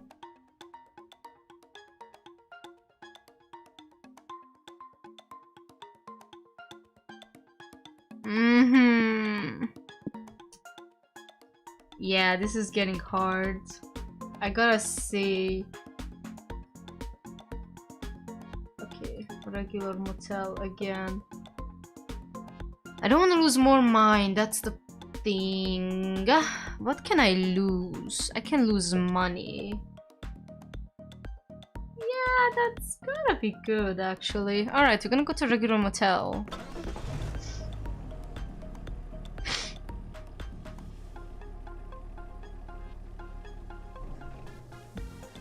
After a long, exhausting day of sitting in the car, you're ready to turn in for the night. Mama needs some rest. Time to choose which mundane activity to do before going to sleep. Surely Polly and Scott will find a way to make it weird. Oh my gosh. Okay, we're gonna watch some TV. You're not quite ready for bed yet, so you decide to watch some TV. Sadly, your motel doesn't have any streaming services, so you're stuck with watching cable like some 18th century peasant. One channel is playing a real reality show where the contestants are tiny people literally trapped inside your TV. Please don't change the channel, they beg. We're so hungry, we've been working for... Lame. Ugh, boring. What else is on? We changed it to the Snakes and Ladders TV adaptation. One aloof man says on the corner, chaos. Oh wait, we already had this on stream. Sorry, I'm skipping it because we already had this on stream. Oh yeah, this is the fish! I have this as a sticker. Alright, we're gonna watch the Scott snacks. The commercial opens with two kids eating a bland fiber cereal and crying. Suddenly a person in what only can be described as a Scott fursuit appears with a bag of Scott snacks. He throws the snacks at the kids while yelling, "Good boys!" and the kids transform into buff bodybuilders in revealing swimwear. He throws the snacks at the passing car while yelling, "Good boy!" and the car transforms into a buff robot in revealing swimwear. The parents appear and starts asking what's happened to their children. Scott throws snacks at them, but he doesn't say good boys. The parents transform into bowls of bland fiber cereal. The family dog starts barking because from a metaphysical standpoint, its owners have disappeared, possibly forever. Scott throws snacks at the boy and yells, "Good boy," transforms into a buff werewolf in a revealing swimwear. Scott looks at the camera and yells, "Always be good boys, never be not good boys. Scott snacks, the taste of good boys." Scott snacks. Woo! What a good commercial. I don't remember recording it though. Wait, if the parents turned into bowls of fiber cereal, does that mean those boys were being forced to eat people who'd been transformed? Is that why they were crying? The commercial was really weird, but it's worth your craving. Scott snacks look crazy. You gained some bags of online. Okay, we lose money, we get stamina. We can lose stamina now. Good boy! Let's take this slow. Alright. Oh my god, I keep getting caves! It really wants me to go into a cave! Alright, let's see what the cave is about.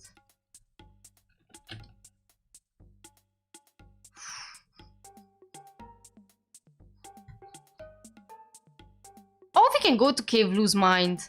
That's perfect. Okay, this is getting interesting.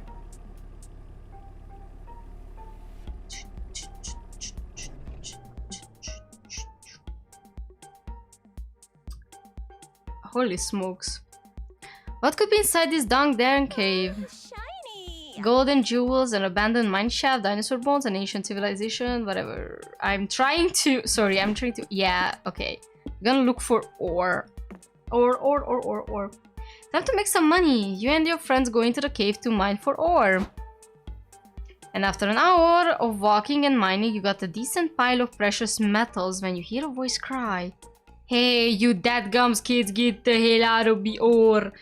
Yo, I've been hoarding this ore for 50 years and you ain't getting none of it." Why have you been hoarding ore in a cave for 50 years? Are you selling it? No, I don't want money. I want ore. You can't put a price on my precious ores. Each one perfect, priceless and unique. Just look at my sitting ore. I can spend hours crouching uncomfortably on it. Ain't she a beaut? It's one's my shitting ore. Yeah, I shit on it. If y'all need to go, I have a guest shitting ore cleaned up for ya. And this tall drink of a water is Orophilia, my ore wife. No relation to the wife I abandoned to become an ore hermit. Awesome, bro. Dang, bro, it sounds like you've got life all figured out. I'm jealous. Is there anything we can trade you for one of your best ores, pretty please? What's your offer? Well, what do you want? Well, if I know you got any suggestions, I've been in this cave for so long that I ain't got any frame of reference for what ore's worth. Oh, cool, then he'll be super easy to scam. You offer him the longest explosive stories about your lives. Okay, let's see. What's a juicy lore fact about fan-favorite polygeist? Oh, here's one. Even though you've got a reputation for being happy-go-lucky, there are still a few things that really stress me out. Like children. They're annoying, demanding, and you can't give them alcohol. How am I supposed to relate to that? Period. Hold on.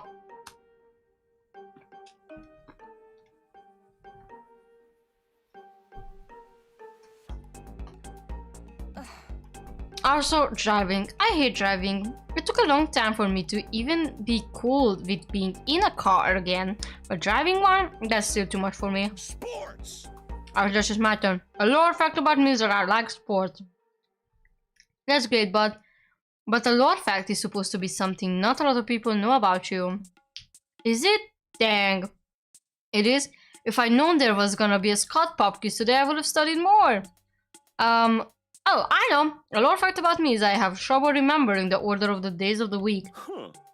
I know where Monday Night Football is, but I always confuse Tuesday and Tuesday. And where does Earth Day fit in? What about you, Brian? Tell us a lore about you.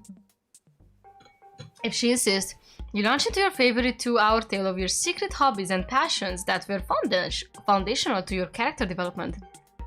And now I know why lore rhymes with bore. That story put me to sleep. Your story wasn't that boring, was it? Apparently it was because you lose 6 hype. Holy shit. At least it satisfies the ore collector. Any story you told. Okay, we get money, that's good. Holy shit.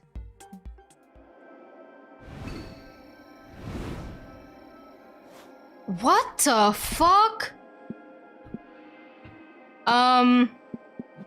What does this mean? I'm scared.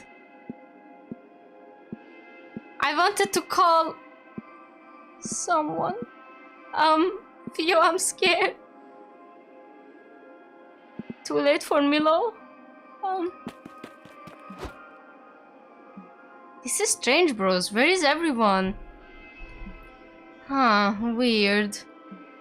Noodles isn't even here. What happened to that little bro? Wait, and where's Calculaster?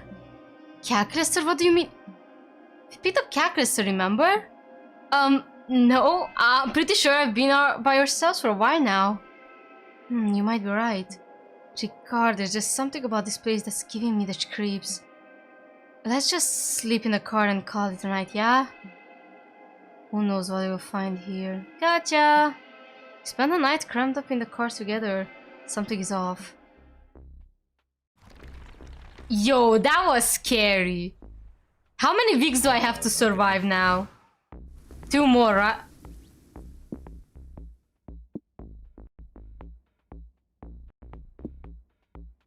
Wait, these are repeating. I already been here.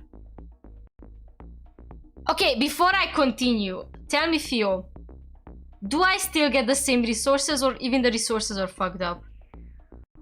Can I still count on the resources still being the same? Yo, everything's glitched out. Is it gonna be a fourth wall breaking kind of shit? Real?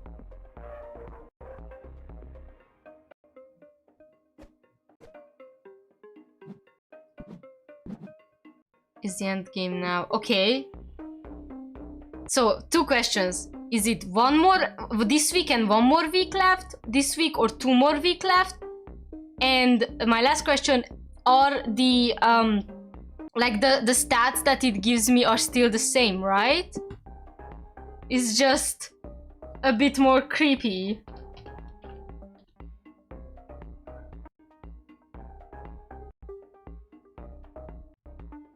Yeah, I think the stats are the same.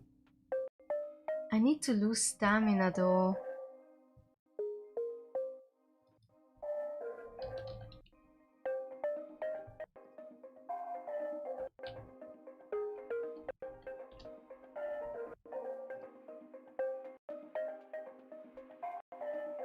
God. Oh, I can lose stamina for hype here.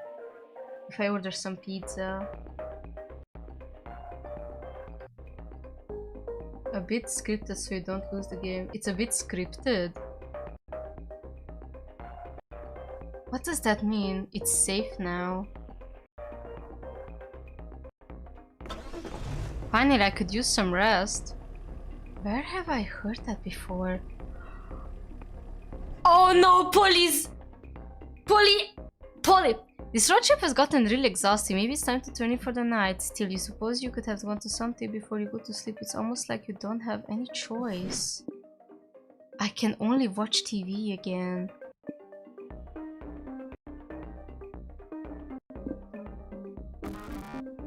Oh, it doesn't let me choose it. You're not quite ready for bed yet, so you decide to watch some TV. TV is good, TV calms you, TV keeps the demons at bay. There's still the reality show where the contestants are tiny people really trapped inside your TV. You're back! Please stay here, we've been stuck here for a week! Ah, this reality show gets old quickly. It's all, please, save us boring.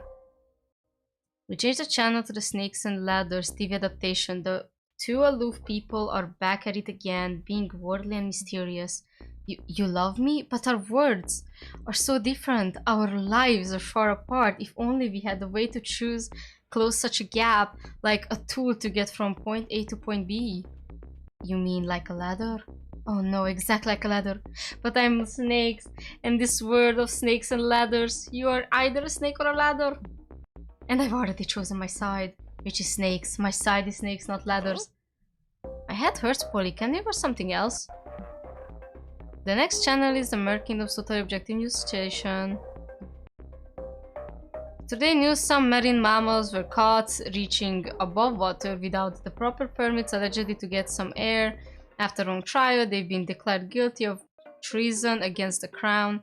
This evening his public execution will be held in the capital's main plaza. I can't do the Mer Kingdom's bullshit today. Brian, find something less depressing to watch, please.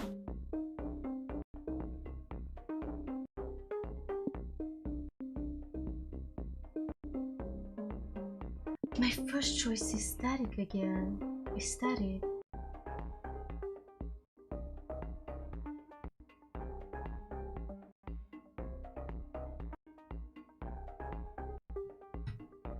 Do I have soul?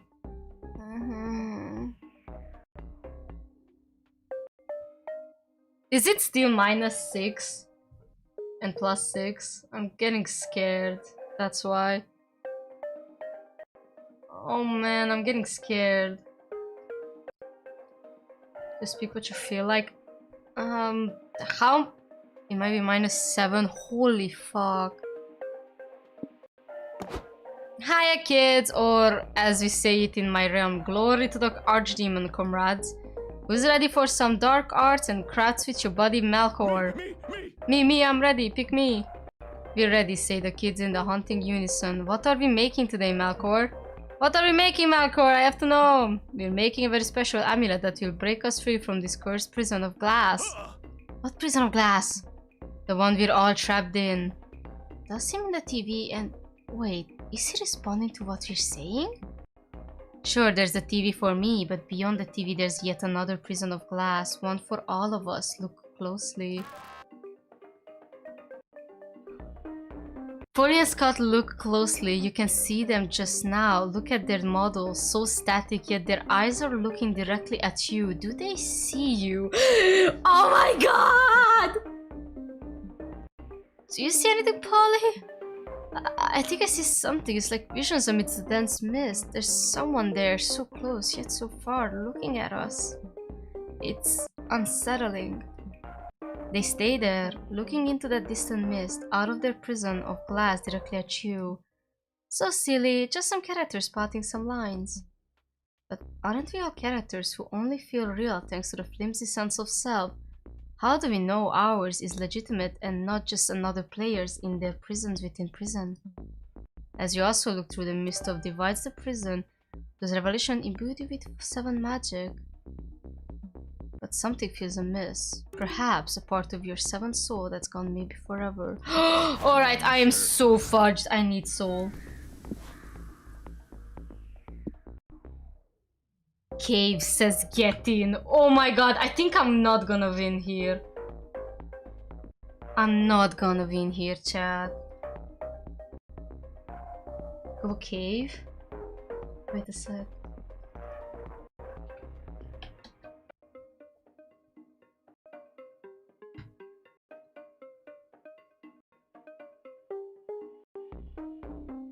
I can only go to the...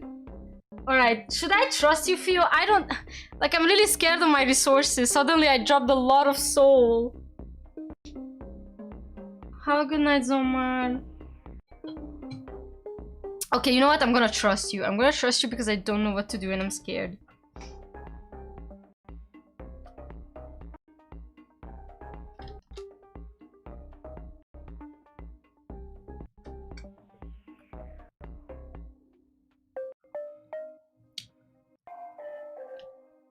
If I have to do this for 2 weeks, that's gonna be really scary.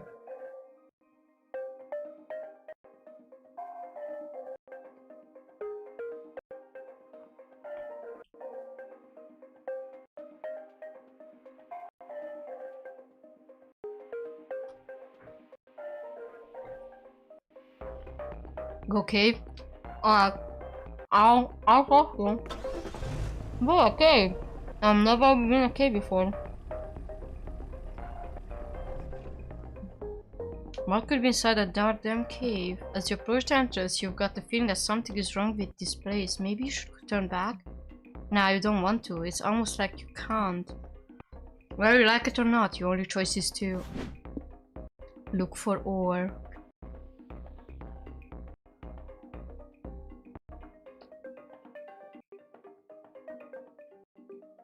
Should I trust you, Few? I'm very scared. Time to make some money. You and your friends go inside the cave to mine for ore. After an hour of walking and mining, you've got a decent pile of precious metals when you hear a voice cry out. Hey, you kids, leave my ore alone. You're always all up in my business, taking all my ore. When will it stop? What are you talking about? This is the first time we've looked for ore in these caves. We don't even know who you are. This is some sort of sophisticated city people joke. You came over and over again, always either taking my ore or tricking me into giving my precious ore up. Why? Why do you keep coming? Is this some sort of game for you? An ore theft game? Man. Why would we play a game about stealing ore? Who would play? You apparently. I'm losing my mind. These last few months have been like some sort of dreadful purgatory, an endless loop where I'm forced to forfeit my beloved belongings countless times. What did I do to deserve this hellish torture? Is it punishment for all those people I murdered years ago? What did you just say? No, I won't hear any more of your ploys and ruses to make me give you my ore. No more hearing stupid lore, no more free therapy sessions, no more taxi licenses, no! Not cool. Polly, this bro sounds a bit dangerous. I think we should leave. I sort of agree, Scott, but I feel like we need to get this ore. It's like the goal of this conflict is that we make sense. Ryan, any ideas? Choose no option at all. Let this poor soul keep his ore for once and break the full auction conflict option outcome. Taxi license, it's always worse. What do I do? I guess if I choose a taxi license, I lose soul. And the first one will lose me money.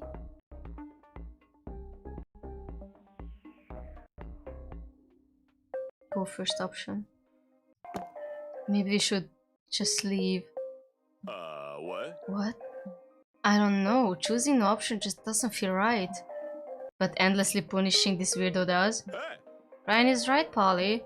Sometimes I feel like we do stuff that's wrong just because we need to choose an option. I wish we could just for once choose no option and avoid messing with things.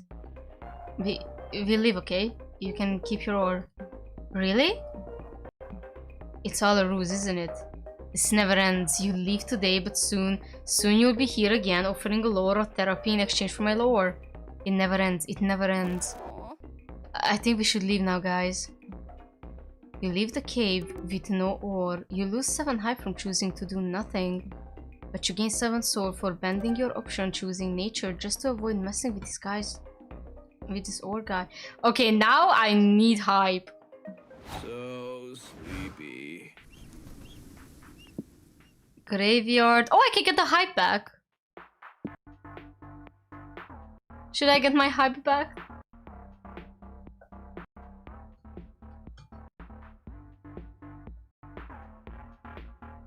I should get my hype back, right? Like... Graveyard, thank you. Pay your respects. Let's not visit the cave again. You stopped a lot of graveyards on this trip. Is this like your thing now? Now that you think about it, this is the graveyard seems familiar. You sort of remember reading some of these gravestones before. Actually, no, don't think about that. It's a road trip time, it's pranking time. Ignore that gut feeling that something is deeply wrong and pull a prank already. Crash the funeral. And find your friends and tell them that you plan to crash a funeral. They're immediately on board. Funeral crashing is my favorite pastime. It's like wedding crashing, but for ghosts, and purposes. Your crash various funerals wreaking havoc. Gain 7 hype. There's something strange happening though. A strong fog that rolls in from time to time. At one point, the mist covers everything, and a strange old woman appears, visibly concerned. You young foes, you're toying with forces you don't understand. This is the graveyard of graveyards, a place that transcends time and space, the inevitable graveyard that eventually claims us all. Your disrespectful tomfoolery is a desecration of all things sacred in the graveyard of graveyards. This place breathes, this place knows, and this place isn't happy with what you're doing. Stop yourselves before the graveyard decides to stop you itself. I heard your lady. I realize now that our actions weren't okay. We understand here. Let's shake hands as a sign of our understanding. Ah! Classic. The hand buzzer. True classic. Come on, guys. Let's go before this buskill goes back to raining on our parade. You turn through the fog until you end up someone's eulogies. Which, of course, Scott and Polly want to crash too. Nothing is sacred. So here you are in front of the 2 obvious options when it comes to pranking a funeral. The classic of classics, place a banana peel on someone's comically slip on the eulogy is done. Buy a 3-person horse costume online and crash the funeral. A horse suddenly crashing overly serious events is always hilarious. Alright, what do I do? The second one is money. And I think that's the best I can do. Unless the first one is magic. Which I don't think it's gonna be... Wait, the first one is stamina, right?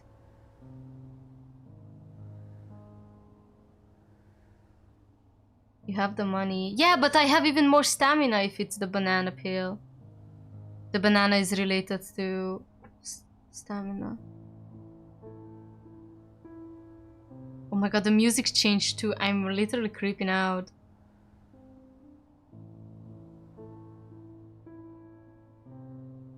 I don't know if it's the first stamina. Alright, you know what? We're losing money. Horse costume, Brian, you're natural. Yeah.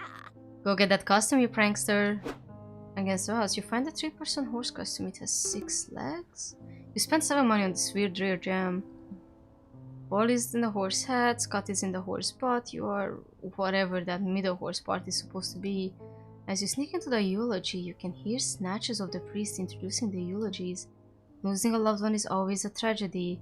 You can only imagine the weight of bearing the loss of an entire family. You can't hear the entire thing, but eventually the priest invites a man to say some words about the departed. You're too focused not getting caught, but you get to hear some stuff. Some disconnected sentences here and there. And then there's my little girl. Anyone who met her knows that she could light up the room with her smile. And no matter what, she always found a reason to smile. Oh god, I miss her smile. I'm sorry, I'm so sorry. Polly looks somber. I don't feel like pranking anymore, guys. Let's leave. Okay. Oh my god, what is happening? You live in a silent, respectful trot. It's hard to break character now. Ryan, please stop it. Sorry. You three leave, and it goes without saying that you won't talk about this. Are we there yet? I'm tired. Holy fudge. Okay, I can only do the dynast. I guess it doesn't matter, right?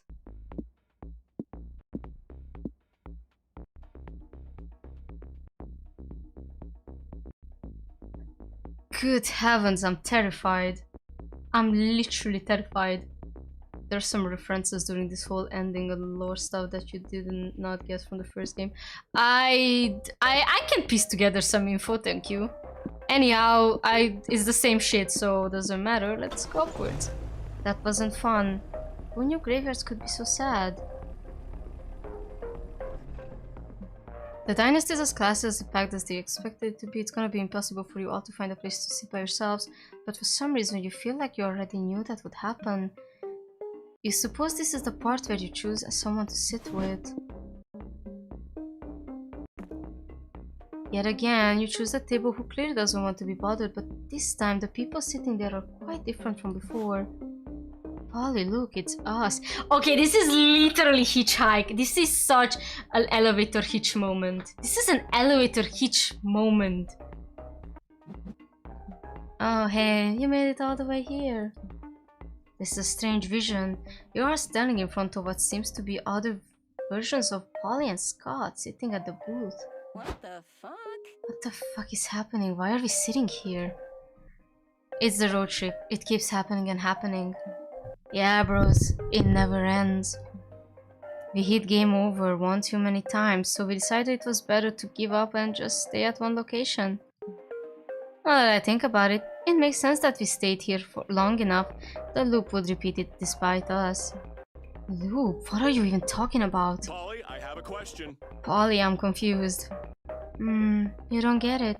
It's okay, just lose. The loop will reset and everything will be back to normal. If you're overlapping with us, it might also mean you're disrupting your own loop a bit too much. You should probably stop. Polly's right, you gotta stop before it gets too weird. It's better for everyone's sake. Yeah, I can feel it. Us interacting is leaving some strange effect. You must leave. Please just move on to the part where you choose an option and mess with your resources. My advice though, aim to lose before it's too late.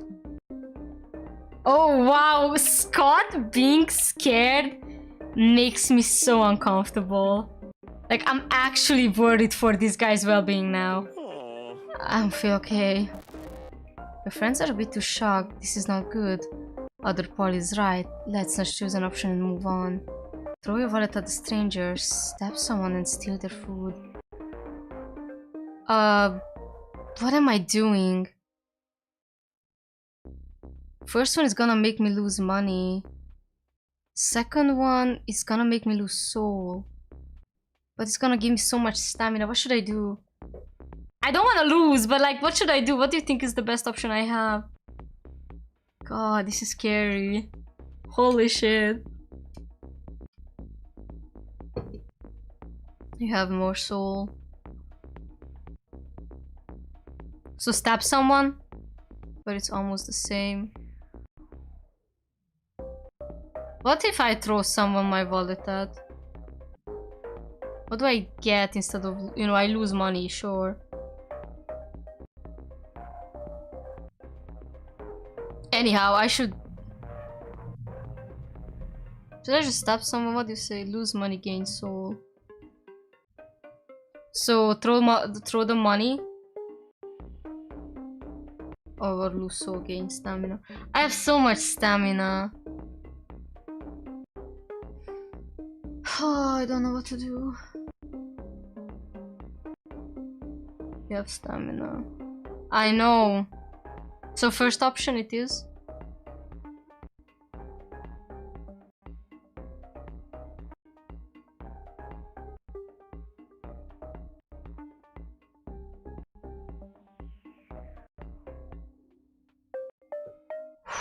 Buddy, go with first.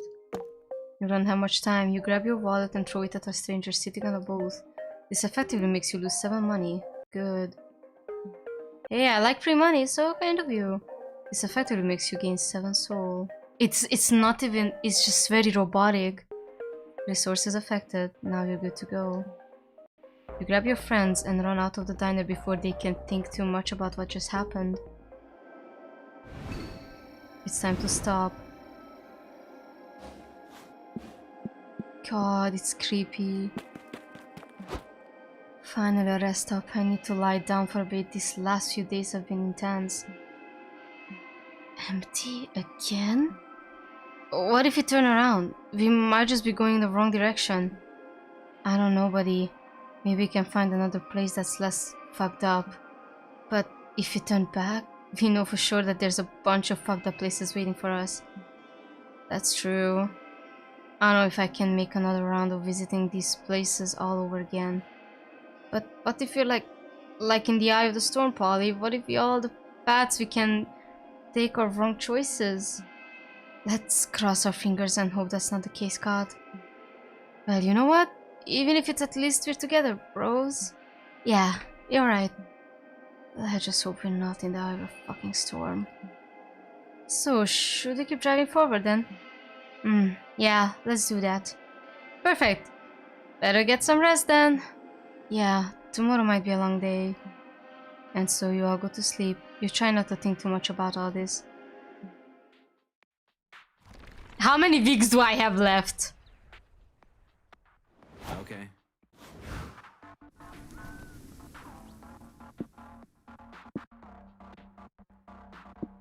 What even is this? It's the regular motel again. Oh no, I'm terrified. What am I doing, Theo? I'm scared.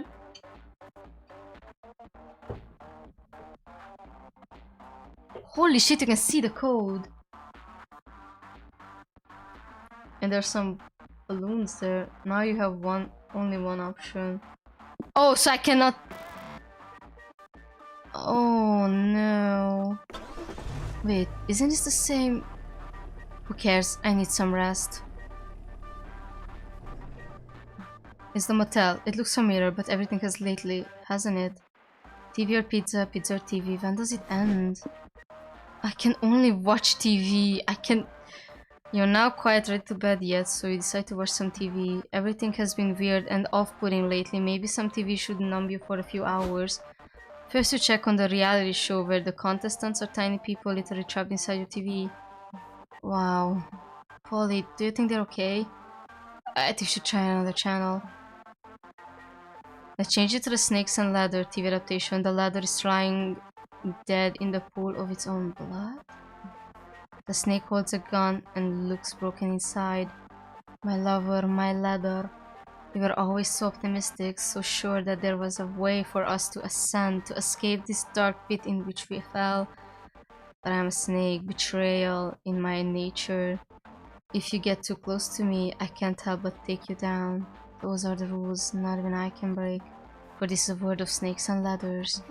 So wait, they mentioned a ladder could bring the two lovers together, but one of the lovers was already a ladder themselves? How does that work? This is so inconsistent. I think the show means that we're all either snakes or ladders and we can't escape the nature of who we are. Which one are you, Brian? Are you the snake or are you the ladder? The question makes you a bit uncomfortable. What if you're a snake and it's you who's taken your friends down this weird rabbit hole? We try another channel. The next channel is the Mer Kingdom's Totally Objective News Station. Technical difficulties, please stand by. Oh, I hope the Mer Kingdom is okay. No, Scott, I'm sorry! Let's not think too much about it. Brian, can you change the channel? Stop, stop, stop, stop. Oh my god, which one do I choose? I'm terrified.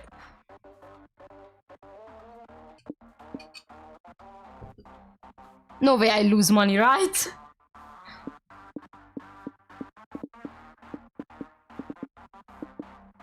Choose the stop one. It doesn't matter what you choose. I'm gonna choose stop. What?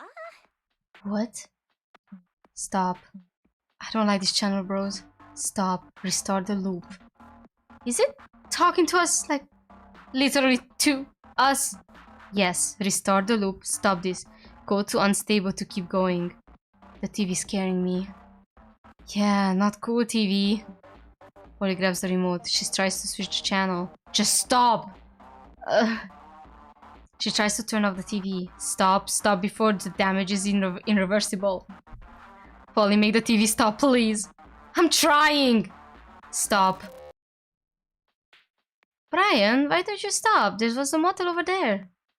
Didn't we though? Did we though? I feel like we stayed at the motel. No way, we just drove by it. I know, and yet something feels incredibly off, guys. It doesn't feel right. It's my turn again. I didn't get the rest. A regular motel, but now it's black and white. What the? Look, Polly, a motel. You are at the motel. You have always been at the motel. The time for choices is over. Come on in. Oh, I'm scared! Oh, I'm scared! A motel. Didn't we just visit a motel recently? Nah, bro. We visited a... We visited something, I'm sure of that. Yeah, buddy, I think we visited a motel. No way, we'd remember that. I know, but my memory feels foggy and I have the nagging feeling we've been in this motel before. Agree to disagree? Sure, in any case, the thing that's bugging me now is how deserted this place is. Did you notice there's no one here? Not even staff. You look around, the motel is absolutely empty. Strange. It's not only that. Have you noticed it's super quiet? You're right. Hello? Is anyone here? Hello? This is odd. Man. I don't have a good feeling about these guys. I'm not feeling well either. What do you mean? I don't know. Something feels off, bros. Like inside. Don't be scared. Fuck off. Fuck off, Kion. That is my shtick. Yeah, I can feel it too. It's weird. Like it's coming from your very core, right? I don't like it. Maybe it's a place. Let's leave, okay? I think I've had enough of this motel anyway. You all go back to the motel entrance. When you get to the main hall, there's someone there standing waiting for you. You need to stop. Oh, Jesus fucking Christ, I'm so scared. Huh? Ah! Who are you? Just stop. You're pushing this too far. Reset the loop and everything will be back to normal. Let's just leave, Polly. I'm not feeling okay. Things have been off lately. Was it you? Are you doing this to Scott? No, you're doing this to yourselves. And if you keep pushing it, it will only get worse. Worse? What do you mean? Just stop. Brian, why did you stop? There was a... Maybe it's a good thing we didn't stop. Yeah, maybe. I don't know why, but I don't have a good feeling about that motel. Right, and I don't figure anyways, something feels wrong. Okay. Well... Spooky Academy. The time for being young and unafraid is over. Oh my god! The music changed too! Holy shit, it changed too! I don't feel right. Why is all this happening? Well, you're only supposed to drive until you either lose or reach a destination. But you're not doing either this time.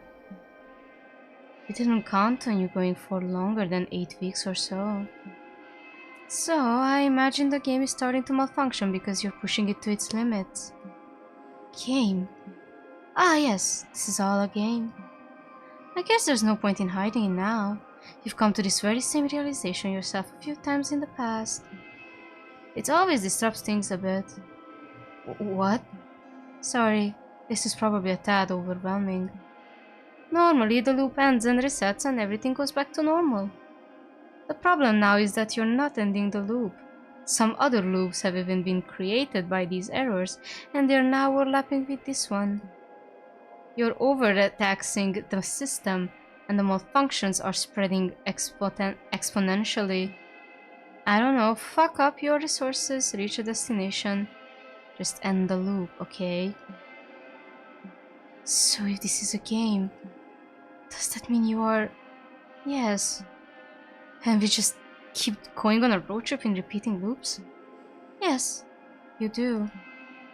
What's the point of everything? Why? I don't even know where to start. It's okay. I can imagine this is a lot to take in. At least the road trip has been nice, hasn't it? Up until it all went shit. Yeah, we tried to make it nice, chaotic, but in a fun way. Good memories, you know. Yeah, good memories. The sky looks nice tonight, doesn't it? I guess it does, yeah. Ah, Spooky Academy, the place where it all began. Do you ever miss it? The chaos, the laughter, being young and unafraid. But the most important question is, what is the school doing here in the middle of nowhere? Something's off. Class.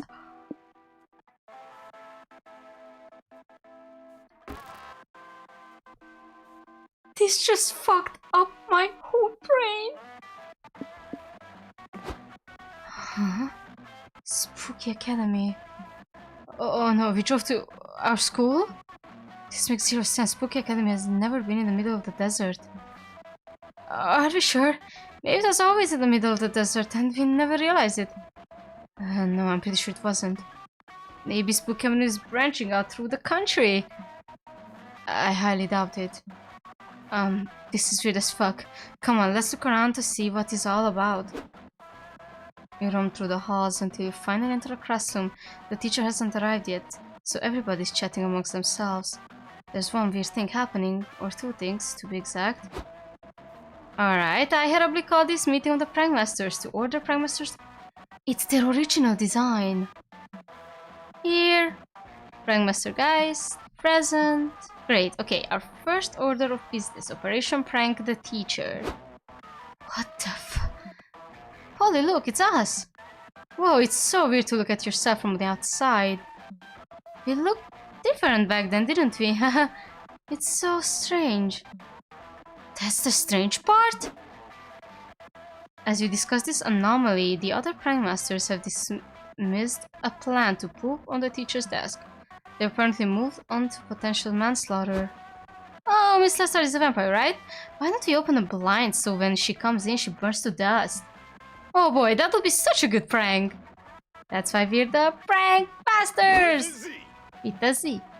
The blinds won't budge though, I remember this. That's good, now I realize murder wouldn't be a nice prank after all. Not so fast, buddy, look over there, it's Brian.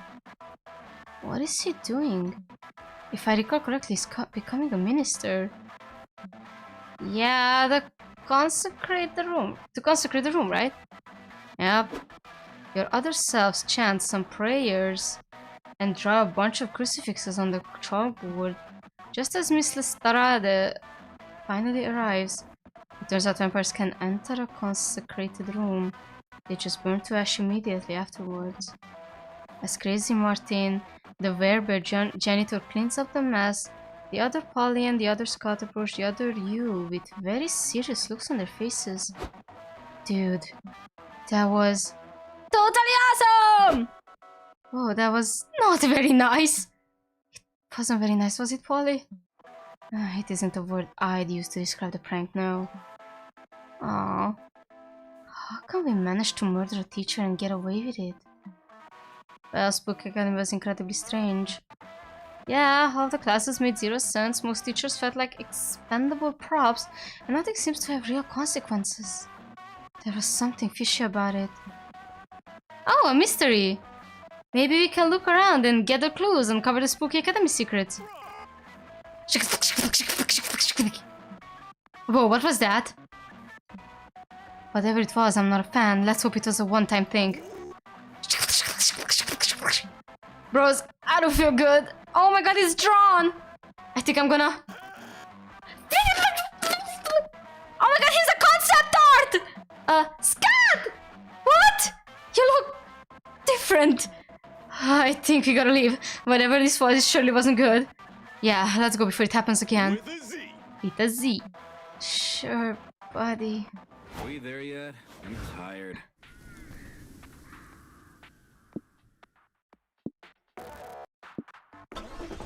What the fuck is that place? What's happening to Scott? It's hard to tell. The system is using most of the processing power to deal with all of these malfunctions. I guess Scott is subconsciously forfeiting most of his internal process so the system can deal with this whole mess. He sure is a good boy, isn't he? Yeah, that's Scott for you. But as a result, he might be running his core processes and character cornerstones only, becoming the simplest expression of what Scott is meant to be. Character cornerstones? Well, characters are complex things. You develop one cornerstone first, a sort of thematic pillar, then you build a few more. Then it's a snowball effect. The character starts to get fleshed out from all those pillars. And thus, Scott is slowly regressing to this main cornerstone. His main cornerstone. What would that be? I guess you find that out if you keep going.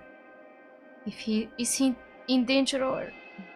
No, I'm quite sure things will go back to normal once we solve all these malfunctions. But you all need to end the loop, Polly. You get out of the car and look at this building. So you just made me realize that there are more parts you can miss in this ending.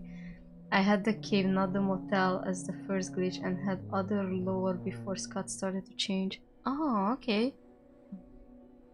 So it's still it has some randomized effect. What's this place? Looks like Polly! Yeah, it does. Maybe it's Polly's house then? No, I've never seen this place in my afterlife, which makes it 10 times creepier. Sports aphorism that doesn't really relate to this situation. What? Scott is getting worse, man. Hey, you okay, buddy? Hooray! I guess that's a yes?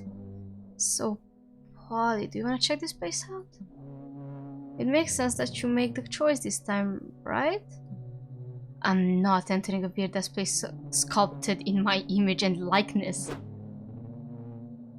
You all enter this sort of sanctuary of Polly. It's full of long halls and big chambers all made of beautiful marble. There are statues of Polly everywhere. What? The statues look like Polly! Yeah, they most definitely do. They even come with little stories. What do you mean? You go where Scott is, close to the statue of Polly playing chess. He's not wrong, there's an inscription on the plinth. Polygeist and chess. One of Polly's traits is her passion for and mastery of chess. It serves two main purposes. First, it builds lore, especially towards her relationship with her mother Naja. It's a different way of showcasing a mother-daughter relationship, as we discover chess is how Polly connects with her mom despite having such different personalities. Second, it aims to add more depth and texture to the character.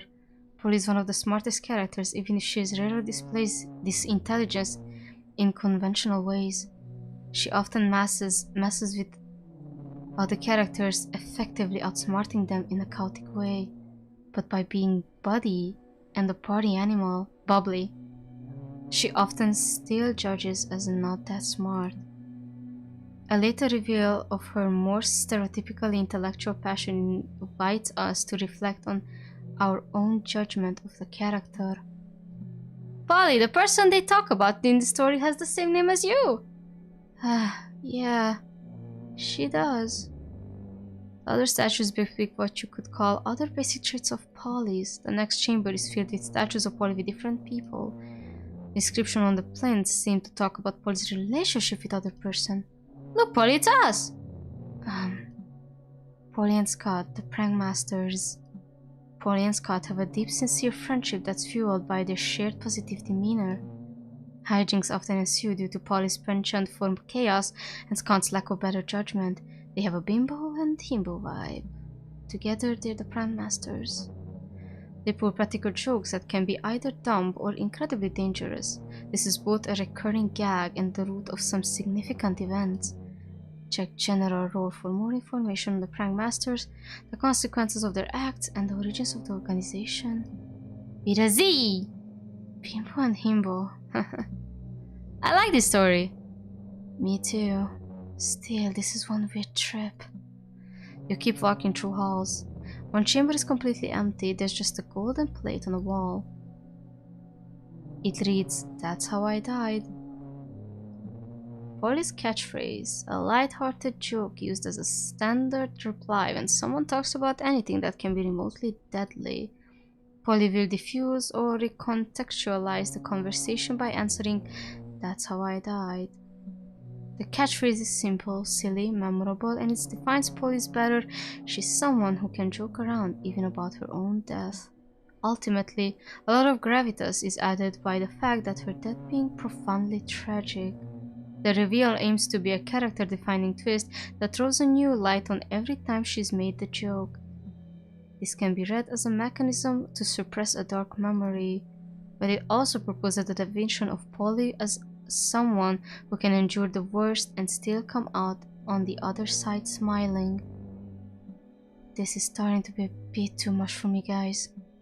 Oh no, what's wrong? I just don't love being psychoanalyzed by a bunch of statues, you know? Ah, right, I just like what Coach said once. Memory of something Coach said that's somewhat related to the situation in a dumb, absurd way. Oh, of course. There is an death ending. In this game or it's the first one, right? I think I'm gonna throw up, bros. Oh my god, she's even more deteriorating. Buddy, are you okay? Yup, in the first game, yeah. Don't worry, bros. Something dumb and naively positive. With a Z. Yeah, I think this is our cue to leave. Scott needs some rest. And I think I'm done with this marble statue therapy session. You all leave. Polly's pretty quiet, but her silence is incredibly loud in a way. Will make you stop. It literally said will make you stop. Have you looked at that? What the fuck is it? The system is cannibalizing itself, it seems. It's doing all kinds of somersaults to avoid completely imploding. It looks intense, almost beautiful. It looks dangerous and imminent. You have to end the loop. That sanctuary was fucked up, man. Oh, my suffering is what? A narrative device? My character's cornerstone a twist? Not exactly. The way I wrote you, your tragedy isn't supposed to be your cornerstone, Polly. If anything, is what comes next. How you always choose to embrace life no matter what curveball it throws you. First of all, cheesy. Second, it's all nice and positive, but it still stings when you're on my end. I'm not arguing with that, but you know conflict is also part of fiction. What are we arguing anyway? What's the point of these conversations when this is all just code and script? Look, I'm not gonna pretend there isn't a script behind all this. There is one. But when you create a character, it soon grows past its cornerstones. It's almost as if you set them free. Yes, I do write your words, but while writing you, I also wonder to myself, what would Polly do? What would she say? It's like an object you've set into motion, you know? Once it's moving, you're not necessarily applying force anymore, and yet they keep moving. I can imagine where you may be headed, but ultimately I don't entirely know. Like a road trip where you don't know what destination you're headed for. Oh, shut up. My point is you can be fictional and still, in a way, be real. You're made of pieces of myself and people I love, traits, beliefs, anecdotes. I've seen the sun rise after a party, and for a moment I set all my worries aside and just thought, fuck, life is good. And that's you. Now people will get to meet you, and I trust that some people will look at the life differently thanks to you. That effect will be very real. I wanna think that after this, there's a Polly who stays in these stories, having a misadventures and creating more good memories. But there's another Polly, one that goes beyond the story, beyond the game, the Polly that stays in emotion even after I'm gone. You ask why we have these conversations. To me, I think these conversations are about reflecting on the meaning and purpose of the character I create, where they come from and where they go. To you, I sincerely don't know. I'm sorry I can't give you better answers. To the Polly who will stay, I can only do my best to write you faithfully and with care. To the Polly who will go, go wherever you go, I'll be rooting for you.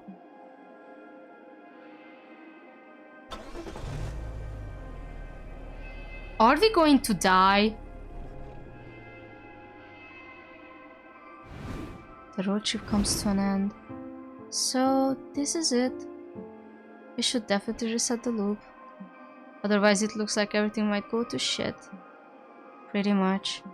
I mean, look at poor Scott. He's clearly at his limit. No, Scott! Scott! Scott loves his friends. Scott loves Polly. Oh, buddy. I love you too. But I think I will keep going, Brian. Where? There. Promise me you'll reset the loop once I'm gone, okay, Brian? Polly, it's fine. A part of me will surely remain here in the loop. Good memories and all that, right? Yeah, but I need to try. If only so that a part of me gets beyond all the script and code. Like you're here, but also kinda there. Which reminds me, can I ask you for another favor? Sure. When you're out there, carry me with you. That way, if the word... What the shit? What am I starting crying? That way, if this whole keep going thing doesn't work, I still make it to the other side somehow. Polly. And maybe a part of me will get out there, to a place where I truly get to write my own story. Anyhow, I'm not one for goodbyes. He hugs you and stays like that for a while, as if she was holding onto his mouth. Bye. After that, she starts walking into the nothingness. And stay put as you watch her getting further away. You tell yourself you wait until she disappears below the horizon. And so, you wait just a bit longer before ending this loop, making this moment last as you bid Polly farewell.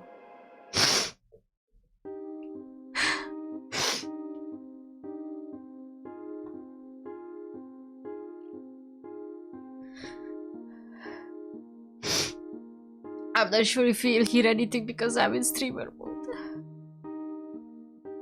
I am that smiling girl you met at some party night, filled with possibilities and made of hurricane. I took your hand and you felt old and bereft of air, as you realized it was so hard to keep my pace. And as the sun rose, I smiled and said, let's dance again, just one more time. And still some think that I'm a fool, 'cause my endless smile. But truth is, it is not my thing to parade my smarts. I am the one who loves and laughs, 'cause I choose to see the light in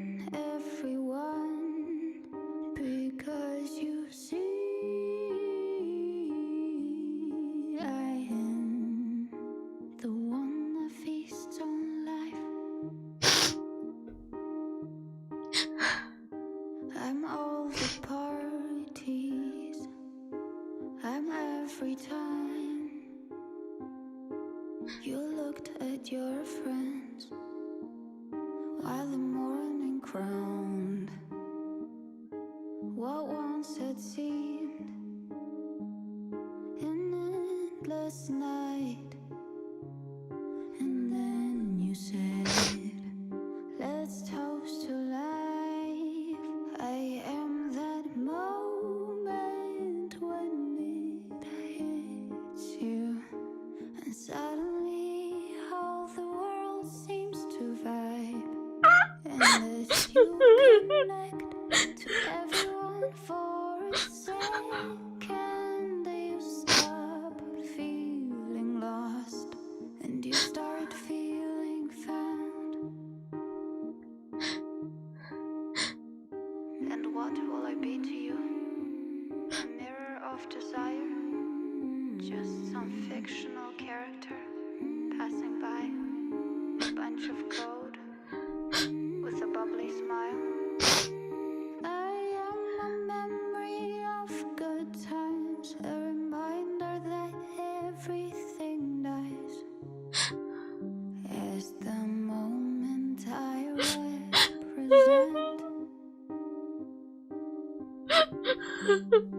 can only drift away.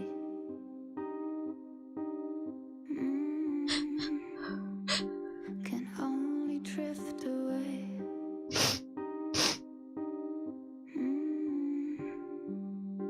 Can only drift away.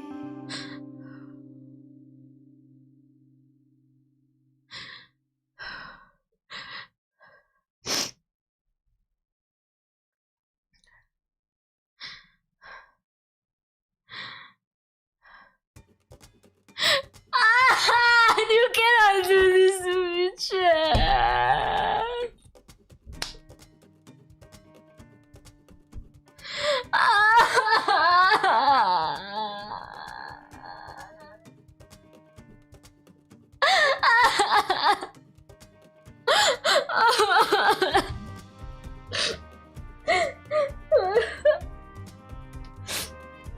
Holy fuck shit. Oh Jesus fucking Christ. Oh my god. Oh my fucking god, until the last fucking song it didn't hit me this hard. What do I hit? Yes or no? I don't even know anymore.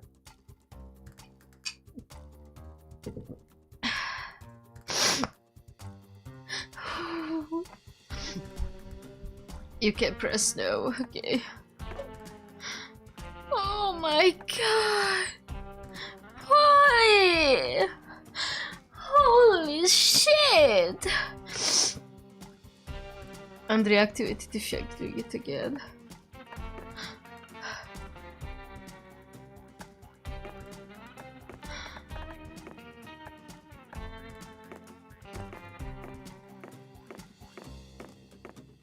Oh, I'm guessing they're not gonna put it here. No, the police sanctuary. Welcome back, Paulina. The time of being young and afraid is over. You will stay here. We were waiting for you. Get in. These were the ones. Pay your respects. Yeah, I had this too.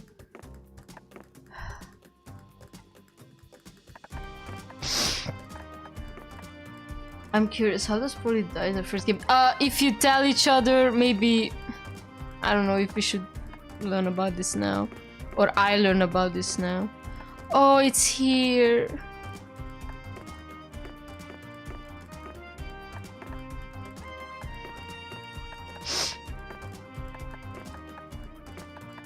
Oh, man.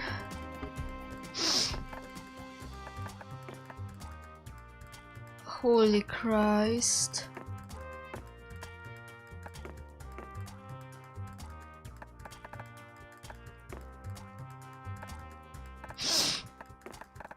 I'm so dead.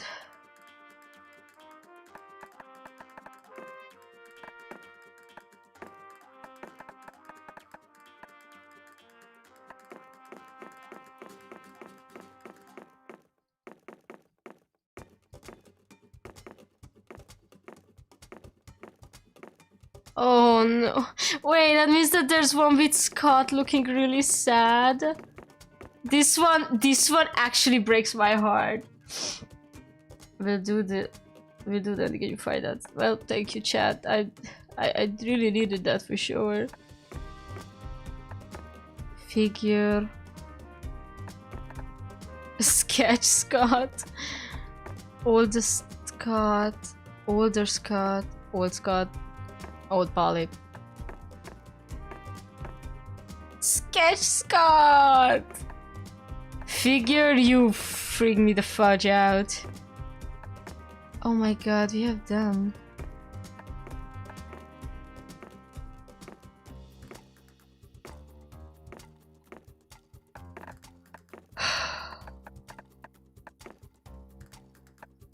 I don't think I'm doing cool chat. Figure, course Scott, sketch Scott, older Scott, older Scott, old Scott, graveyard lady, Malcolm TV, and the rest of the guys are not new. Oh my lord.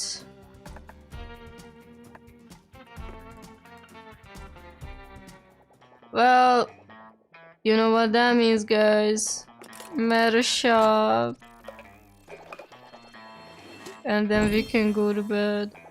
Spy, chibi, credit storyboard, father figure cancel or explanation.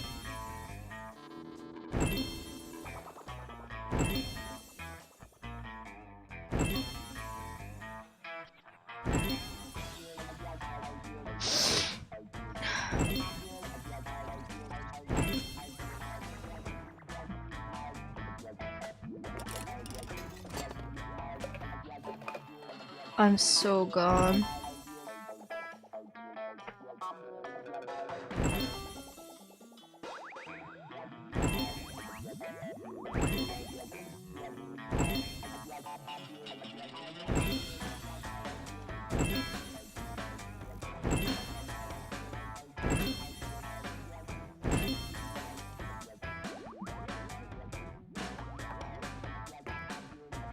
Bye, Mr. Narrator. I gotta quit chat. Oh my god. Yo. I actually cried so hard. I tried to hold back because of the music, but at some point I had to like sniff so many times, and I'm so sorry, it was annoying. Oh my lord. I was not expecting fourth wall breaking. I'm gonna be real. I was expecting more talk about Porty's, past and stuff. God. This game. Holy shit. I was not expecting the fourth wall to literally break apart.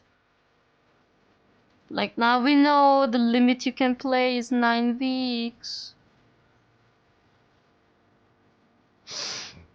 Holy shit.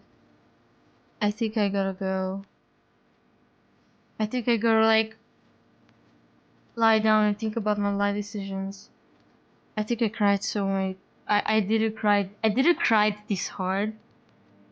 I didn't cry this hard when I was playing, when Tabbertalk was giving me, whatever backstories. Holy shit, Polly. Good lord. Like the funeral part with the father talking, I'm pretty sure it's gonna be messed up. They did not spoil her death. It's in an ending in the first game, so if you can find it. I know. I was expecting to be more about that, But there was like the one part when she goes, during the glitch you go to graveyard and, funeral stuff, and you decide to not do the funeral shit. About a deleted character. Is this not the graveyard lady or someone else?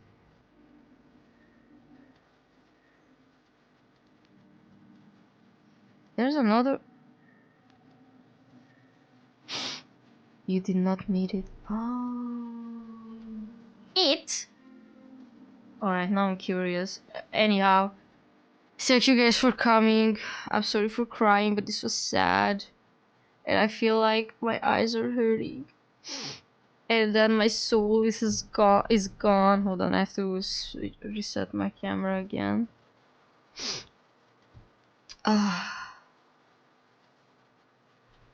I'm going to have to go. Thank you for the 5 gifted during the stream. I appreciate it. Thank you for everyone who came.